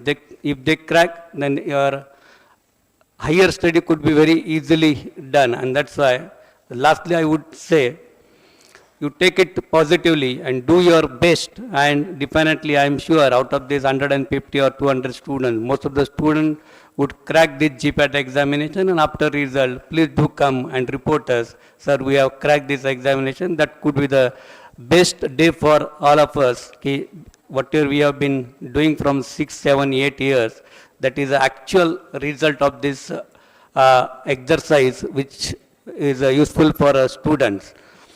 And already I mentioned near about 36 plus colleges have participated in this offline as well as online event, and near about 300 students have registered for this. Itself is a great success for this seminar, and that's why I'm very much thankful to initiative taken by Mr. Chikhale, Dr. Shelke, and most efforts have been taken by Mr. Purkar and all my staff colleagues, because it is not a one-person job, so everybody has to work. So all responsibility is shouldered by every staff members. They tried their best, and because of that, we could be able to organize such huge event and successfully completed this event. So thanks to all my teaching staff colleagues as well as all supporting staff. But this event could not have been success without you people, and that's why I'm very much thankful to you people, because you have actually participated for this one-day seminar on GPAT examination. So thank you very much.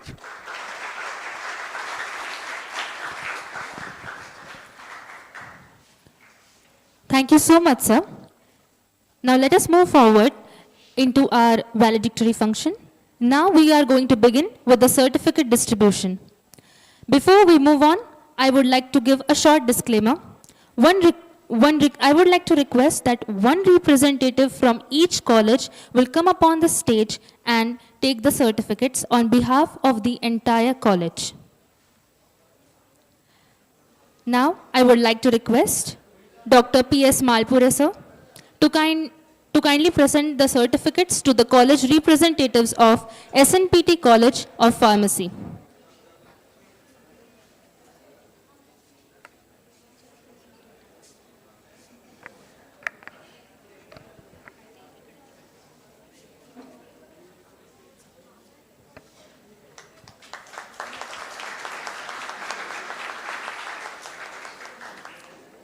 Again, I request sir to kindly present the certificates to the college representatives of KK College of Pharmacy.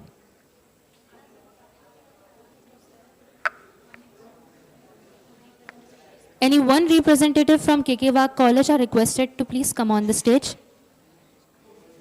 to collect the certificates.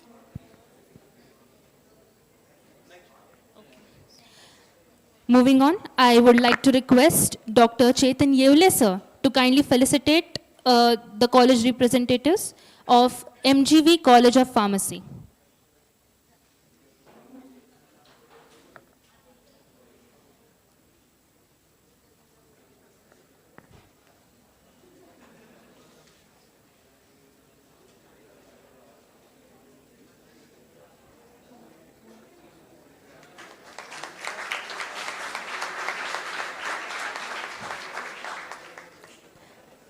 I would again request sir to kindly present certificates to the college representatives of Matushri College of Pharmacy.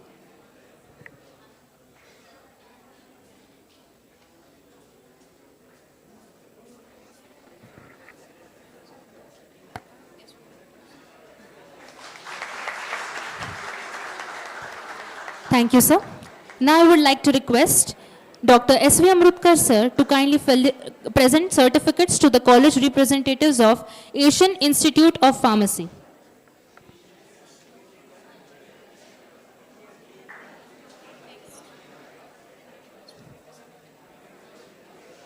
I would like to request one representative from Sandeep Foundation to please come forward to collect the certificates.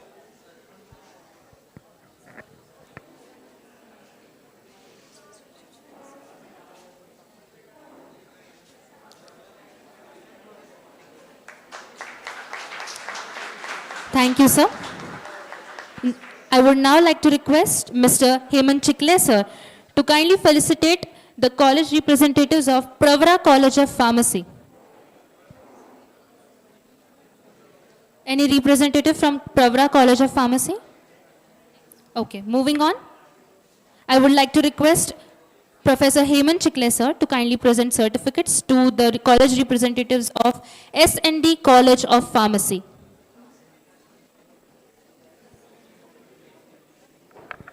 Okay. Thank you, sir. Moving on, I would like to request Dr. Ashwini Shelke ma'am to kindly present certificates to the college representatives of Shiva Trust College of Pharmacy.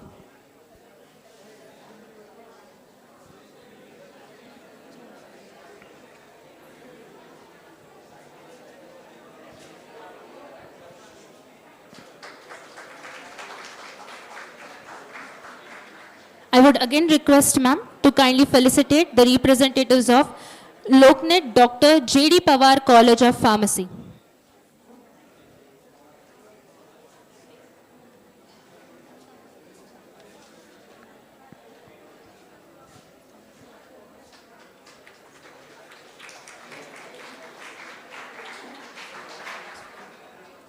Thank you so much, ma'am. I request all the dignitaries to kindly be seated.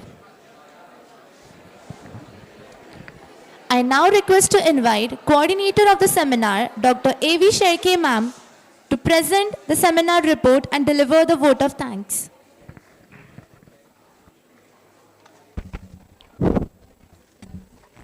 Hello.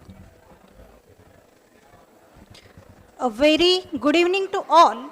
On behalf of principal and faculty of our college, I, Dr. Ashwini Shelke, feel honored and privileged to propose the vote of thanks and acknowledge the contribution of all involved in one-day seminar on concise guidance on GPAT 2026. Honorable late Sir Dr. M.S.Gosavi sir was a visionary leader who played a major role in transforming the educational ambience of the society.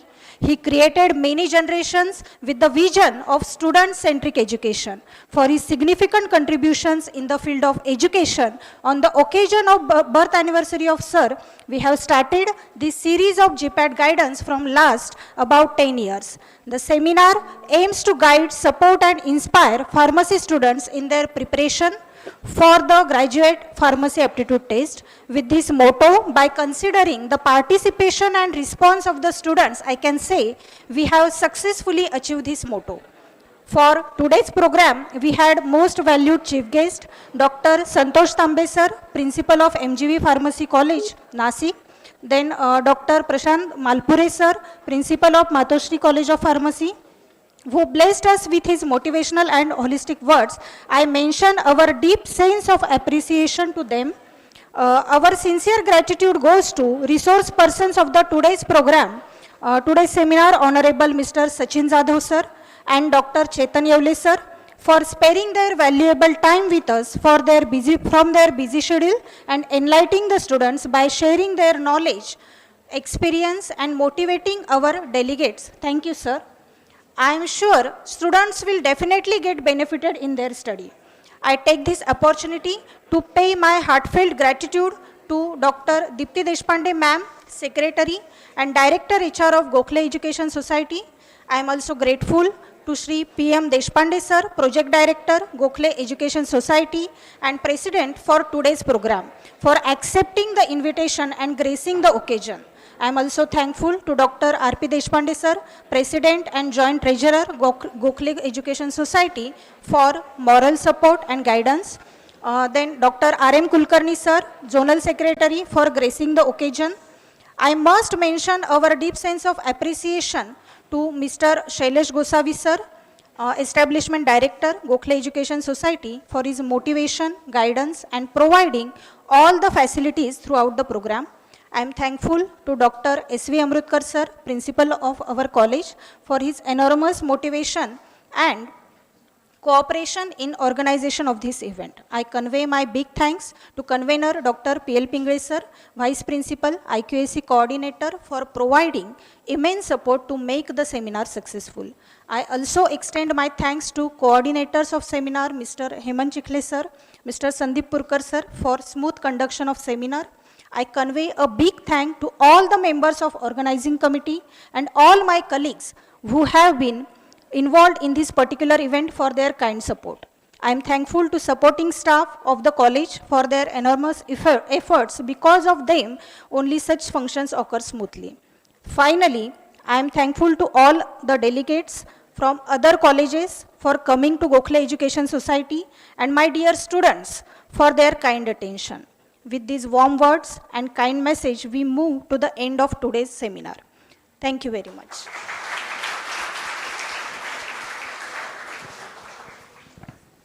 Thank you so much, ma'am. And with this, we mark the end of today's fruitful seminar. We sincerely thank each one of you for your presence and participation. Now, as we come to the conclusion of today's seminar, I request everyone to rise for the national anthem.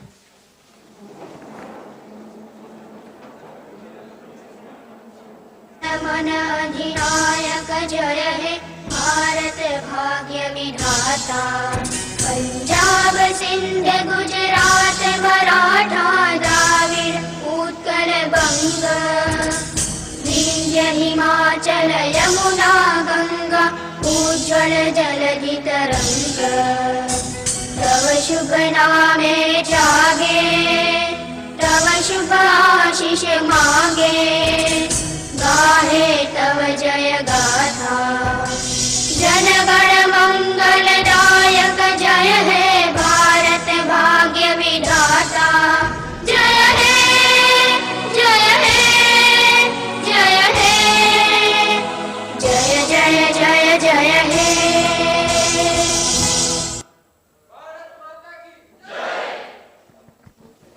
On behalf of the college, we wish all the GPAT aspirants the very best for the GPAT 2026 examination. Thank you and have a wonderful evening ahead.